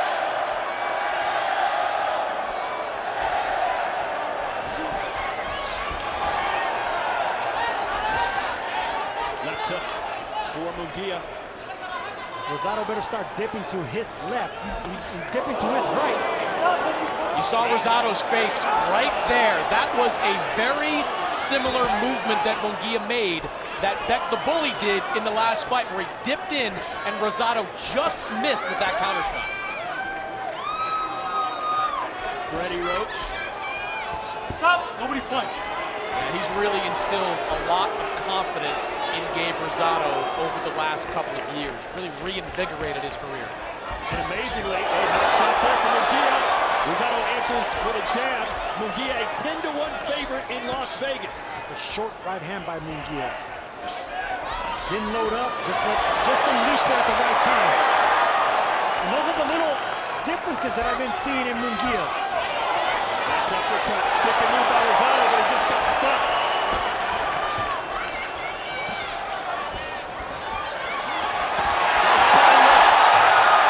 Rosado had to get on his bike quick to get out of trouble.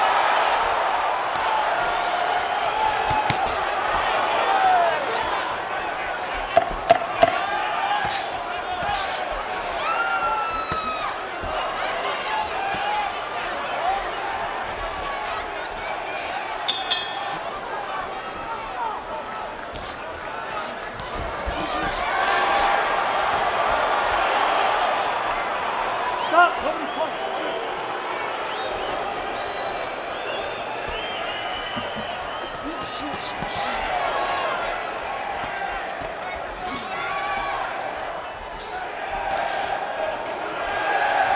Rosado planting his feet, not backing up as easily anymore. He's staying on the inside. I think he wants to get some respect out of this round. Both men utilizing their jabs. But notice how Rosado's not backing up anymore. He's standing flat-footed, trying to get some leverage into an overhand punch. And there it is right there. Left hook around the guard of Munguia.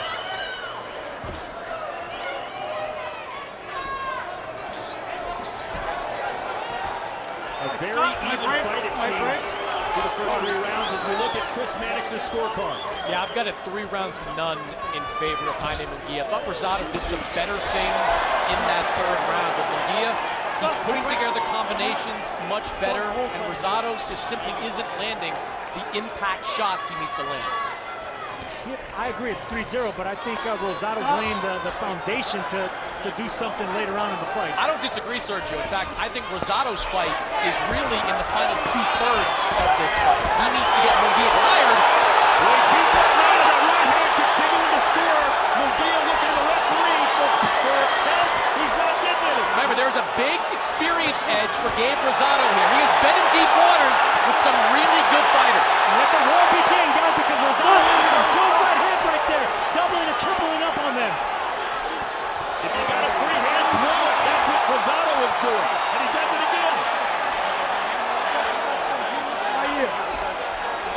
Jack Reese said he's hitting in the face. This crowd is definitely big right hand for Rosado.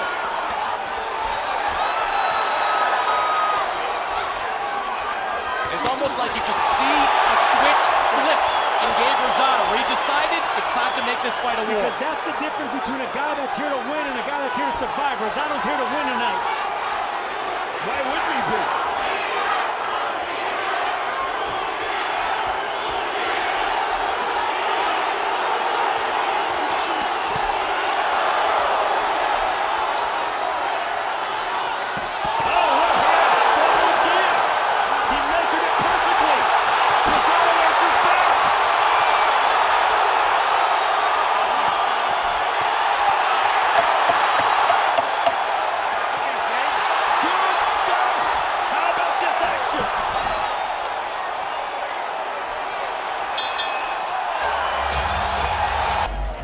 Look at him in the corner, his mouth's open, He was breathing heavy between rounds.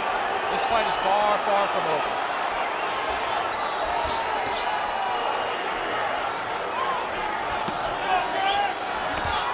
You look at their records, Munguia has 37 pro fights. Rosado has 40. But the experience edge goes to Rosado based on the level of competition he's been in there with. Absolutely, he's been there with some big names. Munguia has some solid names on his resume, but the experience factor is all gave Rosado, and he knows how to fight in the trenches and survive a tough fight. And he knows perhaps how to pace himself better. Munguia, as Chris mentioned, breathing heavier. As we jump back into Chris's scorecards, did you give Rosado round number 4? No, I didn't. I thought Munguia won it with the way he fought the last 30 seconds of that round. You saw in some of those replays, some of those clinches, Munguia did a decent job of tying up, avoiding a clean shot, whereas in that final 30 seconds, I thought he landed some good combinations, but I do think Gabe changed the momentum of this fight a little bit in that last round. I'll put him on the side.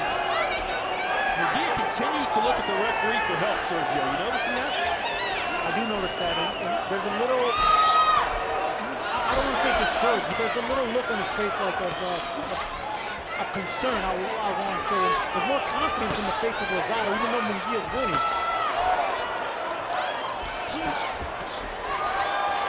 Maybe it's the young, old bull factor, is the fact that Munguia's, respecting Rosado a little bit too much, but Munguia is doing exactly what he needs to do, moving that upper body and digging away when he gets close and breaks that distance. From Rosado, right hand, left hand. Beautiful combination by Rosado, not staying in front of Munguia afterwards. He gets the job, the punches, and then pivots away.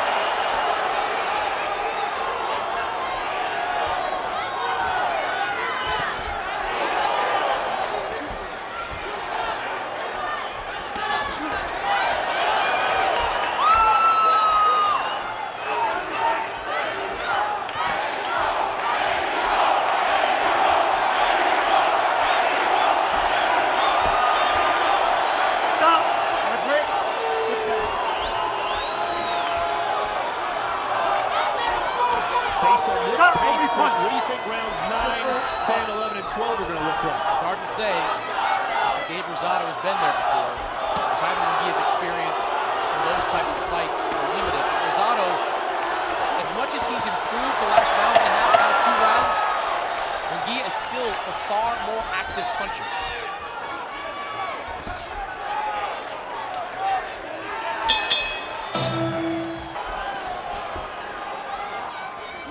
So Chris may have it a shutout for Munguia so far, but it still feels like a very close fight.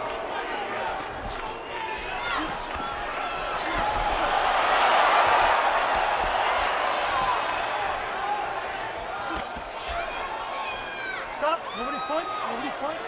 Run out.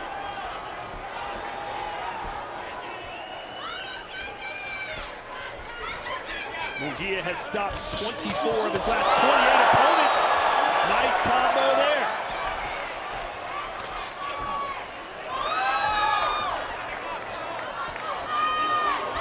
Munguia's shown the ability in recent fights. Oh, big right hand for Rosado. Stop. Best punch of the fight, perhaps.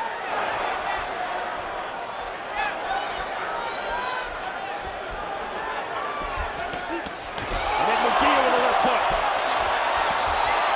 Got him again.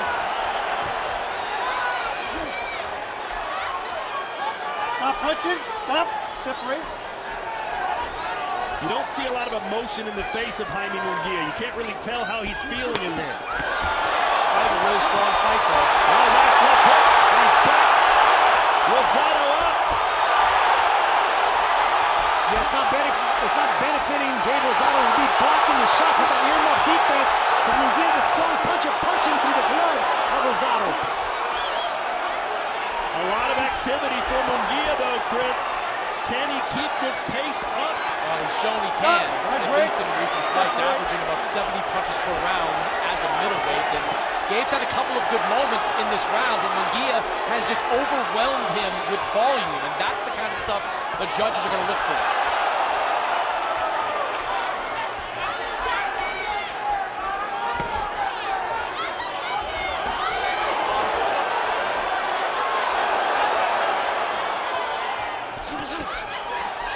telling us yesterday, I'm always looking to set traps. And you could see it. I mean, look at the eyes of Rosado. He's thinking the entire time in there, what counter can I land on this youngster? Just like that. Tried that left hook right there, but Munguia's doing a good job keeping that hand up every time he's letting the other go. Good technique on Munguia's part.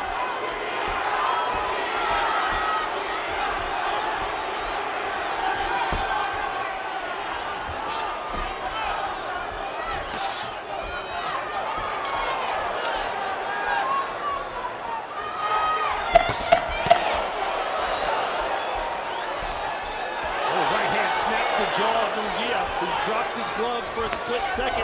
Rosado made him pay.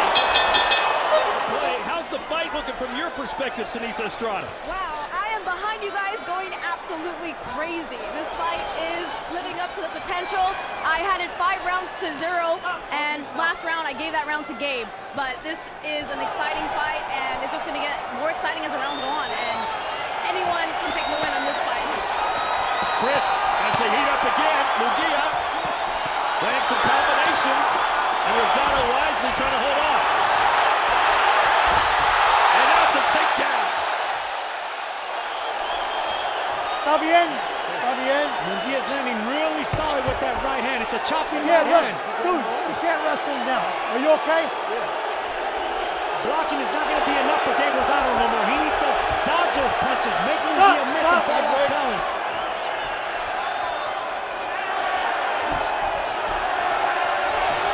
We are at the halfway point of this fight.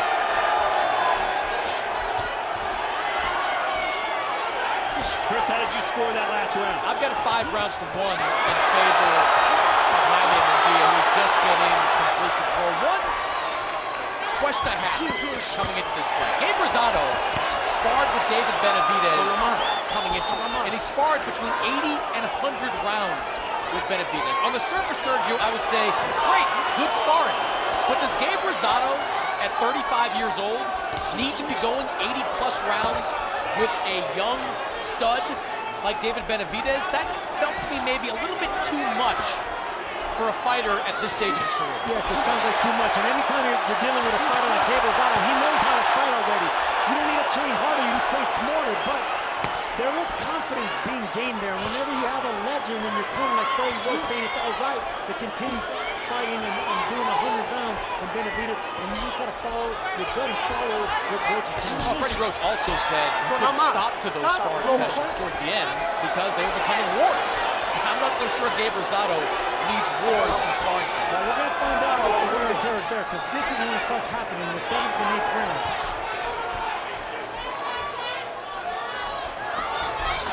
Oh, nice right for Gabe Rosado on the inside. And this is what I want to see from Rosado in the second half of the fight, backing up Munguia. Munguia doesn't fight as good on the back foot, but he does on the front foot, and Rosado doing an excellent job backing up Munguia here in this round.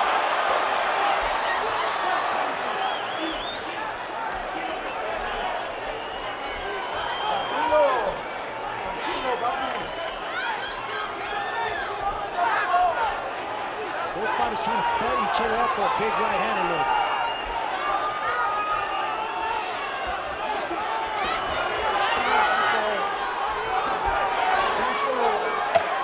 Rosado talking some smack on the inside, cut him with an uppercut.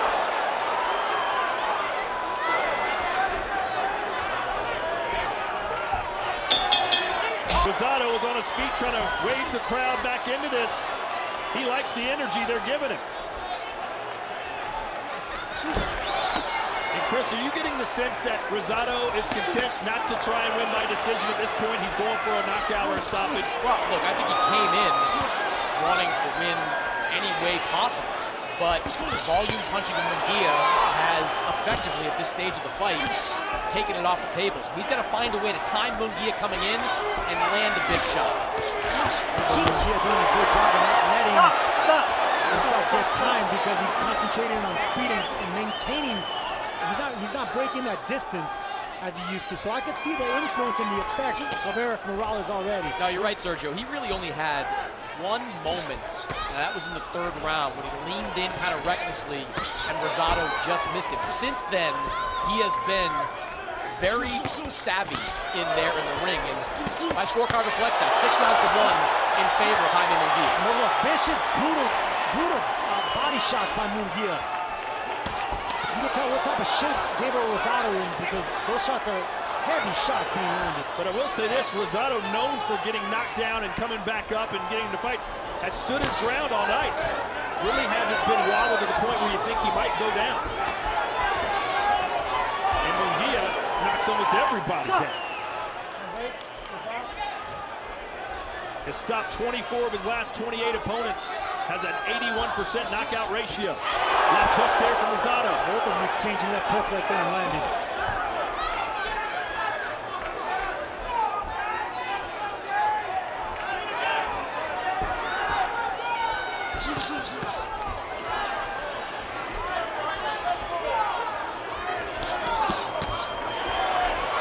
Still just not enough body work from Gabe Rosado. The best way to slow down this output from Munguia is to dig into that body. He really hasn't done it as often as he should. Let him go, Gabe. Let him go, Gabe. Stop. Nobody punch. Box.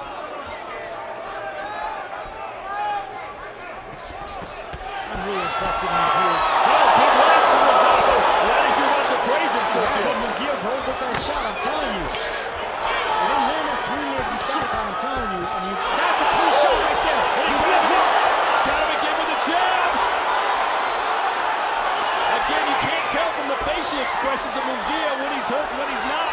I think that right hand finally hurt Munguia. Stop. Nobody punch.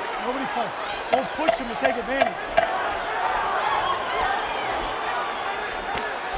Left hook, lunging left hook. Rosado, who's now starting perhaps to get more confidence. 2/3 of the fight had to be Rosado's. Well, we're now in that final stage.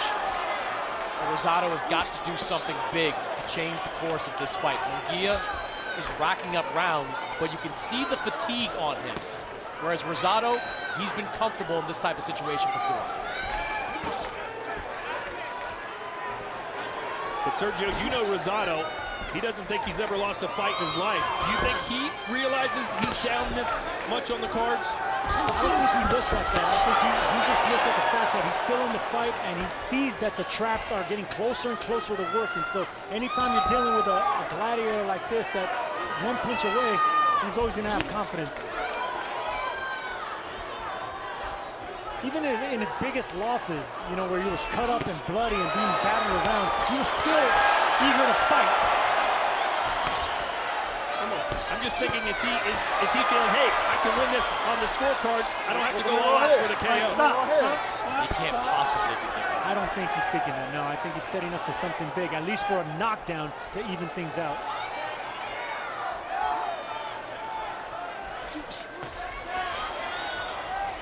And people watching might look at Rosado's record and say, look, he's not a big puncher. How is he going to score the knockout? And you're right. He's not a one-punch type of guy traditionally, but he is a big counter-puncher. We saw that against Melakuziev. Sergio, you talked about your sparring experience with Rosado. Good action here from Munguia. Comes to life, eats a jab. Yeah, well, Rosado lacks some power. He makes up with his timing. And timing can hurt you, man.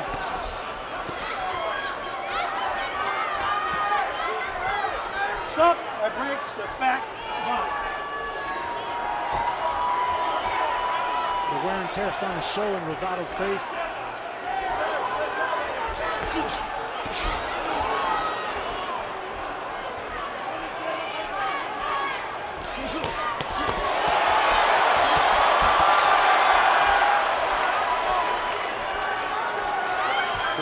Seconds left here in round 9. Good right hand from Rosado and another one. Munguia fighting off the ropes. Good chopping right hands by Rosado, has Munguia going backwards now. Yeah, that first right hand looked like it caught Munguia on the temple. And we know the impact of those kind of shots. Look, Mark, it's split. I'm letting it go.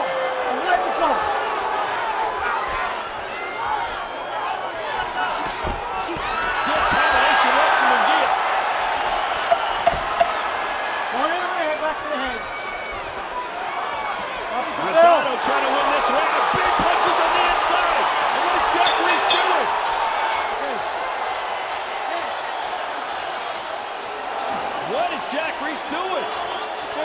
Knock the bullshit off. No, I didn't hit the ground. Listen, stop. Freddie, he's bordering with all this bullshit getting points. Nice jab there from Rosado. We apologize for some of the colorful language you've been hearing. Stop, stop, stop, stop. My break. That's right hand on the inside from Rosado. It looks like there may be a split or a rip in the gloves, Chris. They brought a second pair in, but apparently Jack Reese doesn't think they need to make a change. Yeah, they brought a second pair in. They're about to take Rosado's gloves off. But then the corner was reminded Stop. it was okay, I'm going to let it go. So keep an eye on that. And there's a lot of things that can go wrong with split gloves, Sergio. No, absolutely. But I love that decision by Jack Reese because the fight is a close fight. Gabe Rosado was in this fight, and Jack Reese senses that at the end of that round he was having some success. So the glove has nothing to do with the action. Great call by Jack Reese.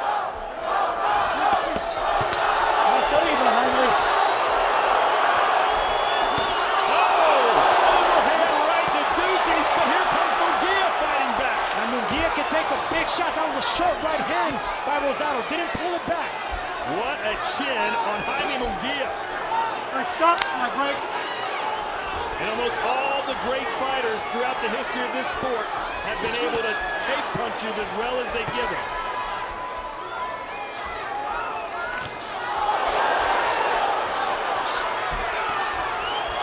Clubbing right hand again from Munguia.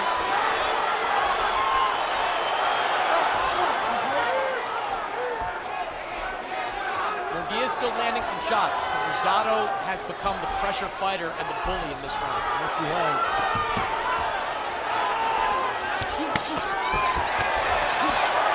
And anytime Munguia unleashes, like he's doing right there, Rosado comes right back, or he does that, smothers the attack.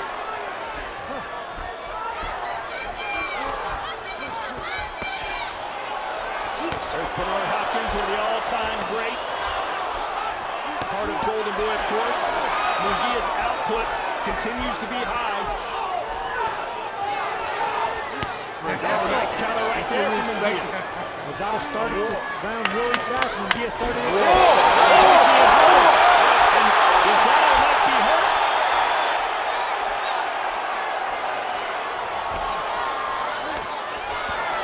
Freddie Roach telling Rosado, we need to win this round big. He's not doing that.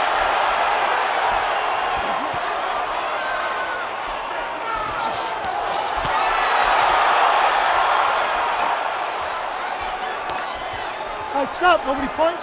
Step back. Stop the bell. Oh, big step in right hand for Rosado. Catches him again. Even in the rounds he loses, Sergio, he finds a big moment. And you see Sergio just a split second late Stop, for break. Rosado to follow Stop. up on that. He landed that chopping right hand, and there was a pause. If he lands that shot, he has got to hunt him down. 250 landed punches by Munguia, the most ever landed on Rosado in his career. Sinisa Estrada, what do you see?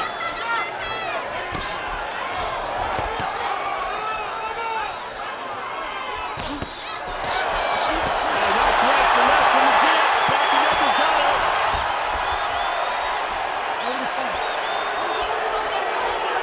Very effective, and it's just non-stop. Oh, Munguia's got him rattled. He's got him rattled. Hitting him again, he's going to the body. Rosado still hoping to land that one big right hand, though. Man, Jaime Munguia is a really fun fighter. My break. Step back.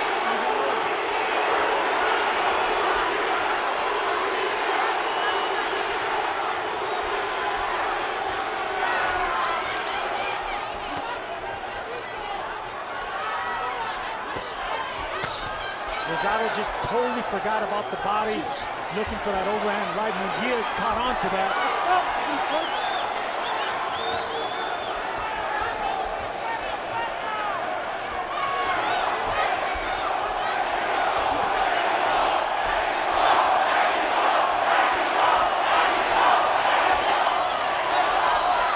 Sinisa Estrada, what do you see? Incredible fight, guys. I love it. 8 rounds to 2. Munguia, this is what boxing is all about. All-out action, 12 rounds. It's incredible, incredible fight. And Coria's combination punching is just very effective and pushing Rosado back. Rosado's doing a great job when he comes forward and pushes Munguia back. But so far, it's not lasting too long as far as Rosado pushing Munguia back. Munguia's coming back with combinations and throws 3, 4, 5 punches at one time. And now Munguia again on the front foot. Rosado's starting to bleed. The championship rounds here in Anaheim. This fight living up to the billing. Mexico versus Puerto Rico.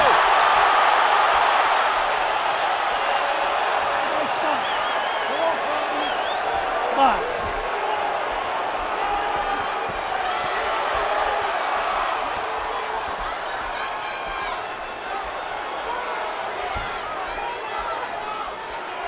Let him go.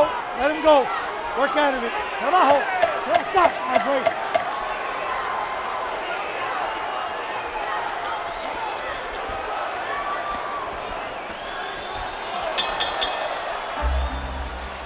One round left. The younger former champion in Jaime Munguia. They've given her all for 11 rounds. 3 minutes left. Chris, how do you have it?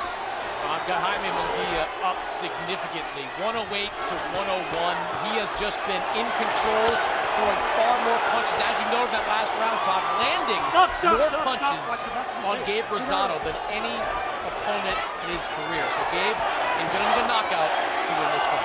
Well, Jaime Munguia is not only throwing a lot of punches, but he's landing at a high percentage. And usually, for a fighter like Rosado to try to catch him in between the shots, he needs Munguia to slow down. Munguia is not slowing down, not giving him that opportunity. Munguia wants a knockout. Sergio, you brought this up earlier, but those Munguia shots are just going right through the guard of Gabe Rosado. These are some hard shots, from the jabs to the counters. Everything he's throwing is with bad intentions. And the right hands are landing cleanly on Rosado now. His face is battered and bruised. The most shots he's ever taken. I mean, this is probably, you know, this is the last hurrah for Gabe Rosado, but what a warrior. I mean, I'm humbled watching him. Stop. You're the one holding. Well, you can never count Gabe Rosado out of any fight. And there's still 1:40 to go. He's still trying. Of He went for course. the home run right there in the right hand. Of course. But like I said, Munguia's already caught on to that right hand. Rosado totally forgot about the body, and that was part of the game plan, I believe. He had success backing up Munguia, but he just forgot about the body shots and forgot about the jab. And Munguia's taken some big shots from Rosado, but what he hasn't done has given Rosado a chance to land those big counters. That's what Gabe was looking for throughout this fight, and has not been there up until this point. And not for nothing, Munguia, even though he looked tired, the technique is still there. Rosado can't catch the left hook because the technique is still there for Munguia as well. And Chris, there's always been questions about Munguia. Had they just match-made him right up through the rankings? Is he really as good as people think he is? What say you after this? Well, there are always going to be questions about Munguia given how often he gets hit, but this is the most experienced opponent that he has faced in his career. Gabe Rosado has fought at a world-class level. Jaime Munguia is giving him a pretty good beating. Eric Morales has been the difference in this new side of Jaime Munguia. Just slight tweaks. He hasn't become anything. It's not over yet. Just like in that Maciej Sulecki fight, I mean, it came down to the wire where Gabe Rosado almost had him out in the last round. They wanted a war. They gave us a war here in Anaheim. What a fight! Jaime Munguia and Gabe Rosado. Ladies and gentlemen, after 12 rounds of championship boxing here at the Honda Center, this, without a doubt, is Fight of the Year. A big round of applause for both of our warriors. Here in the ring, representing Mexico and Puerto Rico. And now we go to the judges' scorecard. Here are the totals. Judge Raul Caiz Sr. has the bout 118-110. Judge Zachary Young has the bout 119-109. And Judge Max DeLuca scores the bout 117-111. And still, the reigning WBO Intercontinental Middleweight Champion, el orgullo de Tijuana, Baja California, México, el invicto, Jaime Munguia.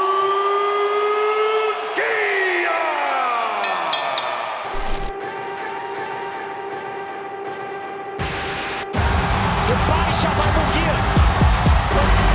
And all of a sudden, just like a lightning bolt, Munguia puts Coria down. 16 in Mexico. And he drops over here. Hey, we about to turn up one time on these boys. They're not ready. Still undefeated, Jaime